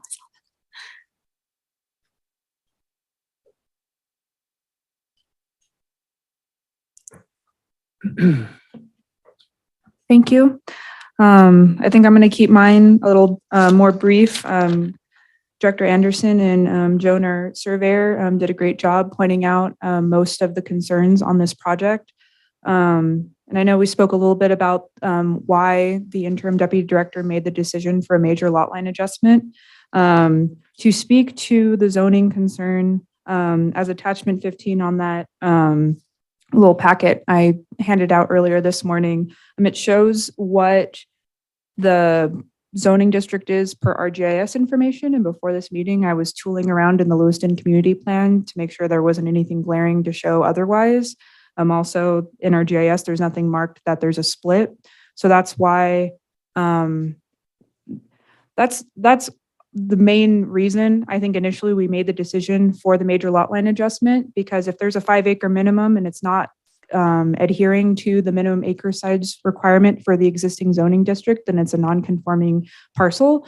But we really try to work with the applicant in any way possible. I know that this has been like a really long meeting, so it could seem like that's not the case, but that's why we said, if we bring it forward to the Planning Commission, and if we can say without a doubt, this parcel is developable, somebody could establish a home site here and it'll be completely fine, no health or safety issues, then there's an argument there for approval. There were some statements made earlier about completeness, and I think that's kind of what got the convoluted ball rolling. Initially, there was an email that was sent to the applicant by the surveyor who prepared the plot plan and the legal descriptions for the initial application submission. And that was prior to the 30-day expiration. A week after that, there was correspondence between planning staff and the applicant where we realized that the agent wasn't an authorized agent. After consulting with county council, we believe that the intent of the Title 17, so that's the zoning application requirements, that's being leaned on a lot for that 30-day window for notifying an applicant whether or not their application is complete. We felt that because our intent was to reach out to and to inform them of the additional requirements within that window, that it met that requirement. And then from there, there was a back and forth with the applicant in that they didn't want that he didn't want to submit the information that was requested of the county surveyor. There was still the concern about the septic.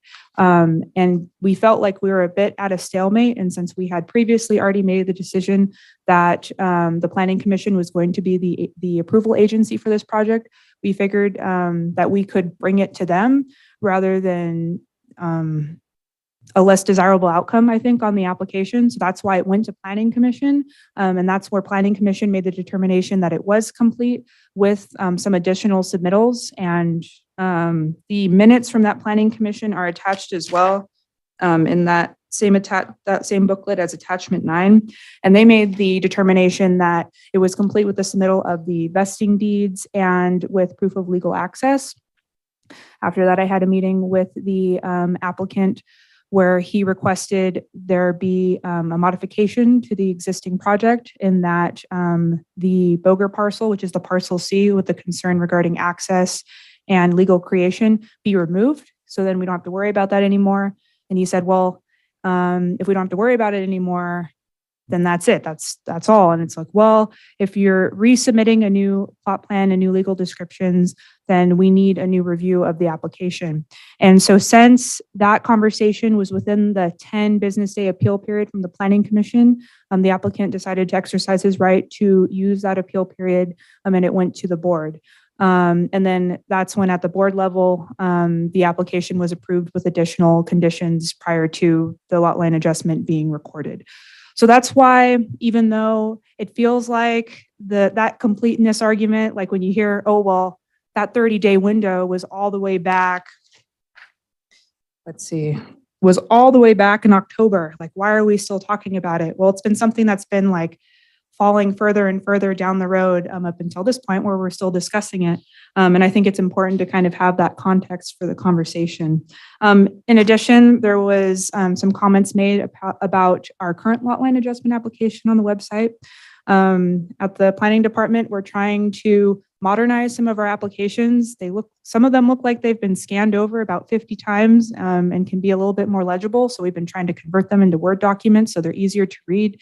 I assume during that process, we must have left off the perk test requirement. That was not intentional in any way. I'll work with our admin staff and we can correct that today. I think that's about it. If you have any questions, please ask. Questions?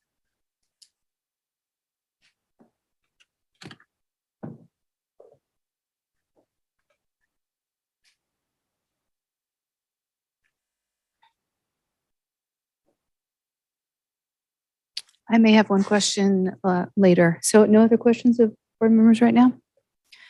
Not Okay. for them. So council process at this point is that the applicant gets a moment to respond to any of that. Is that correct?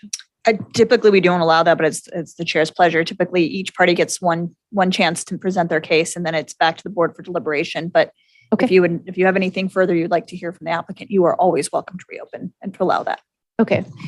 So I'm going to close it and we're going to bring it back to the board for discussion. I one question. It wasn't for the folks that spoke, but for council. Just do that now. It's a technical question. Just a minute. I'm thinking inside of my head about, I'm sorry. So if we started with. Get a staff report, then we opened it up for the applicant to make their statement. Then we gave an opportunity for the department to make their statement. And then we close it. So I don't appreciate the gestures that are coming at me. Just to say, I will give you 5 minutes. On your initial statements, I gave you 10 with some leniency and you took 50 and I listened to all of it. If you would like 5, I will do that and then we're done.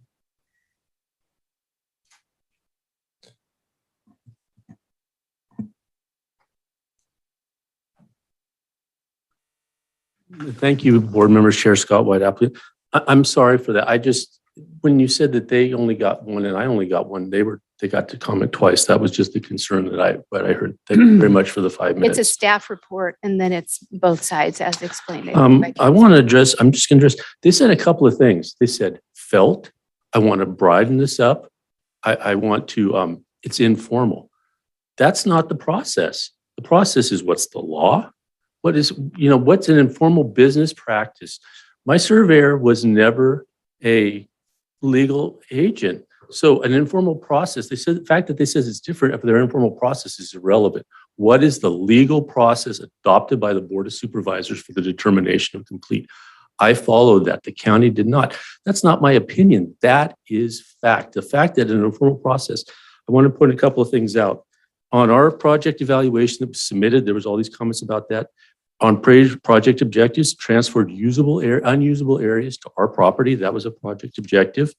Page 2, it says that the future well agreement adjusted to allow existing access. That was in our project. They said, where's the water coming from? It was in our application. We had the figure base shows the water tanks and the water lines. It also says that we eliminated the existing septic from consideration based on the fact that we had that August meeting and we said, we're not going to consider it. We're not going to look at it. That's documented. My attorney has that in writing that we documented. That was what we agreed to. That's why it's not talked about. And I want to really make sure that something, because your staff is using the online GIS to say what the zoning is on the back of their page. I have the official community plan. This is what was adopted by the Trinity County Board of Supervisors. The GIS is a takeoff. As I had in my application I submitted from the beginning, you can see the parcel that we bought is split zone in general plan. This is what you adopted. This is the law. It is not a county GIS system. It is split zone. There was never 5 acres of rural residential property there. That's part of our application from the beginning. We're not everything that I'm saying is we've been upfront. We're saying a lot of things here that are not. And I'm going to say that here I want to just respond to the comments. Oh, they talked about usable area. The only mention of usable area anywhere in the zoning ordinance is on the plot plan, on the application for lot line adjustment, section 1608-200, usable area, deleted per ordinance number 1094. So usable area is nowhere within the ordinance. That's the only term that's used for a lot line adjustment. The other defined usable area terms are in the ordinance and they're used for all the other things. There is no usable area term in the ordinance, and there's nothing in that for that. That's the ordinance, not Scott's opinion. That's the ordinance. They stated that the full complete plan, those comments from the surveyor, those red comments, we received those months after the initial application. If you remember when I said before you, the county surveyor said, I'm going to stop my reviewing now. Think about that. She said, I'm going to stop my reviewing now. That's a comment. That's in the emails we got. And she sent that to our surveyor who had no authority to act on her behalf. Following an informal process, what does the rules say? The rules say you have 30 days only to do whatever you're going to do for complete. That's the law. And they don't have the authority, county surveyor doesn't have the authority to talk to what the planning law is. You had the environmental health say, I want to open this up and broaden the scope. I have a ton of notes here on what they said that are not true. It's not environmental health's role to make those statements that said, she said, open up scope. She said, they have the right to comment. Your adoption of finding of fact 4 said our project was minor after the drop of the other ones. I addressed that. I'm not hiding anything. She said that, that Ricky's qualified. I have no doubt that Ricky and they are professional qualifications. What I'm saying is they're trying to apply standards and ordinances that aren't there. The building department code, I read you where it stops within the box. It stops at, if you're going to get a building permit that needs a septic, get the septic permit. I showed you that usable area. They say I'm not qualified to do that. I looked at the standards. You don't have to have a permit. I can read what those WTS standards. I said, what's the 100-foot setback? That doesn't require a license. That requires logic. So I'm trying to go through all of this stuff that's been stated. And those like I said, those red line comments, those were provided long after the initial. They said that the stream has been diverted and the grading, there is nothing there. I showed you where the permit from 1976 showed where that creek is exactly. I showed you where the mapping shows the creek is. It's physically impossible for there. I went to the Trinity DOT and it's because they said you need to file an application for DD permit. They said you don't need one. That's a fact. I had all my building permits submitted within a week afterwards, and they're not part of this lot line adjustment. I had them all submitted within a week. I've done what I've required to. Thank you, board. All right. We'll close the hearing and bring it back to the board. Public. Ready to open for public comment. Seriously? That's where I'm at? Yeah. Sorry. All right. Is there any public comment in the room?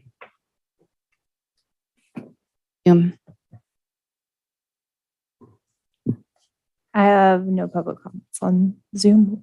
All right. Close public comment. Now bring it back to the board.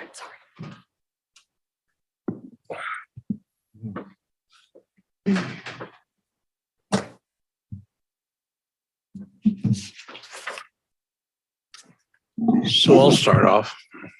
I just want to thank Ed, Cody, Christy, Ricky, Skylar for doing a great job.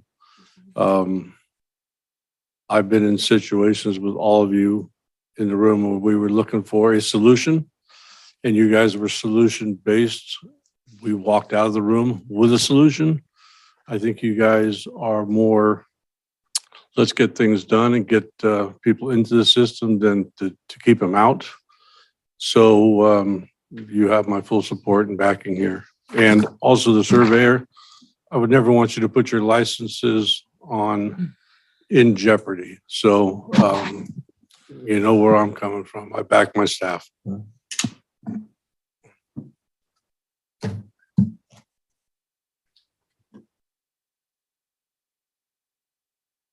Well, would anyone care to make a motion? I'd like to make a motion to deem this incomplete.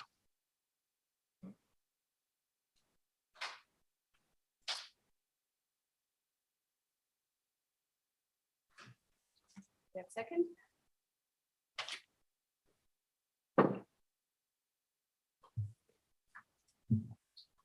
Okay, I'll second for discussion.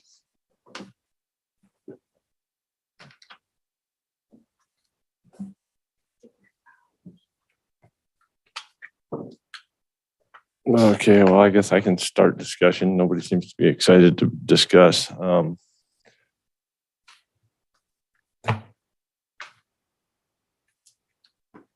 Frankly, I think one of the biggest issues here is that the applicant's hard to work with. That's, to me, not the biggest question.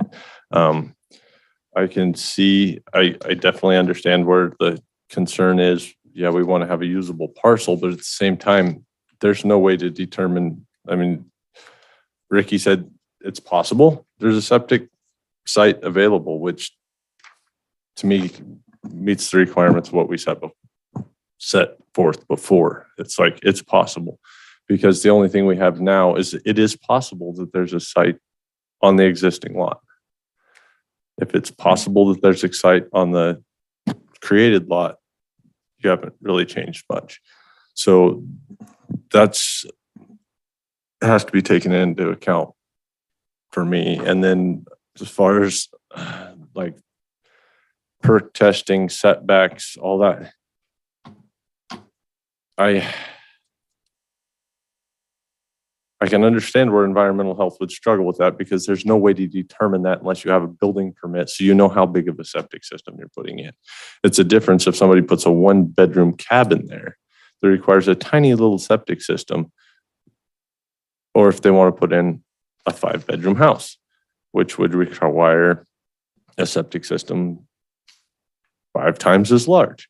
So there's too many variables that you have to work through to get whether or not it's actually permissible to have a septic there. The question to me is it possible to put a septic there? And I know Christy brought up she had a parcel that's not permissible. That's something I think we need to work out in the future. We need to come up with ways that we can permit those.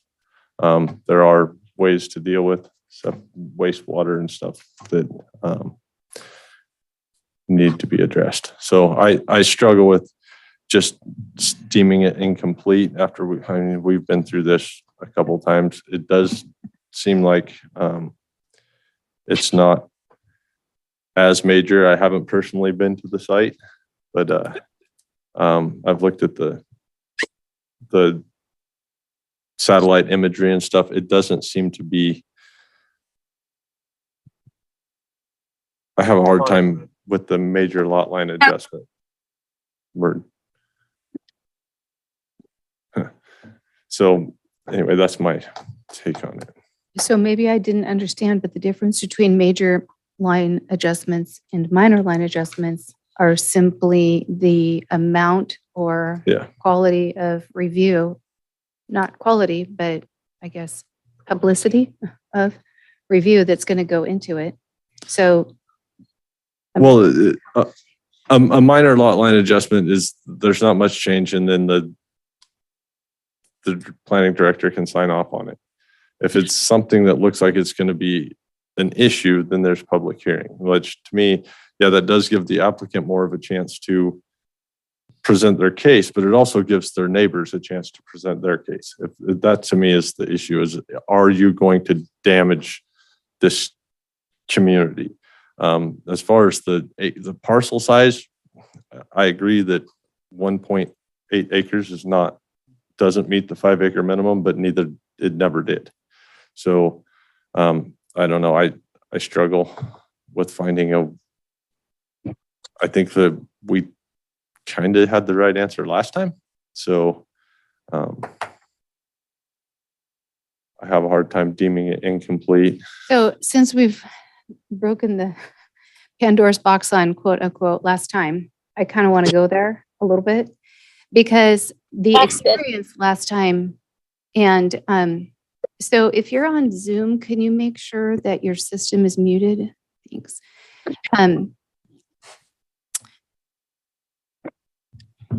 I think as chair, when I reflected on that meeting, I wish that I had been stronger in board decorum and protocols.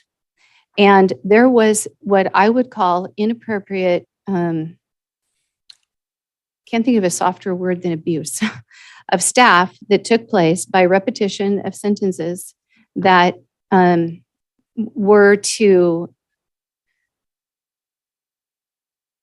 put a picture in our minds that our county staff were incompetent, that they were uncaring of the law, or trying to skirt the law or make things difficult for an applicant. And what I think in reflection is I wish I had shut that down and found a way to stick only to facts. And I think that in the process, there came a point with staff that when there was a direct question asked of a supervisor, if we were to accept this particular outcome, would that satisfy staff? And I think that staff responded, yes, just as more like, I would do anything to get out of this uncomfortable space right now. And I don't think that that was really the best answer in the outcomes of what they deemed was the right answer for land use. And so the only reason I wanted to go back and revisit this is because I don't think we got the answer right. And this is an opportunity to hear it more deeply, more thoroughly, and I would like to get it right.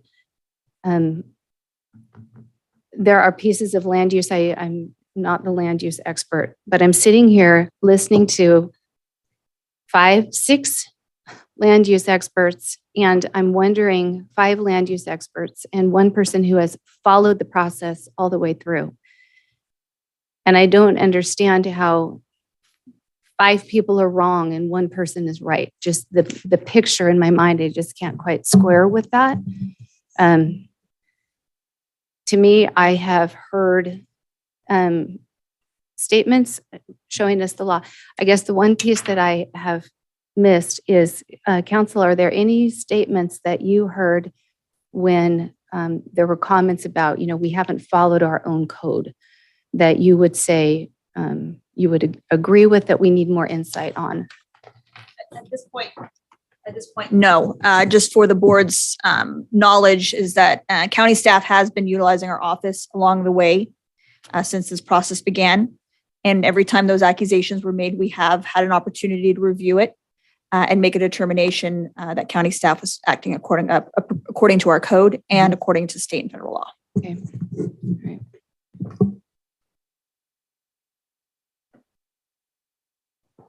So is there any other discussion? Somebody want to make a competing motion? Go ahead.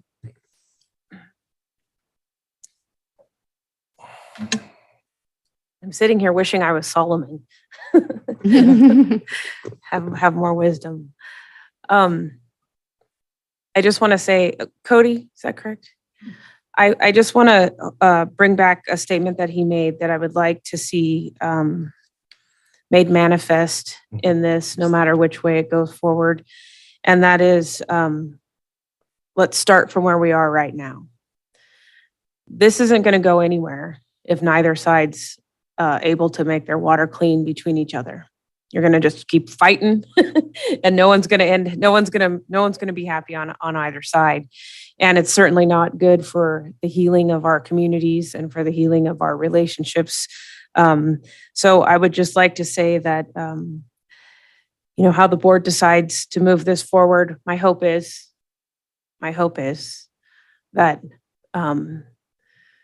we can distill this down to professional decorum and get done the hard work that needs to be done, and that we stick strictly to not necessarily maybe how we feel about anything, but what is written in code, and that those dots are dotted and those T's are crossed, and that at the end of the day, we stand square on what we're supposed to do, both as being active citizens and also as being well-versed in professional county staff. So that's just my heart's desire, is that we have clean water from this day forward, and we move forward with whatever the board decides to do. And I look forward to a positive outcome.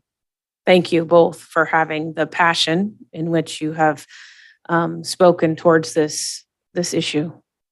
I appreciate it. I mean, I know it's contentious and I know that there's conflict right now, but to me, conflict just means that both sides care a lot.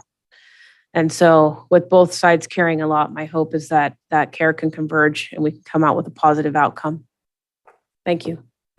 And I want to make perfectly clear, I don't think that our staff is inept or inadequate. And maybe it's from sitting up here as a planning commissioner for too long, but I've had a lot of times where county staff makes recommendations. That doesn't necessarily mean that we have to take those recommendations, because also we have to weigh the pros and cons. It's not just staff is looking at it as staff. This is what our recommendations are. This is what we get to hear from the people also. And then we get to make a decision. And staff's protected by us at that point because they can recommend whatever they think. We get to make the final decision and say, it's on us now. So I'm not saying anything against staff. I'm sure staff is doing everything that they're following what they think they need to do. The question to me comes to, and I guess maybe council can step in here, because if staff recommends that we do something different and we look at it and say, okay, in our mind, this will fit in with general plan and zoning, and yeah, we see how this works, and we make that decision, we made the decision. And it does seem a little odd to be here. It seems like there should be 5 other people making this decision, but I think that's what it comes down to, is we're going to be the planning commission and make a determination on whether or not this fits with our land use and our zoning. And it's on us, it's not on staff.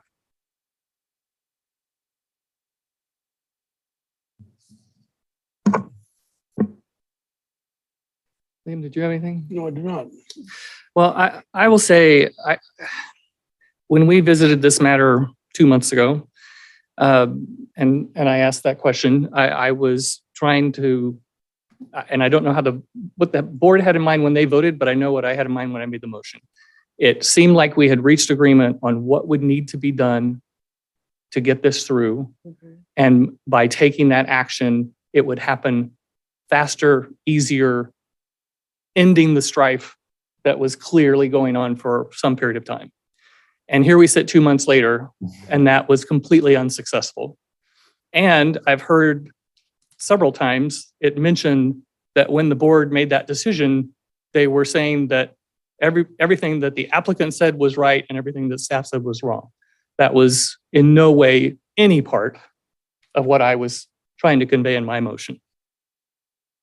And I look at this as, to your point, Heidi and Cody's, is if we're starting where we are is we made a motion that required things to happen that based on our staff have not happened. And so we're at a stalemate from that standpoint. So we can continue down this path and just let that stand and let this basically be at an impasse, because the staff will continue to require what they're asking for.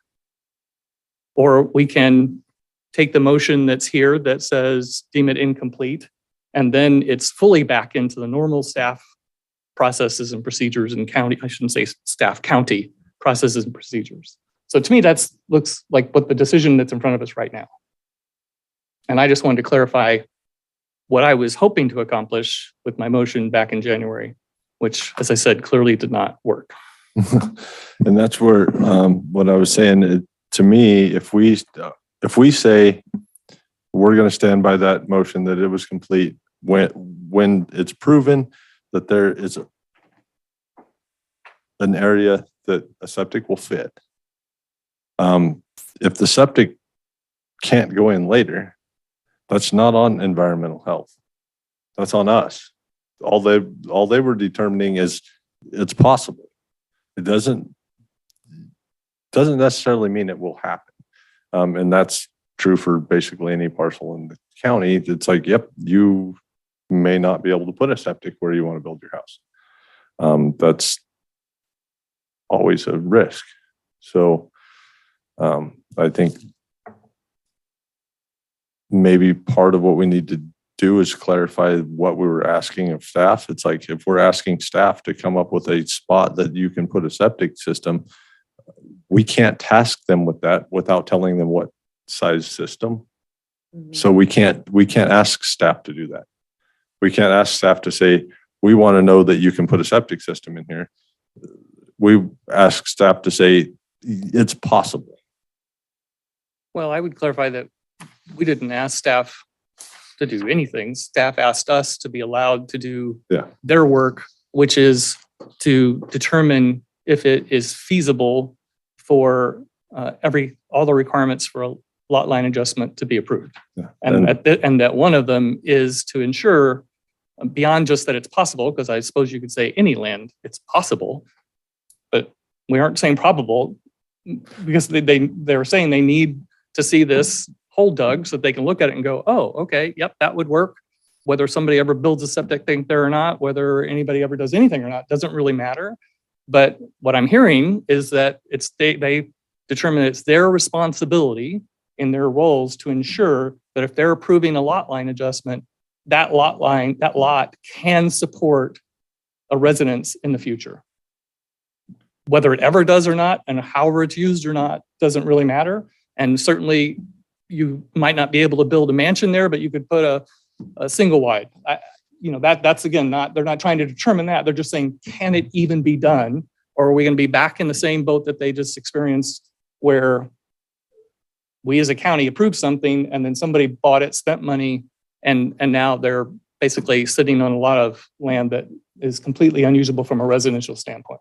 So I just feel like staff was asking us to allow them to do their job. Those requirements that were in there was staff, even if it was under duress, it sounds like, acquiescing to, yeah, I suppose if you want to make it complete based on these things, we can live with that. But now that isn't even being lived with. That's my sense, at least based on the interpretation of what staff says should be done. And I'm hearing from county council and I'm hearing from the experts, this is what should be done. It is supported by code and law. And I understand that the applicant is saying it isn't, but we have to go get the information in front of us. And I guess like in all, either judicial or quasi-judicial, you get presented with different viewpoints, different opinions, and you have to decide what's best. Okay, so with that, would anybody like to make a competing motion? We have one on the table. I don't know what kind of motion to make. It's a difficult motion to make because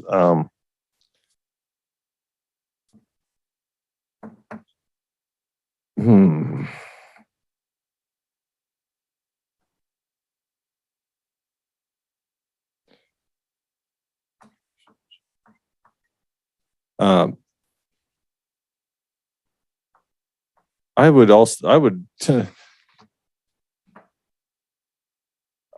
I think that even beside making a motion today, one of the things that if we made clear, I don't know, it seems to me like there needs to be some clarity in what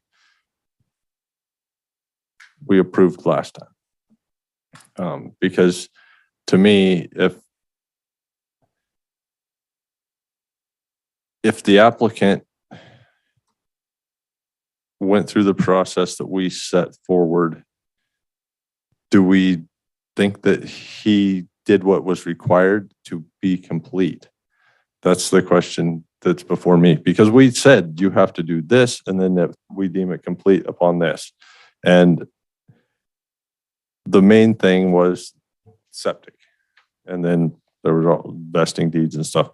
But the main issue we've been talking about is septic. And if what we said had to be done was a determination that a septic could be put there, did he do that? And if he did, then we're going to say that he didn't and deem it incomplete. I struggle there because, and I'm not trying to attack environmental health, but I mean, we had Ricky say, yes, she couldn't say it's probable, but she said there is possibly a spot to put a septic. Okay. My biggest question is, can you put a septic on the parcel that exists? Well, there was a septic there. There was a septic there, and it's actually, if you went through all the steps and proved it, you could possibly use that septic. Wasn't the variable factor, however, that there was a fire there and things changed because a fire went through and now we had to look at that septic again and find out what happened to it? I do, please. And I guess also if the lot line change affects that. Okay, so to address there, according to the applicant, there was an existing septic on the it's not smaller right now, the 5-acre parcel that's neighboring the one he lives on. And the Loudon fire, it was put in place in 1976, however, never finalized, kind of before the filing date, so we didn't have a good map of it. In 1999, the Loudon fire burned the residential structure down. The tank was pumped, and then it was left in place. So we gave them instructions on how to validate that system to prove that it's still functional. But that request was not moved forward on by the applicant. And then as far as, I just want to clarify that with additional tests, we could say it's possible. At this point, Ricky Townsend was explaining that maybe there's an option. We have not proven that there is a viable spot, an adequate area for sewage disposal. And we go by the minimum. We look at what is a 1-bedroom. We just want to know if a 1-bedroom could work. So just to kind of clarify some of that Supervisor Frazier mentioned.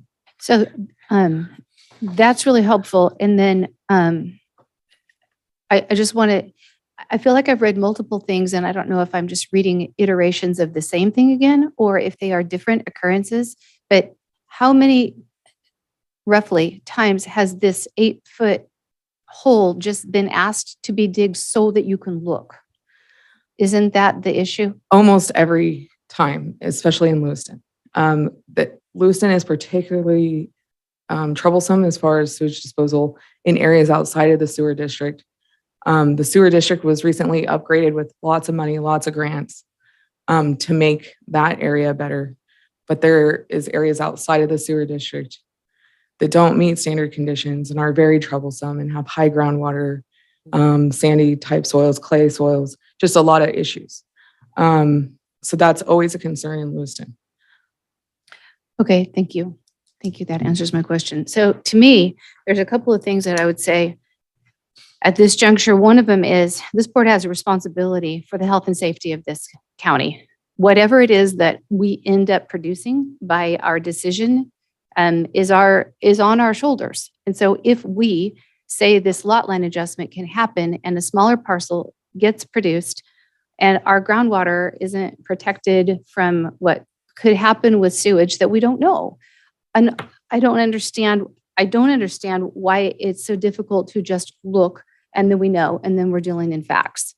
So I scratched my head on that one.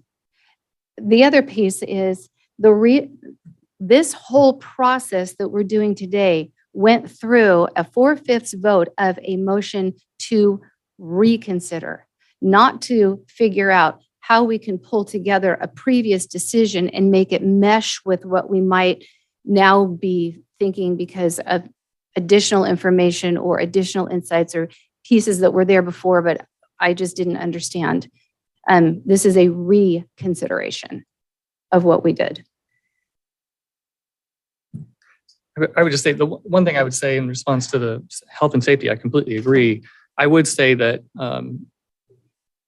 I assume even environmental health would say damage couldn't be done unless somebody did something unpermitted. Because if we just bless this and said, we don't care, but it can't be proven that something can go there, then the lot line would be adjusted. Somebody could buy that lot line, but these guys would be brought in to approve any septic that was done, which would protect our health and safety. So I don't think this decision directly says that. I think this decision more is about what is the responsibility of our county staff to ensure that when we're doing land use changes and lot line adjustments as one of those, that we ensure that that's a viable parcel.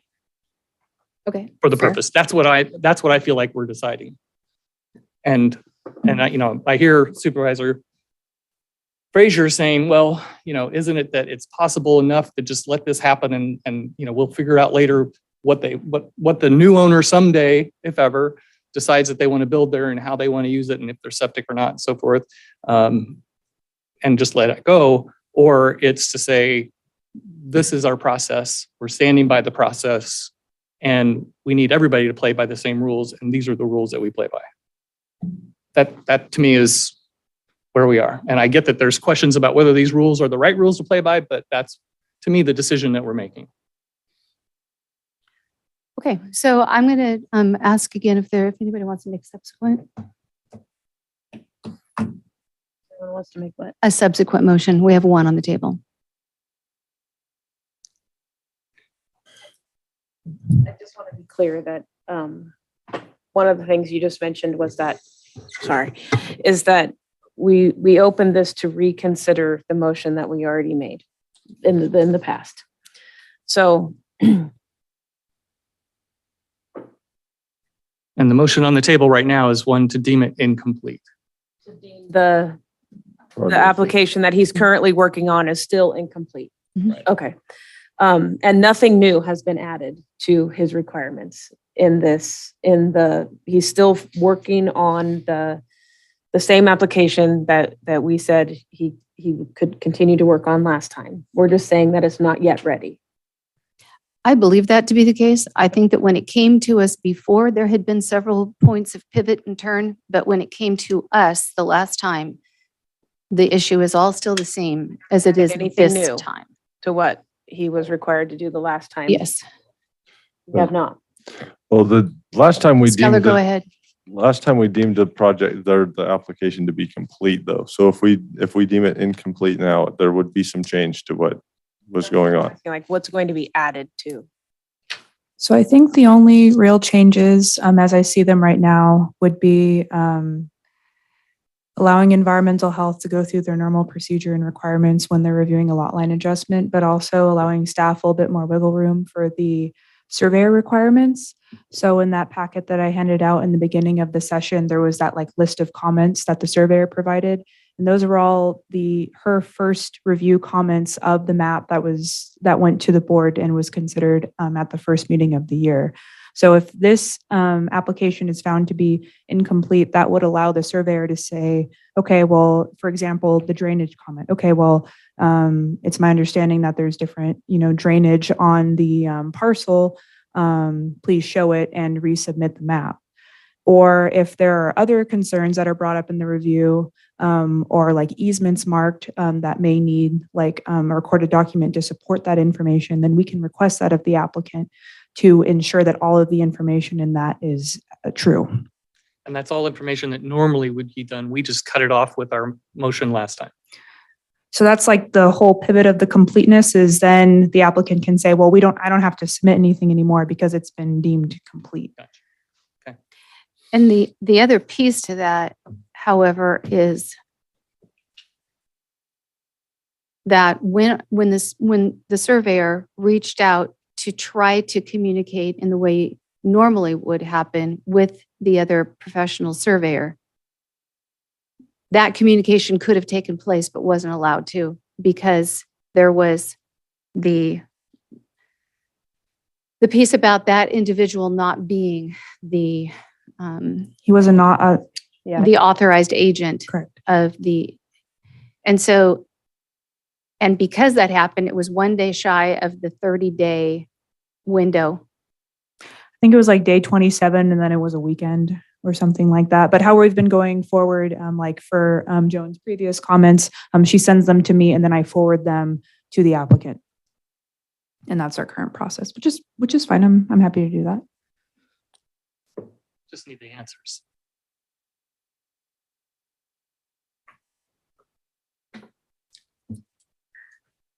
And I understand, a residence should have the option of whether or not you could speak to the professionals they hired because they're the ones footing the bill for every other minute that they spend working on it. So if they don't want to provide that access, but it doesn't mean the answers don't have to be provided for someone to make their decision that everything's okay. That's my sense. Right. It's just that in that oversight having taken place, Mhm. then we became outside of a 30-day window that is required, correct?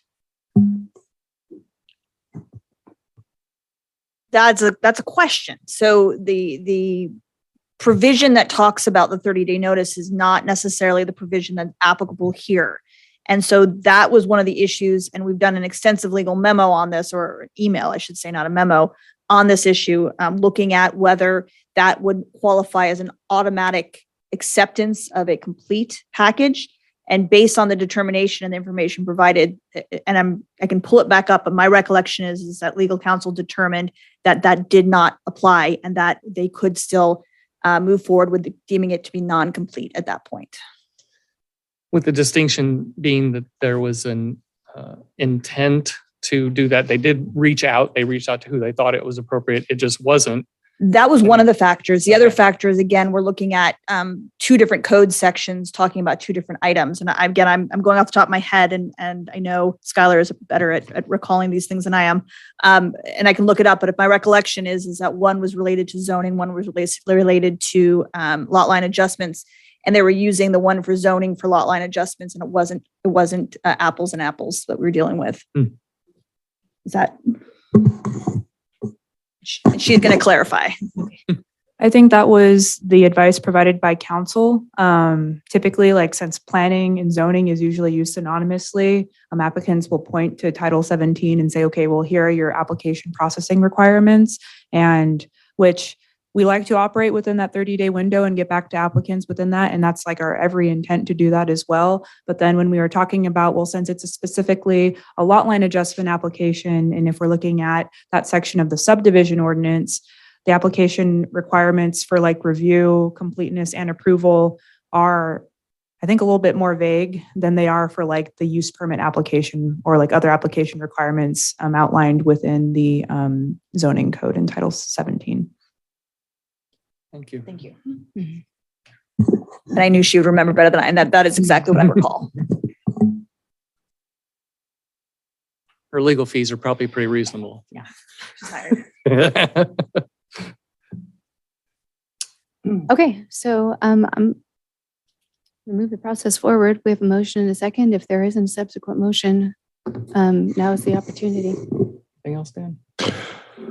Well, I'd struggle with deeming it incomplete. I think there's got to be, I'm having a hard time coming up with a competing motion. But I think there's got to be, I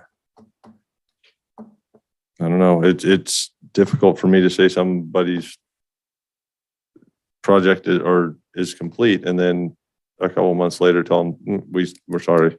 I struggle with that. I think that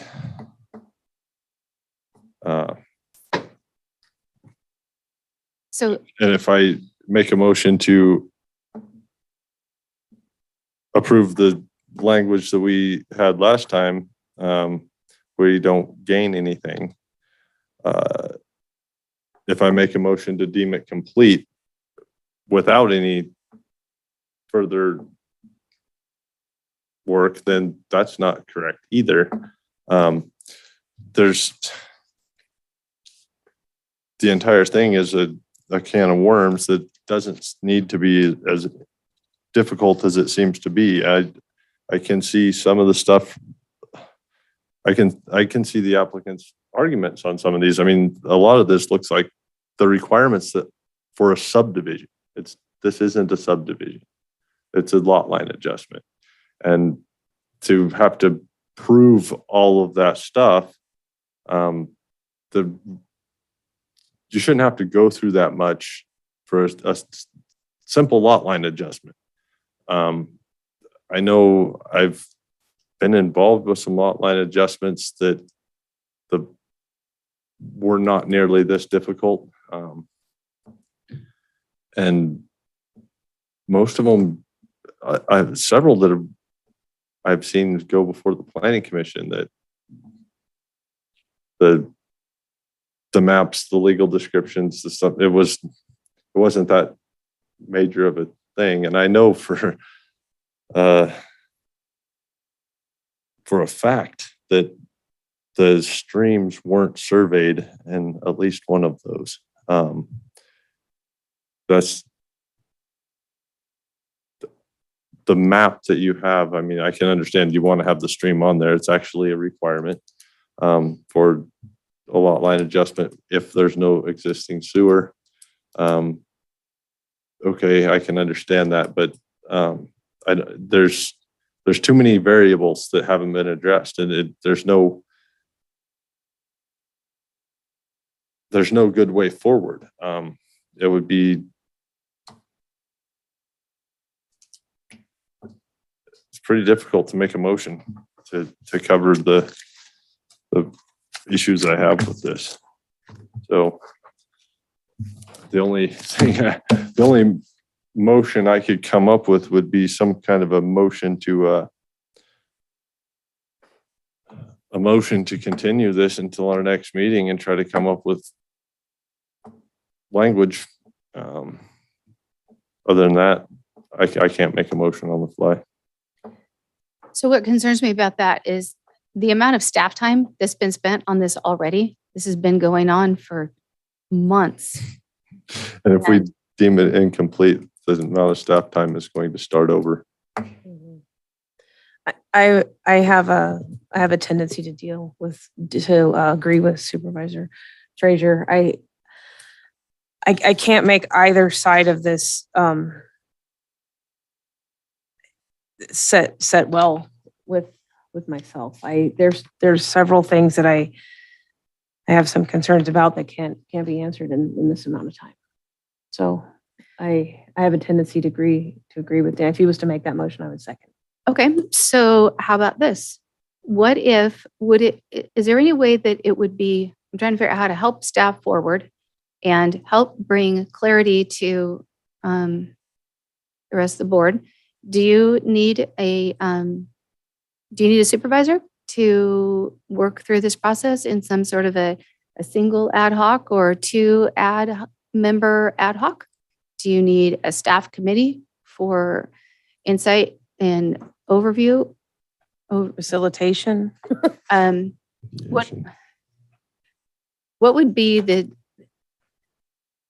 would create the simplest process forward? And I guess the question that I guess I need this answered. Why is it that the things that were asked to have been done after we voted on this before are months later not done? I need that question answered. And I think the answer to that question is there's a disagreement on what we asked. The applicant has one interpretation of that and staff has another interpretation of that, and that's on us. There's no way you can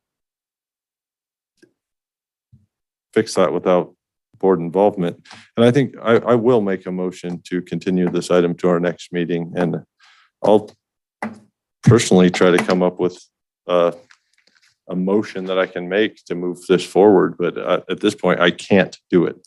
There's too much language that has to go into it, and I'm not willing to do that at this time. Okay, fair. And what does that look like, though, for you? Chair, I between believe now we have a and- motion on the table, so I need a second before we go into discussion. I heard a motion to continue, correct? Yes. I second Thank that. you. All right, thank you. Appreciate that. If that motion were to pass, what does that look like between now and the next meeting? Are you going to work on your own and just sort of think about it? Are we asking staff to work with you? Or? I can work on my own, but I would probably at the same time reach out to staff, possibly reach out to the applicant, make a mediator motion if I could possibly do it. I want to have language that's clear that says this is what we are asking, or this is what we are saying has to be done in order for this to be deemed complete. And then let's do that, because we can go back and forth forever and never get there unless it's explicitly stated what has to be done. Please. I think that in my mind, just clarity on so that staff is strong in what they're asking. They feel supported 100% by the process, and the applicant has clear instruction that is understood by both parties so that they can get through the muck of the situation. I would be willing to put myself up with Dan if Dan and I could get together on this. And then maybe Dan, if you speak with the applicant, I could speak with our staff, come together and try to figure out a way to move this forward so that it's both parties, kind of like we were talking about. We have to find a way to make this go forward. We can't keep dredging up. And I'll take one for the team as it is to meet with Dan if we can try to get this thing to get figured out. It's all any of us want to happen. I mean, It is a lot to ask of you to meet with Dan, I know. listen, I'll make it work. I'll make it work. Board Chair, may I say, I would welcome that. I would like somebody to be involved with that discussion. That would be very helpful. That would be very acceptable to me to have a conversation. Madam Chair, if you wouldn't mind me, I just want to make it very clear that you, in this capacity, you are sitting in a quasi judiciary, you're making a decision. And so I do want to make sure the board is cautious about talking to the applicants or acting in that mediator role, because you will then be a biased participant and would have to recuse yourself when this matter came back. So I think that, because of, again, you're sitting as a judge would, and a judge doesn't typically get a chance to sit down and meet with individuals. But there are staff that can act as mediators, or we can have, as a Jen act as a mediator, something else is a possibility. I just want to. I appreciate that. That's really important. And the other thing that I'm thinking is this: what if you do that and you bring it back to us, and the rest of us haven't looked deeply further into this, as you will, as you have these discussions, then we're left in a similar situation. I think that we either listen to our staff and believe our staff and what they're trying to tell us, because what you're doing is you're saying, I want a chance to believe more wholeheartedly because I want more information. No, I don't disbelieve staff one bit. I have worked with everybody over there, well, except for the surveyor, not so much, but I've worked with staff. I know what they're saying, but at the same time, I know what it's like to be on the other side of the coin also, where it's like, you want to get a project done, and every time you think you're done, there's something more to do. It gets really frustrating. So I can see that. It's just that I don't see that there's been something more to do. It appears to me that nothing's been done. Well, unless you go to we gave direction to do a perk test and determine if you could put a septic in there per setbacks, which setbacks could be an issue if you don't have the creek on the map. But if you had a site visit, those things, from the applicant standpoint, have been done. From staff standpoint, okay, yeah, the setbacks are there, but they don't know if there's groundwater present. Well, we didn't say anything about groundwater. So did the applicant meet the requirements, or did he not? There's too many variables that we didn't consider the first time around. And it's difficult for me. Yes. Chair, Yes. if I could, Ed Presley, Interim Deputy Director of Building and Planning. Every condition that was given to the applicant was given to the applicant back in August. The only one that's been met, and these are still outstanding as was related by the county surveyor, but the only condition that was met was the as-built plans for the pad that was poured illegally. That's it. We literally have not changed anything over the past 7 months. So to sit here and to circle back around, I just don't know what good it was going to do, because all we're trying to do is convince one side that they're okay with somebody, the other side, doing whatever they want to do. And the whole point when the conditions were given was that he didn't want to do any of the conditions. And it's just like what Cody had mentioned earlier that was said to Jim Santiago. I just want you to take my word for it. I just want you to, because it's me saying this. Why are you making me do this stuff? You can trust me. It's that kind of stuff is what I have heartburn over. And then the emails that have been continually sent and everything, just like right now, what's going on with the mumbling, where are we trying to meet? Are we actually trying to get staff to say, you need to say whatever you're thinking is actually wrong, and I'm going to convince you of that? That's all he's tried to do the entire time, was convince us that he doesn't need to do it. That's it. That's all that's happened. And you've heard testimony where staff says, these are the standard operating procedures. This is just how we do things every single time. And it's based in firm land use, planning, safety for the public. I just don't understand what the benefit is going to be, because if we go into a negotiation, that means something's going to be negotiated. So one of these staff or more of these staff are going to be told, your input, your expertise actually doesn't matter, and we're just going to take one for the team. So you just go sit down and be quiet, and we're just going to do this other stuff. So that's where I've come from this entire time. That meeting that happened in August, nothing's changed since then. So I just wanted to say that. Well, so my comments here, if we do nothing, then our last decision stands. And the expectation that I specifically see here is it required for environmental health sign off. I understand there's arguments about what that includes, but if we do nothing, that stands. That's a requirement that stands. And we could provide some clarity about that. We either do or don't support what environmental health is saying they need to sign off. That could even be a third motion if we wanted. We can move to deny, and then it expands the requirements, not by adding to it, but by pulling back in things that were there that we took away with our last motion, the land surveyor part.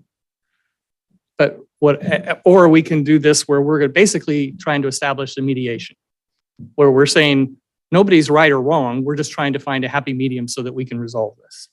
And to me, if there's really an issue here to be addressed, it's almost like if we really feel like staff is doing things and asking things that we shouldn't, then we should be giving staff direction to go streamline our processes, which really should, to the extent that's going to happen, would come in the general plan, to my knowledge. That's where we set our ordinances, our policies, our processes, all around the general plan. And I don't know that we want to say, go streamline something while we're working on the general plan. But otherwise, they're doing what they believe and what everyone is telling us is okay and appropriate and authorized. So I just, if we leave it alone, what we required before stands, and we can be clear about what that means. We can deny it, and then it adds back in the surveyor part is what I'm hearing, plus still requires the environmental health. Or we can, what I'm hearing on the table right now is go find a solution that doesn't change our policies and practices. It just modifies them for this situation. That's what I'm hearing. Yeah, I hear you. And I think that the other question that needs to be in my mind is, do I think that I made a proper decision 2 months ago? Or did I really want to reconsider what I did in that meeting? So we have 2 motions on the table. Did you want to place a third, Supervisor Lilata? No, I would like clarification from council. Does the motion to suspend also involve a 4/5 vote? Motion to continue? Or continue, right? No. Nothing on the table now is forfeits. It's all Oh, that's right. majority vote. Sorry. Thank Thanks. you. Okay. All right, so Hear that last part of when you guys. 3/5 vote. Yeah, this is just a majority vote. We're past the forfeits. And maybe we should then, especially since this is what we'd be voting on first, your motion is to suspend, but what's the rest of it?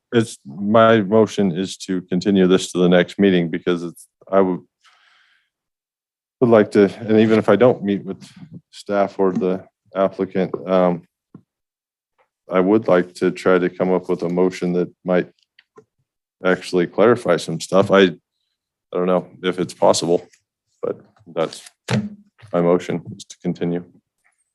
Okay. Motion to continue. Supervisor Carpenter Harris. Aye. Supervisor Frazier. Aye. Supervisor Lutweiler.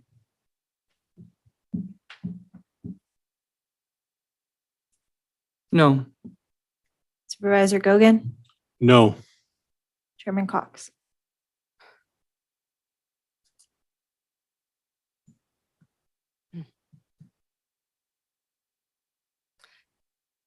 This is a hard one because fundamentally, I'm always in favor of people having time that they need to decide something. At the same time, well.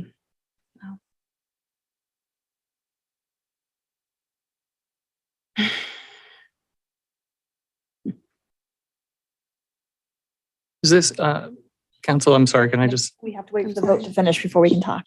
okay. What's that? And we have to wait till the vote is finished. Did you vote? I apologize. I might have I'm missed it. still sitting She'll- here. Okay, so we have to stay silent until you vote. Sorry.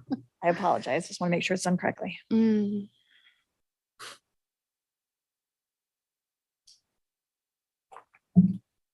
No. Okay, I have Supervisor Gogan's motion to deem incomplete. Supervisor or Chairman Cox.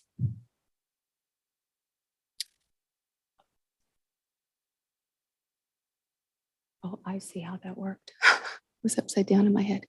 Yes. Supervisor Gogan, Yes. Supervisor Lutwiler, Yes. Supervisor Carpenter Harris, No. Supervisor Frazier. No.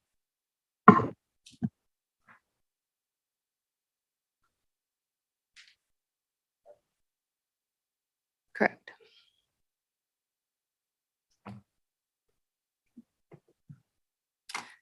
We'll take a 5-minute break and come back at 3:26. Holy moly.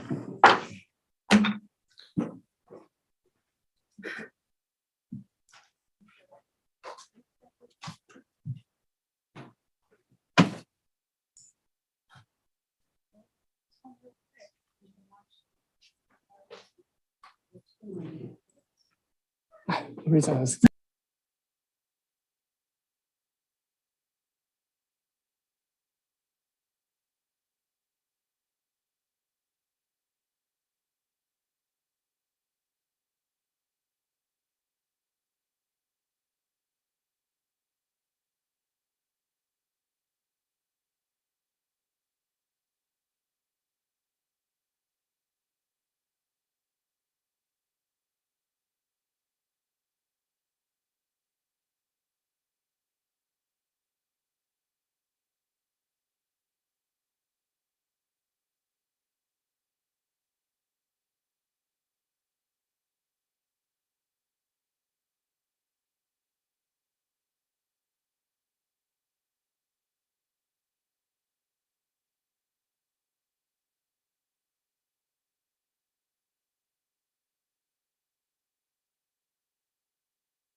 There's more.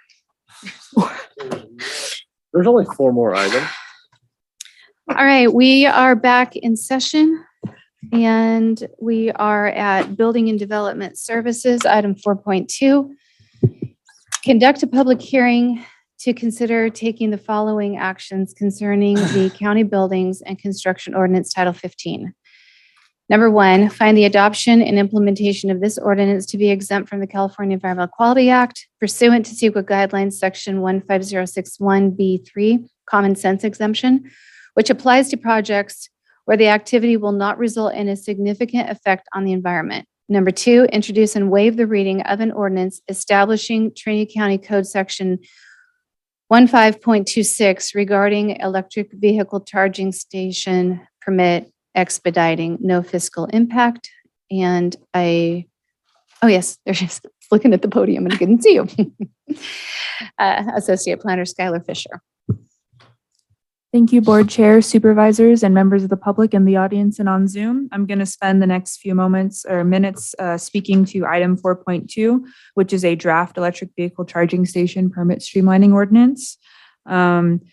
So this draft ordinance is before you due to State Assembly Bills 1236 and 970, which require local jurisdictions to adopt ordinances like this one to streamline permitting processes for electric vehicle charging stations, both by limiting the review of these applications to health and safety requirements in an expedited timeframe. And also it changes some of the requirements on how we look at parking standards and in conjunction to reviewing electric vehicle charging stations. Now, this item originally went to the board on December 6th, 2022. It was then continued to December 20th and December 29th. It then went to the Trinity County Planning Commission with the board's request for the Planning Commission to review the draft ordinance to see if there were any recommendations on zone districts that were or maybe were not compatible with electric vehicle charging stations. So the Planning Commission saw the ordinance and item at the January 26, 2023 hearing. And at that meeting, the commission found that all zoning districts are eligible, recommended to the board to consider ways to encourage electric vehicle charging stations, such as not increasing taxes on parcels for EVCS improvements, and adopt the current checklist and ordinance as is. That ordinance then went back to the Board of Supervisors on February 26, where the item was once again deliberated, and the board voted to amend the draft ordinance to add an additional line to draft sections 15.xx.40, which is permit application processing, which states, and it was section D, commercial EVCS applications will be streamlined in commercial zoning districts, and then parentheses, it says C1, C2, C3, HC, and I.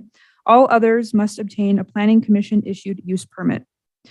The added section is bolded within the ordinance that was submitted as part of your packet. So it's bolded and underlined, so you just pops right out at you.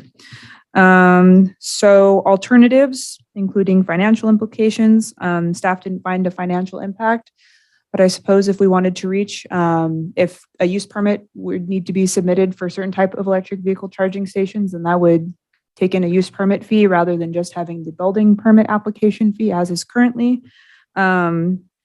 And the department recommendation, based on previous discussions with the board and the board's request for the amended draft ordinance, is to find the adoption and implementation of the ordinance to be exempt from CEQA pursuant to CEQA guidelines section 15061B3, the common sense exemption, which applies to projects where the activity will not result in a significant effect on the environment, and to also introduce and waive the reading of an ordinance establishing the Trinity County Code section 15.26 regarding electric vehicle charging station permit expediting, or yes, permit expediting.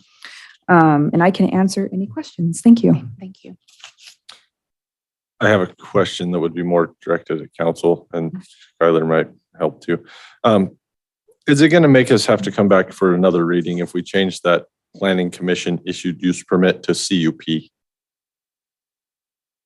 because that is a planning commission issued use permit as a conditional use permit, but a planning commission use permit doesn't exist. And that's what I'm thinking about. I'm trying, it is not narrowing or modifying what's being done. It's just clarifying It's the just language. using the proper word. And I do not have a concern with that. Okay. And no, that would not require it to come back if it's just a grammatical change to correct. All right. Thank you. I would like to see that. Thanks for Dan. Good.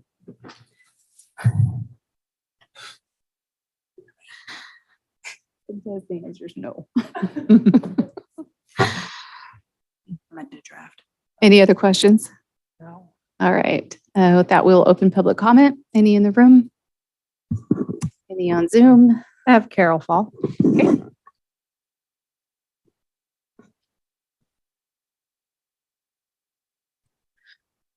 Hi, my name is Carol Fall. I'm calling as myself as a person concerned about economic development of North Lake. Although first I want to really thank you guys for hanging in there during a marathon session. I wanted to provide some information. So if we're trying to attract visitors to the North Lake area and offer EBS as one of the services, Trinity Alps Resort is a specific unit development. Carville Inn and Cedar Stock, some of our premier destinations, are unclassified. There are a lot of small resorts like Sunflower Cabins, Circle T Cabins, all the Airbnbs and VRBOs up here are on residential zone property.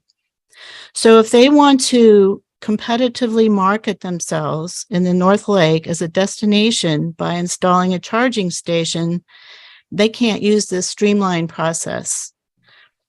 So, you know, we've talked about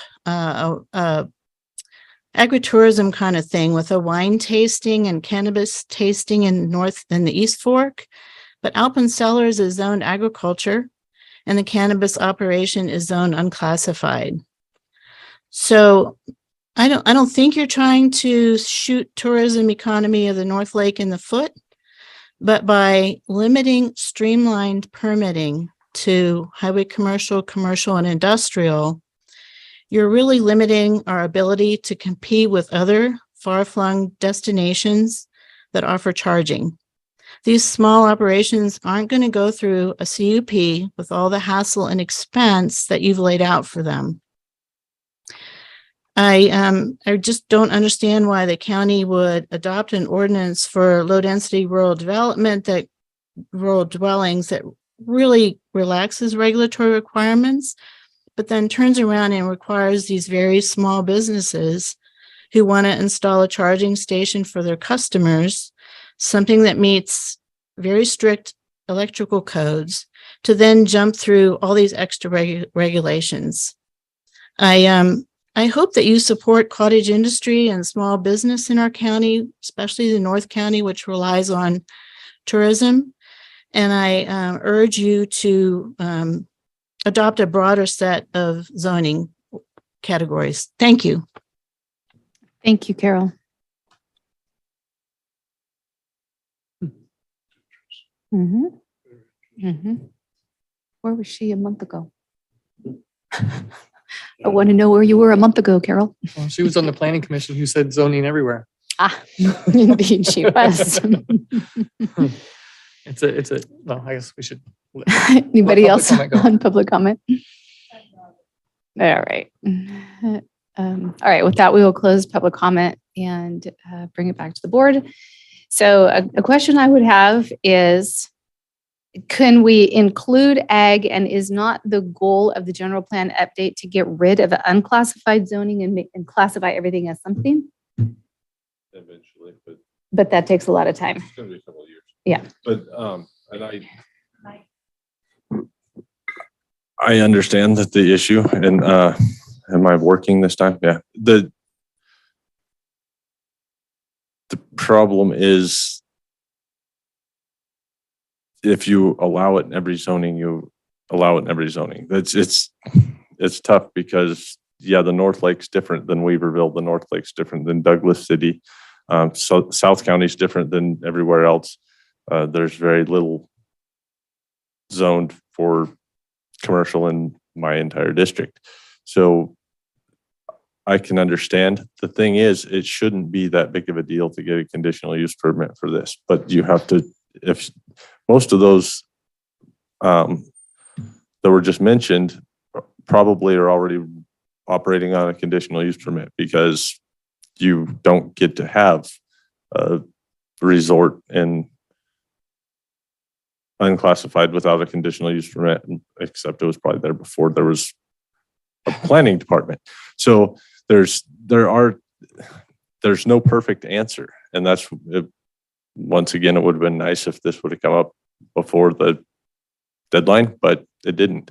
So we had to try to make it work in one meeting. And Well, actually, it's been like 4 meetings. yeah, well, we were supposed to get it done in one, but May I ask a question? Yes. For the locations I think that we are should have a motion. Airbnbs are put out, someone does it from their home on weekends or whatever, wouldn't those people be able to get an electric charging station under a domestic? Wouldn't that be considered? Like if personal I was use. building a house and I wanted one, I can do the streamline permitting. Wouldn't that be the case if you had an Airbnb or? Look at his face. He's squinching it. These, Cody Smith, building inspector too, these permits are already pretty well streamlined. I got someone that just submitted one yesterday for the school. So the high school right now is actually doing this so that they can have chargers for buses. So this permit just came in yesterday. If Jim gets here Friday, depending on the weather, he's probably going to look at it Friday and probably going to turn it around unless there's something missing. So a lot of times when you got these ones, like the Tesla one's a perfect example. That was a much bigger scope that Jim had to look at. So that one took a little more time. The ones like you're talking about, that's like, it's actually the energy code actually requires in new builds that you have the stub outs for that within your garage. So we're already kind of moving in that direction, but I will give you an example that with the high school one, it's the bus barn here in town. So they actually have to do an electrical upgrade for that. So what we did was kind of like I spoke to you guys about last time was I said, get me a will serve letter from Trinity PUD stating that they can give you that. They have the ability to do so. And with that upgrade, then they could do that. So we put it all into one project and essentially it's pretty quick. So if it's a CUP, right, then planning would have we'd look at zoning, we'd look at all those things anyhow. And then at the building aspect of it, we'd be looking at cut sheets, any kind of, how much power are they pulling? Are they going to have adequate power for that? So all these things get addressed and they're not really, the ones that I've seen come through, even for people's houses, they're turned around really, really fast. Really fast. And it's not, and I do want to make it clear that doesn't mean that we're holding up other people's projects that were brought in before that. That's not the intent. The intent is when Jim comes in, he looks at, okay, I've got X amount on the board. This is how many I got to get out. He's got his ones he's going to work through that's going to take a lot of time. And then he's got his other ones that are going to be the easy pickings that he's just going to go through and get done. So those ones are in that realm of something that we already kind of streamline. It's not something that usually takes a lot of time. So if I could just have your insight as to what we've created here, and you heard what Carol just said in public comment, which concerns me because absolutely I don't want to shoot economic development in the foot. It was never the goal. Is that what's going to happen? Can you, because I had to step out. Oh, certainly. I missed. So her comment was really to do with when we have cottage industries, somebody has a bed and breakfast or a wine tasting place or a resort of any kind or what have you. And I guess if anything, let's say it's an Airbnb. So does that become, did you give him exactly what she just said to help me out? Oh, I gave him, sorry, to help with him, everyone being on the same page, I gave him the added zoning language context. Okay, got it. I thought maybe you're doing a better job of repeating what Carol said. Oh, no, sorry. I did not. Carol back on the line. Her concern was we have left out, so ag and unclassified are now going to require CUP. And now we have put somebody in the position of having to go through that whole process just because they have an Airbnb, they want to put an electric car charging station to try to attract more business, and we've made it difficult and expensive. Where I would hinge my point on it is, at what point are we considering this a commercial charging station?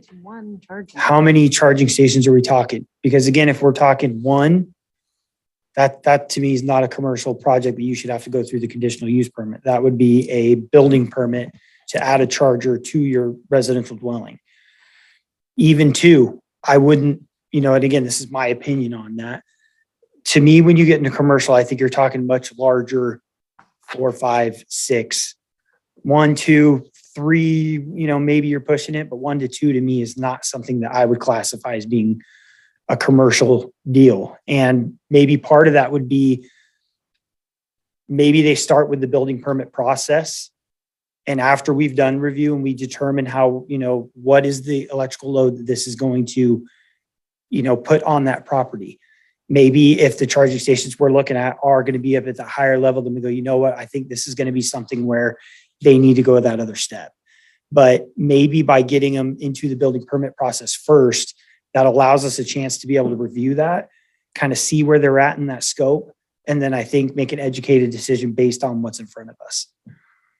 And thank you. That's Yeah. helpful. And Skylar, does it specify in here where Cody's saying, I'm not exactly sure where they're going to draw the line between what's commercial and what is beneath that? Will our hands be tied? So there isn't a definition of commercial within the definition sections, but there is, like, in the checklist / application template, there is like commercial uses being checked. So that was my assumption, is if somebody is hoping to put an EV charging station on next to their residence, then that would be obviously like either a single family or maybe a full multifamily. If it's for an apartment complex, that wouldn't catch it.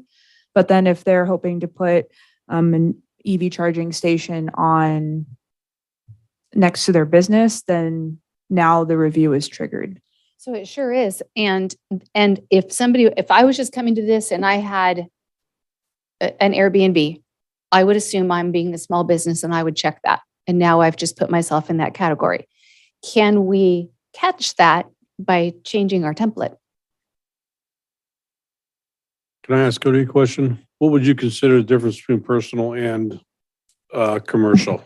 Well, that's actually probably more in Okay. that realm than in building realm. That would be a planning question, not a building Well, he question. had spoke of it when he was up there, but go ahead, Scott. So the interesting thing about Airbnbs is there isn't anything in code that really allows planning to do that much additional review. There isn't like a use permit required for it or anything like that. We do have like the home occupancy section, which allows us like some wiggle room that I've never seen it used for an Airbnb or like a VRBO.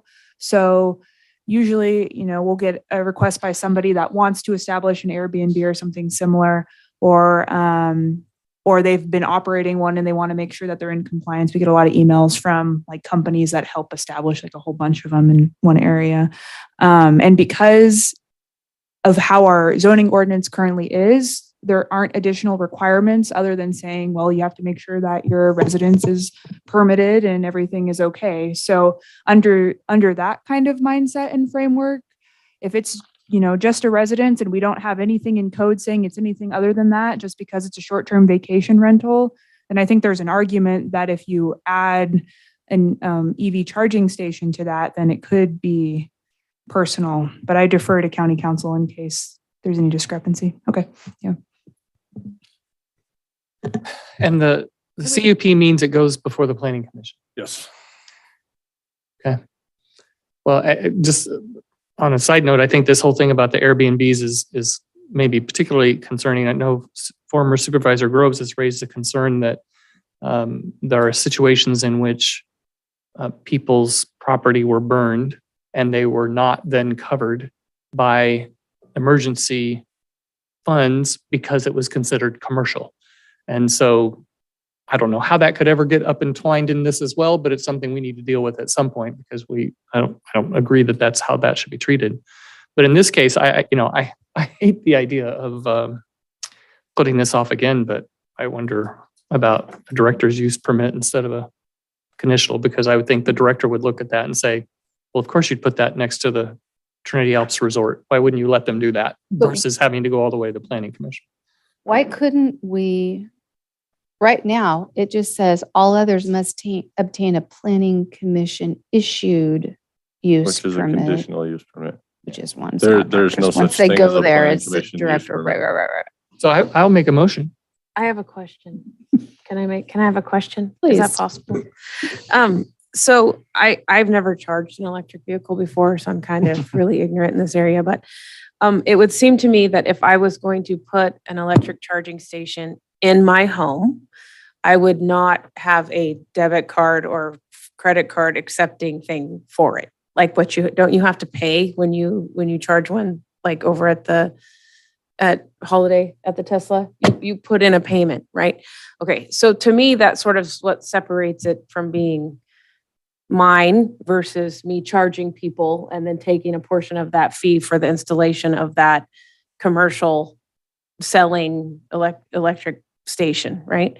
So what if it was, I mean, if I had an Airbnb and I had electric car charging availability, I would figure out a rate of increase if you were going to charge your electric car when you were at my Airbnb, probably versus trying to get one where I had to have a card payment option. So is that a way to determine that something's maybe commercial versus non-commercial? In How do you terms of, communicate that to everybody that's filling out? I'm an just application? asking the question. I'm just feeling Sure. the Yeah, no, it's the a good question. considerations. I'm not saying one way or another. Mhm. I just am curious. I mean, because, or maybe as a parent though, you would say, no, I'm putting a charger on that and you're paying every time you charge your car at my house.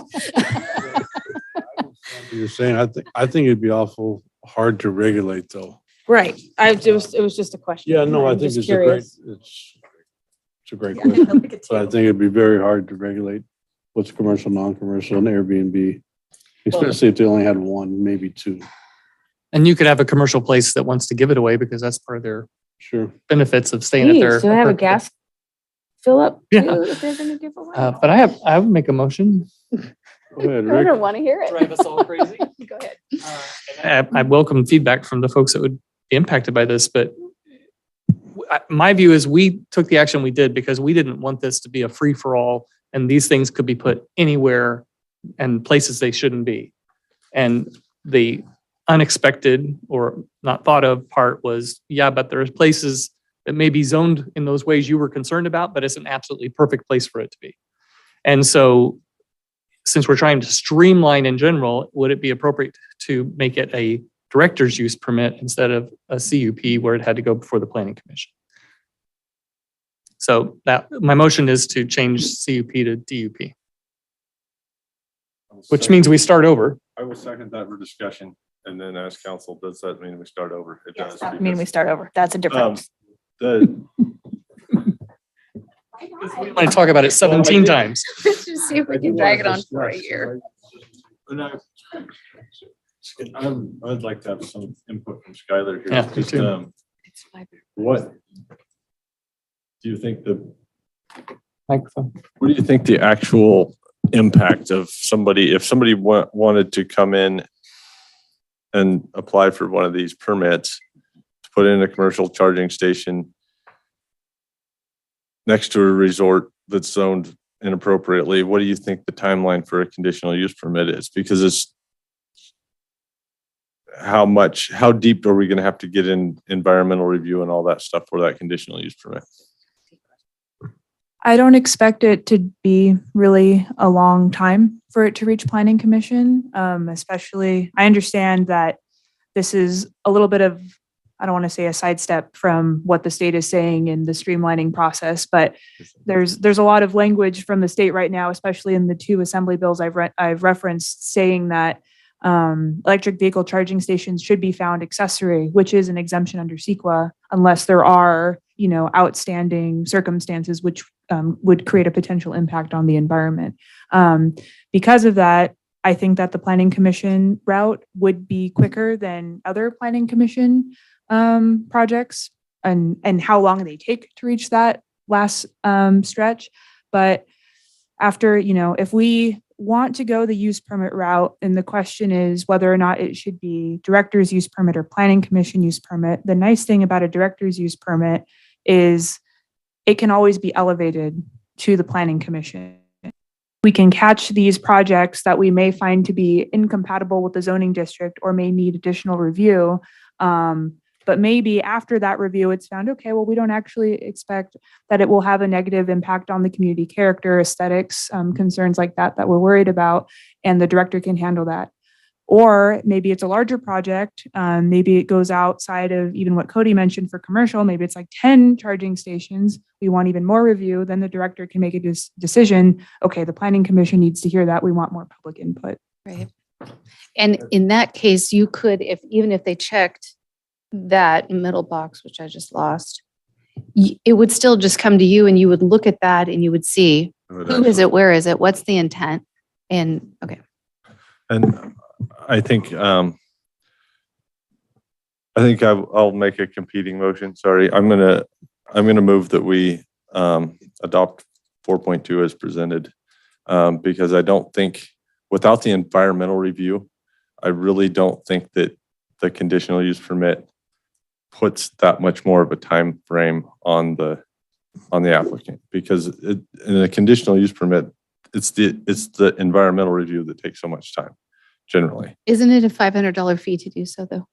I shouldn't ask a question until we get a second. Sorry. My bad. A second for discussion. Okay. Can I have some clarification? Your third motion and your first motion, I believe, are the Did same. I make a motion already? Yes, Sorry. I believe they're the same. I believe. Never making a motion.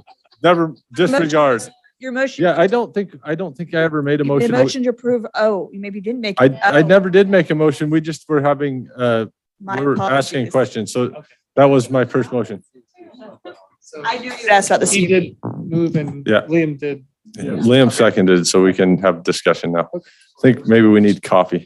Need to be reminded of what each of these, we have, that was your third? No, It's my fault. council just thought I had Okay, already made a great. motion. Could you please review both of them for me? We have a motion by Supervisor Leutwiler to change CUP to DUP. Okay. And then we have a motion from Supervisor Frazier to adopt as presented. And who seconded each of those? The amendment from the planning commission to a CUP. Yes, which I just asked for that clarity before. That wasn't a motion. That's why I thought it was a motion. I Right, apologize. yeah. So yeah, I would put that in my motion that we change that language to CUP rather than planning commission use permit, because that's. Liam, did you second both of them? No, actually, I think Chair Cox seconded. Supervisor Frazier seconded Oh, Supervisor yes, I did. Leutwiler, and Supervisor Gogan seconded Frazier. Yeah. Sounds good. So if we go to a DUP, we got to change this whole thing around, correct? No, we don't have to change it. It would just be changing Just come back again. DUP to CUP, but then it comes back for another read. Exactly. And if somebody wanted to apply, they could probably be in the planning commission by the time we got done reading it. So Cody alluded to the fact these things are pretty easy to come by, that you get them quick as a CUP, correct? Yeah, I mean, it's the same deal. They're, So sorry, Cody. no, it's essentially the same deal. So even if it's CUP process, we would still get a request for comments from planning at that point, and there would be a building permit with it anyhow. So essentially, I could argue that while it's going through the commission process, building could plan check it, get it ready, with the idea that as soon as that was approved, then we could go, okay, we're good. So there's more than one moving part in it. So essentially we could look at it and get it ready to go. If we're missing any documents, then we could reach out to the applicant and say, hey, I need XYZ. But then that allows planning staff to be able to do their other side of it and to go to the commission and all that. So, because they're going to pay a plan review fee to drop it off for us anyway.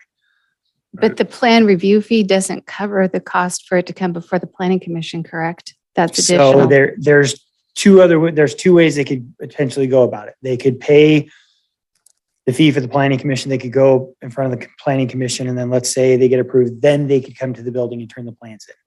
Or they come to the building department, turn the plans in and start that process with the planning commission. So there's a couple things going on here that they could choose to do. And I would say more than likely, they're probably going to turn in the plans to the building department first, because that's just kind of historically happens. And correct me if I'm wrong, it's $500 to go before the planning commission, or what's the price? Or maybe we've got new fees now, or, So if we're That's a- talking, That's an appeal fee. okay, so it's less. no, the conditional use permit fee is over $1,000. Oh my gosh. Okay, I'm going to put a third motion on the table.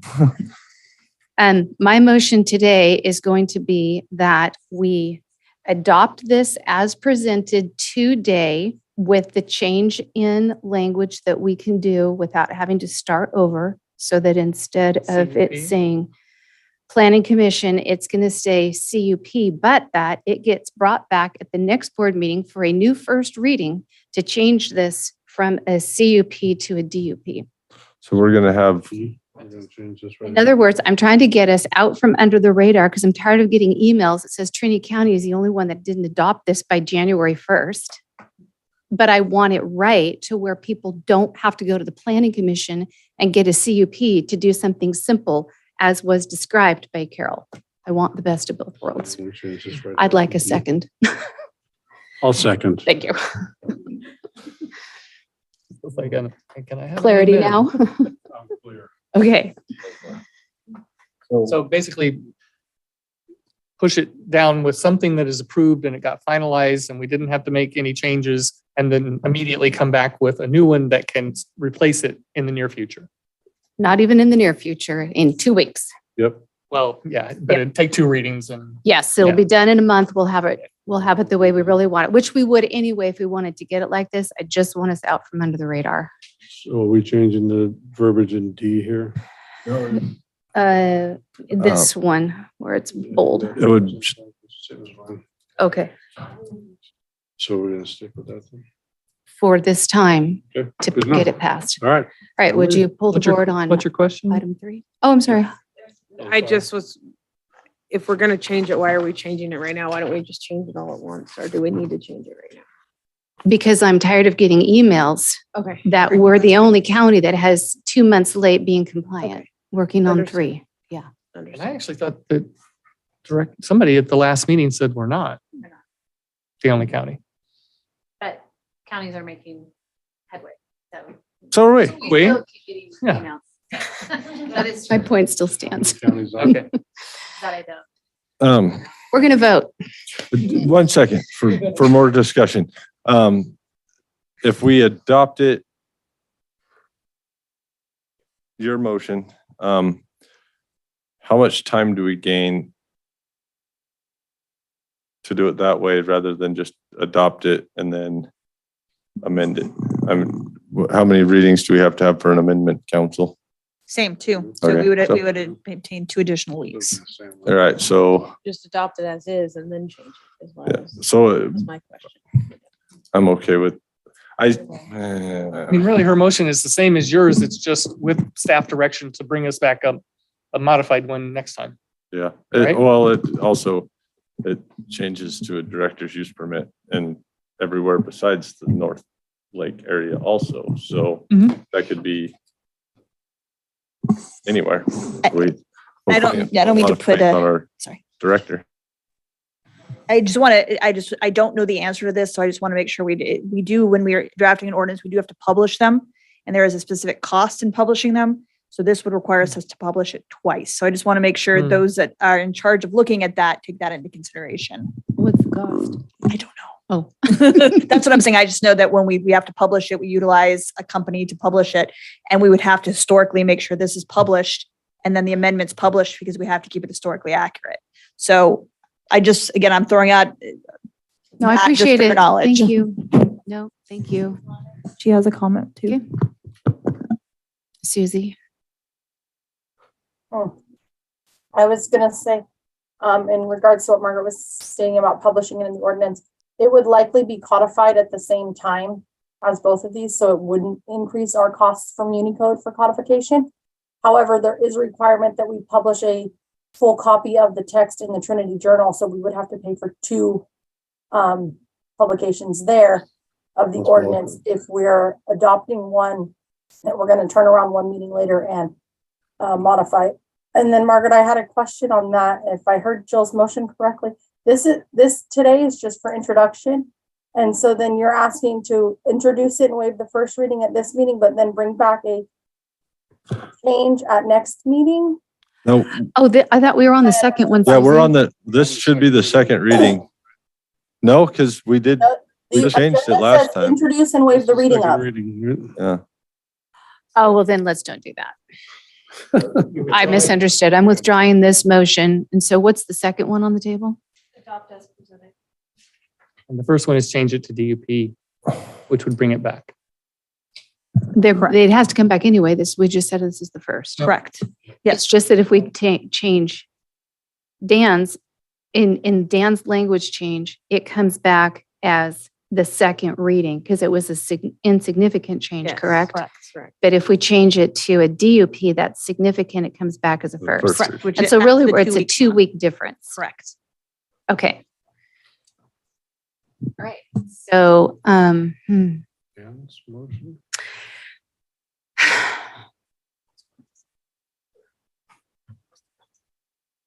all right.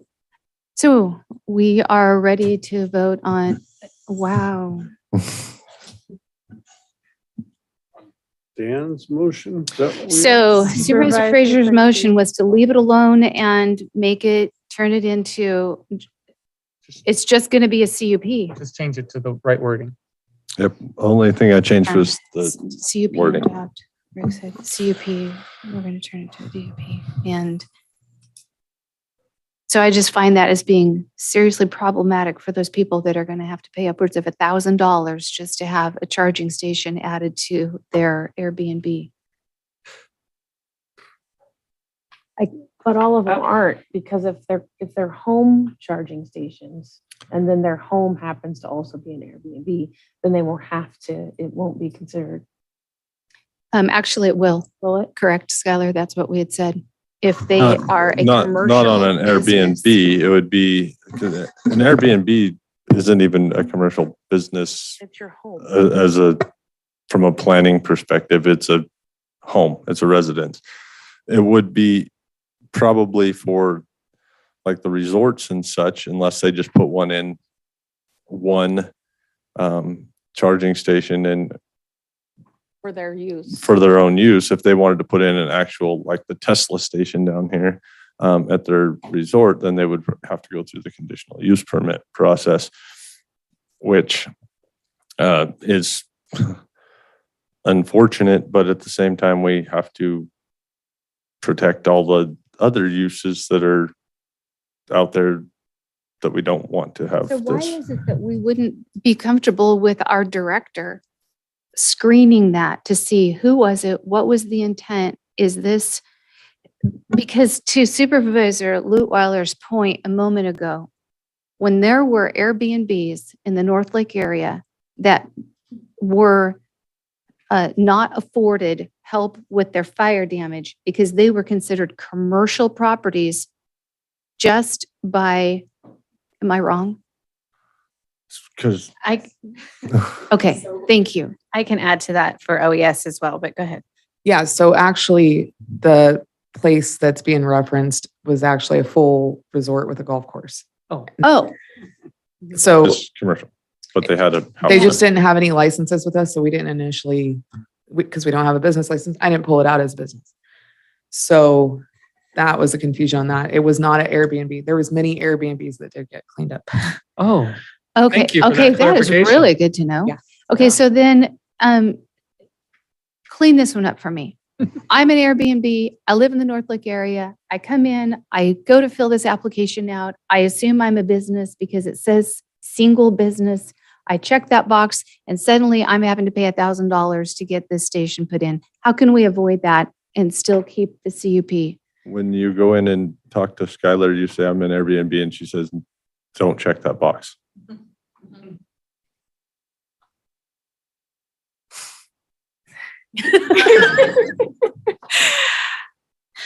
I'm thinking it'll be something similar to that. It'll probably be Zach Anderson, our wonderful building admin coordinator. But generally, the emails that I've gotten from various folks who either own an Airbnb, operate an Airbnb, manage an Airbnb, the email starts with, okay, my understanding is this is just a residential use and I don't need anything, right? And the answer is, well, yes, because we don't have any additional requirements in the county. Although, unless that school is owned commercial, then they would need a CUP.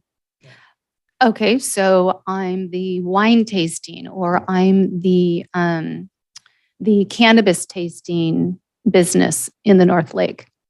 And I just want to put one in because it's going to help my business, but it's one. Am I now commercial and I'm in it for $1,000? Well, they could probably say they're putting it in for their home. That's what I would do. Yeah.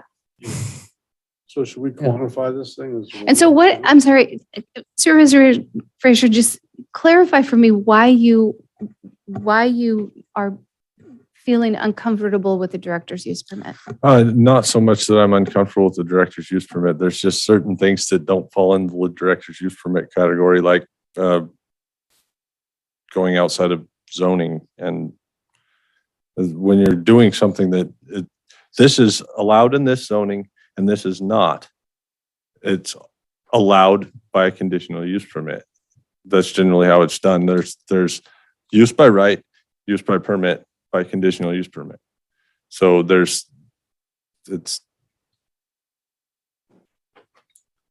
ahead. So the nice thing about a director's use permit is if there are some concerns, but it's found that they aren't big enough concerns to go to the planning commission, the director can still condition their use permits. So I don't know if that answers that, but it's an option. I just love the director's use permit. I love the flexibility. I love the personalness of it, that you're going to look at it, you're going to consider what's going on there and be able to direct that accordingly versus somebody getting trapped inside of a commercial setting where it costs them a lot of money and time. So it really bugs me. And, I guess to Carol's second point, why such leniency then with the low density ordinance and such stringency with this one? Well, I don't think there was a lot of leniency with the limited density ordinance in zoning. It's not allowed in commercial zoning. It's not allowed in industrial zoning. It's not allowed in open space. It's only allowed on certain size parcels. It wasn't lenient from a zoning standpoint. It's more lenient from a code standpoint. So I have no problem saying that. I don't feel like I'm conflicted there. And it's like Skylar brought up the school. The school to me would not be required to get a conditional use permit because that's not a commercial charging station. That's for the school. They're not selling it. They're using it. There's a difference there. If Margaret, would it make us go back for another reading if we added a definition to commercial? No, that would not. And so that would be my suggestion. I would amend my motion to add a definition for commercial charging station to state that a commercial charging station is a standalone charging station intended for profit. Would you amend your second to say that? Who approved yours? Who seconded yours? Waiting at Liam. You seconded my motion. I'm asking to amend it. Okay. Second Dan's new motion. Can you repeat that? I only got half of it. Sorry. Wasn't writing fast enough.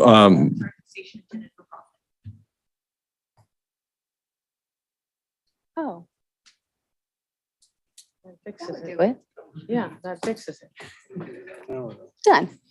That's where the card comes. Am I paying for I'm it or am slow I just after getting 4 it? o'clock. I think. All right. Well, it still does to what I'm thinking back to what Carol Falls said. She was referring to Trinity Center, the Alpen Cellars and so forth. They could choose to put them in and charge for them. They could choose to put them in and make them for free.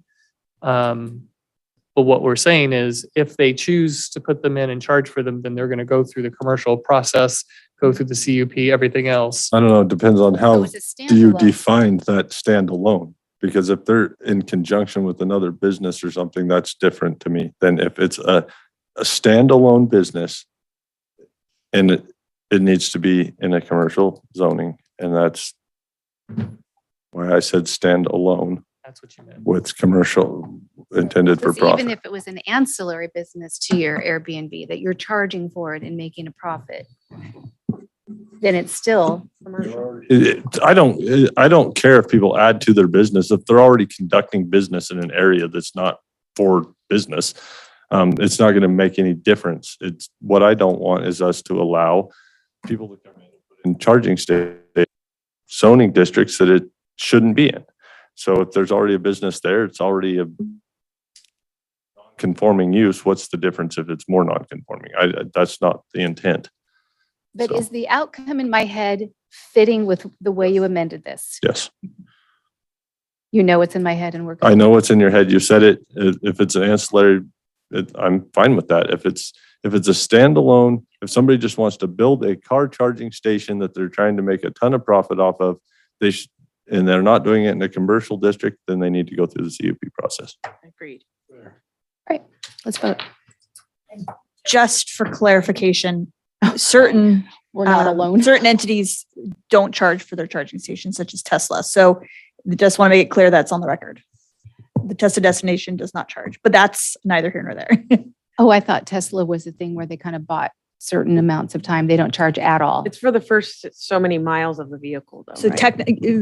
I don't know these things. I just know that Tesla has some mechanisms where they don't charge. So there may be a business who puts one in for free and it would not. But I think that still captures what you're intending. Yes. So I didn't mean, I just want to make sure all the information is on the table. If Tesla offers it for free, it's still for profit because they're trying to sell cars.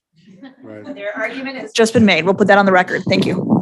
So standalone, does that definition of standalone work for purposes of implementation that you will understand, not you, but the team will understand standalone means not it's a single unit. It is a unit that is its own business in a place where there isn't already a business.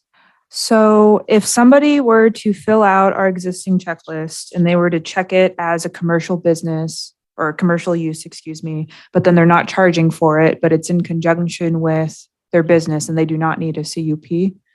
That's what my intent would be. If they say they're adding to their existing business that's in a resource zone or unclassified or whatever, then, but if they're trying to build a new business in a place that's not zoned correctly, that's a different story. So does that definition catch that? Of standalone, should we add that as a definition within it? Just to, Well, the standalone was part of the definition we were adding Well, for she's commercial. defining standalone. Yeah, that, So, I'm if- trying to make sure you're comfortable with standalone as a term that you're going to apply in the way that it's intended by this discussion. so I know that we're comfortable kind of stepping away from the assembly bill and creating zoning standards. But it's a little tricky for me to respond since the direction from the state seems to be that like generally charging stations are always accessory since there are some language that says that a charging station can't even replace a parking space.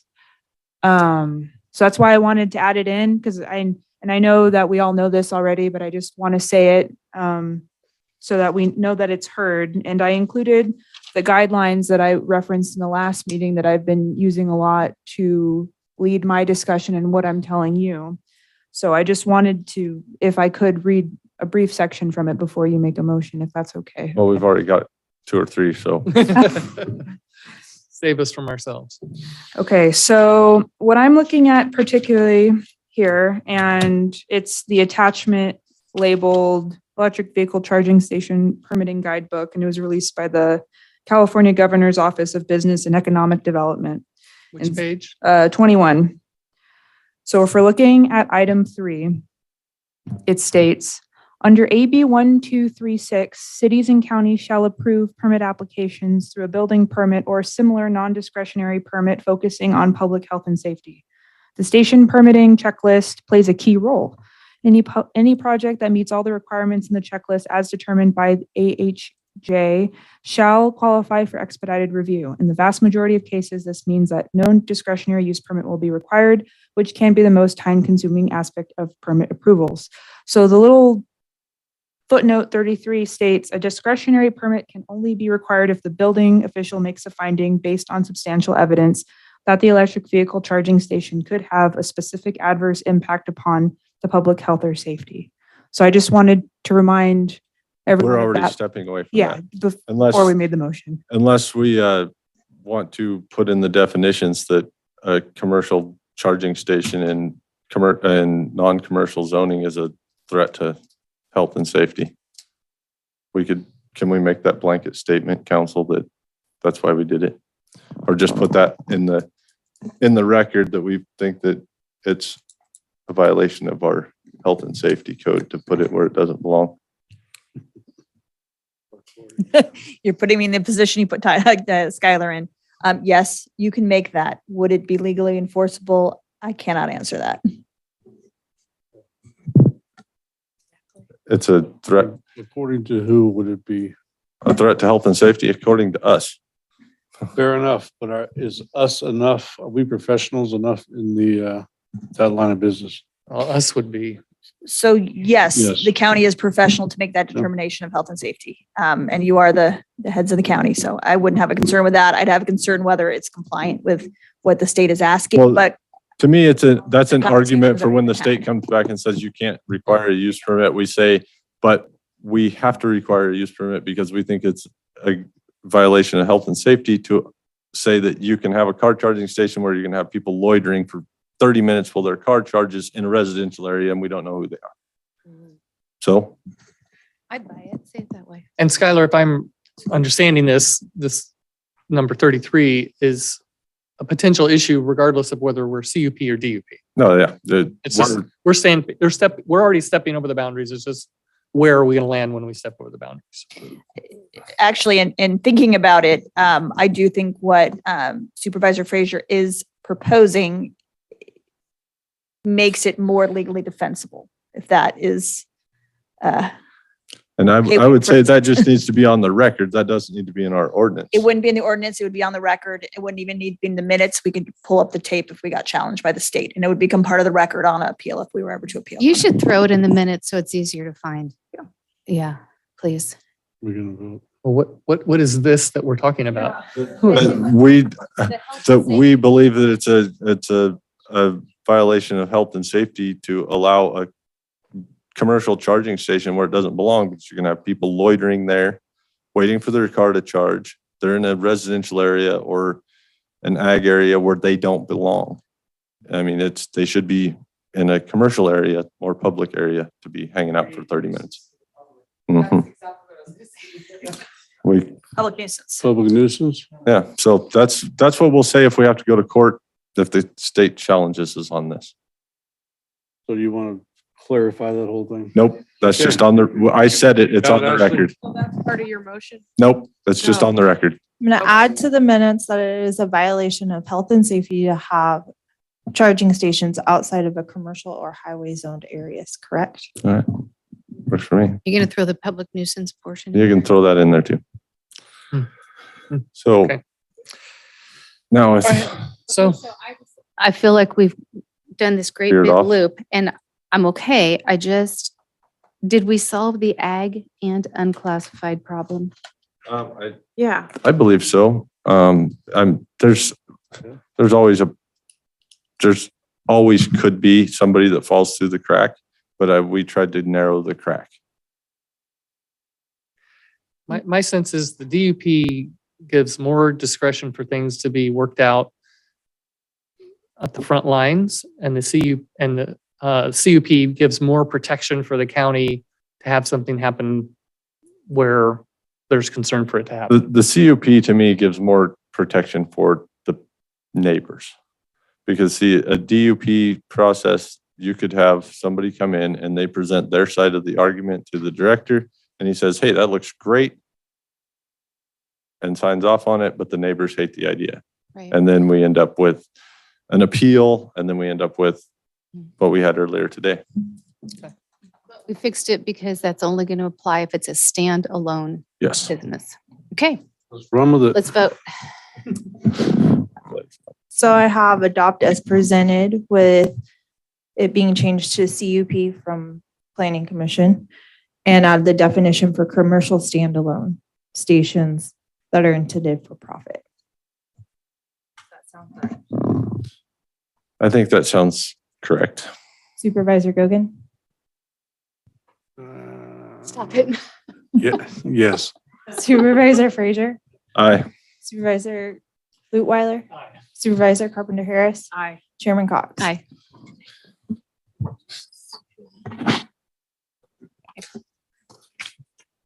Be quicker, please.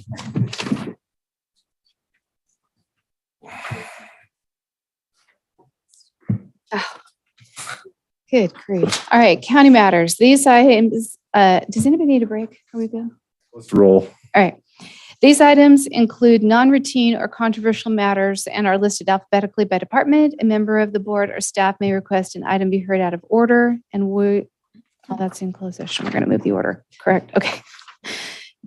Item 5.1, under clerk of the board, appoint a primary and an alternate committee member for Northern Sierra Nevada Conservancy, no fiscal impact. I believe this is another one of hopefully the last. We missed a couple of things when we did our initial committee assignments. This one was put in place over a year ago. Supervisor Groves served. I would like us to see, I think we only have the one position. I'd like us to have a backup, because if we ever get a seat at the voting table of that, we wouldn't want to miss it because somebody couldn't get there. And it's easy to just have a backup in place. So no, I disagree from the standpoint that there isn't any land in the conservancy or proposed to go into the conservancy that I know of. Before we discuss, do we have to open this to public comment? Oh, that whole public comment thing. Yes. Frustrating, but It sure is. Sorry. Do we have any public comment in the room? Any I have no public raised comment? hands, no chats. All right. We will close public comment, bring it back to the board. I don't think there is some land that's going to be proposed to go into the conservancy that opens that space into Supervisor Gogan's district. The majority of it all right now is in Supervisor Lutweiler's, and it will be, I think some of it is in District 2 as well, and proposed would increase that as well. So also, when I look at the weight of who's doing how much work, I would like to put myself on the chopping block a little bit because you all have heavier loads than I do right now. So from that standpoint, I'm willing to get in the game on this. But if you're desiring to, I hear that as well. I kind of looking at council again. I think this is one of those things you can make a suggestion and we approve it. But I would suggest, I know when we first brought this on, we put it on Supervisor Groves because all of that ground was in District 1. And I think that probably that would be the way to go, is to have District 1 be the primary. And then if you're willing to take on that load, have you as the secondary, because it is going to be mostly impacting District 1. Unless we are successful in getting some more land added in, which is a goal of mine. Sharing that. So that's fine. I appreciate your reasoning. And Supervisor Lutweiler, are you willing? Sure. Is that what you were proposing, was me as the primary and you as the alternate? Yes. Okay. Yes. Done. Is that assignment or or is this a vote? We have to You vote. do not need to vote on We this. don't need a vote. You Right, can right. vote to override her, but if you don't have a problem with it, it moves on to the next item. Item 5.2. Multiple motions? Come on. Right. Item 5.2, discuss and/or provide direction regarding county response to Department of Alcohol Beverage Control regarding who will make the determination for public convenience or necessity for application for an ABC license. And CO Hamilton is listed on this item. Are you presenting? Sure. On this attachment, in the past, we have checked the first box. That would be my recommendation, says the City Board of The Board of Supervisors will make determinations of public convenience or necessity for persons premises applying for ABC license. That would be my recommendation and for the board's consideration. There are also 2 other options, as you see. Okay, questions of board members? I would have a question. Is this like every one of the ABC requests that we get in our agenda where it's day use licenses, or the big ones that are, is for all of them? Okay. So this is every market that sells alcohol, every bar, and every, like you said, event-related requests, all those things. Yep. And those current, up to this point, have all come before the board. Yes, this routinely comes to the board for review. Mhm. They're generally in the consent calendar. Like the Okay. Peddler's Fair, Mhm. 4th of July, that kind of stuff. Okay, I'll open to public comment. Any in the room? Any on Zoom? I have no raised hands, no chat. All right, entertain a motion. Do we need a motion on this, council, since it says to discuss and provide direction? Do we just direct staff? We don't need a motion for that, do we? You don't technically need a motion, but I think for a clean record, I'd ask for one. Okay, well then I will make a motion that we direct staff to continue doing it the same way we have. I will second. Okay, motion by Supervisor Frazier, second by Supervisor Gogan. Any further discussion? Supervisor Gogan, Aye. Supervisor Frazier, Aye. Supervisor Lutwiler, Aye. Supervisor Carpenter Harris, Aye. Chairman Cox. Aye. County Administrative Office, item 5.3, introduce and waive the reading of an ordinance amending Trinity County Code Section 2.64.050 regarding various county fees, potential increase in revenues, and an unknown amount to various county departments. And Craig Goodman and Susie Hawkins are appearing via Zoom to bring this back to you as a continued item.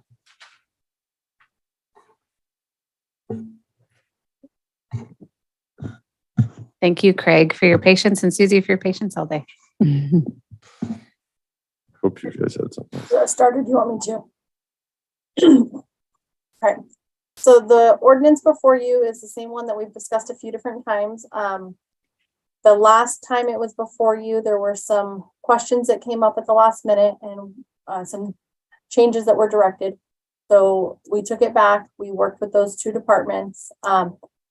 One of those departments is the changes are included in the ordinance presented before you. The other department, unfortunately, we were unable to coordinate a time that worked for them and us to get all of the questions answered in order to present their fees back to you as updated at their request. So we've pulled them from the ordinance so we could at least move part of it forward, and we will work with them to include them on the second piece of this when the additional departments come forward. So their fees will not change until they're brought forward as separate or with others that haven't yet updated. Correct. So, Okay, questions of board members? Okay. Open to public comment? None in the room. Do we have any on Zoom? I have no raised hand, no chat. All right, closing public comment. Bring it back to the board. Make a motion to approve as presented. I will second. Any discussion? All right. Supervisor Gogan, Aye. Supervisor Lutwiler, Aye. Supervisor Carpenter Harris, Aye. Supervisor Frazier, Aye. Chairman Cox. Aye. thank you guys. All right. Thank you. Okay. To close session, so we'll read these items. Item 6.1 in a minute. Government Code Section 54954.5F, Conference with Labor Negotiators, County Council's designated representatives Margaret Long and Elizabeth Hamilton. Item 6.2, Government Code Section 54954.5C, Conference with Legal Counsel, Existing Litigation, Number of Cases, 7. Sabai et al. Versus Trinity County et al., Trinity County Superior Court Case Number 21CV144, and Bauer et al. Versus Trinity County et al., Trinity County Superior Court Case Not Yet Initiated. Mines versus Trinity County et al., Trinity County Superior Court Case Number 20CV036. Mines versus Trinity County and Kim Hunter, County Court. Wow. Trinity County Superior Court Case Number 20CV082. Trinity Alps Farms Incorporated et al. Versus Trinity County et al., Trinity County Superior Court Case Number 21CV008. Carlson et al. Versus County of Trinity et al., Trinity County Superior Court Case Number 20CV136, and American Cannabis Partners LLC versus Keith Groves et al., Trinity County Superior Court Case Number 20CV157. Item 6.3, Government Code Section 54954.5C, Conference with Legal Counsel, Initiation of Litigation, Number of Cases, 8. Item 6.4, Government Code Section 54954.5E, Public Employee Evaluation, County Council. Do I have any public comment on closed session? None in the room. I have Lori Wills. Okay. Online.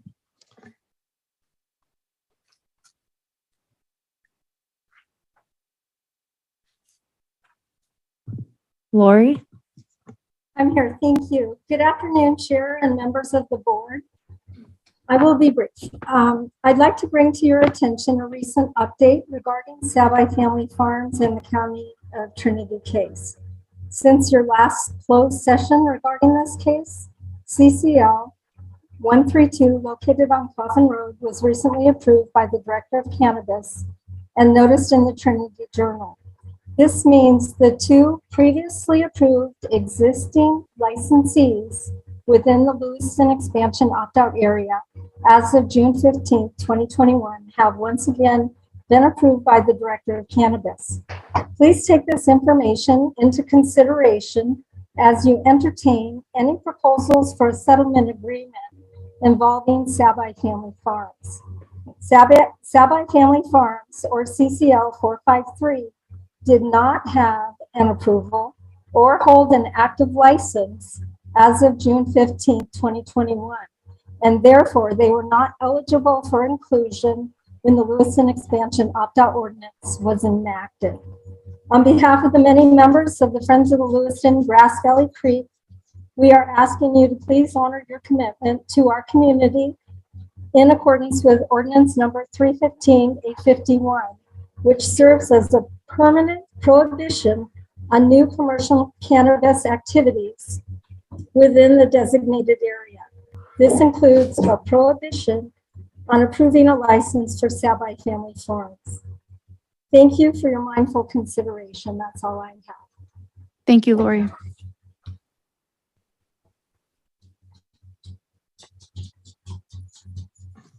I have no other raised hands, no chats. All right. And considering the time that it is, I struggle with this because I would rather come out of closed session and report out immediately, but I don't see that happening based on staff availability and time. So we will report out. Margaret, you want to help me with that a little bit? Council, rather, sorry. We should come out of closed session and report out. So yes, that the general practice is when we come out of closed session and report it. The law requires that we make it public after closed session, meaning we can fill out the form and provide it to the clerk, and it will be available if anyone requests it, and then we report it out at the next meeting. That would be legally acceptable as well. It's the chair's pleasure, but I know it's been the intent to try to do them at the same meeting, and we can figure that out if that's just a Zoom issue.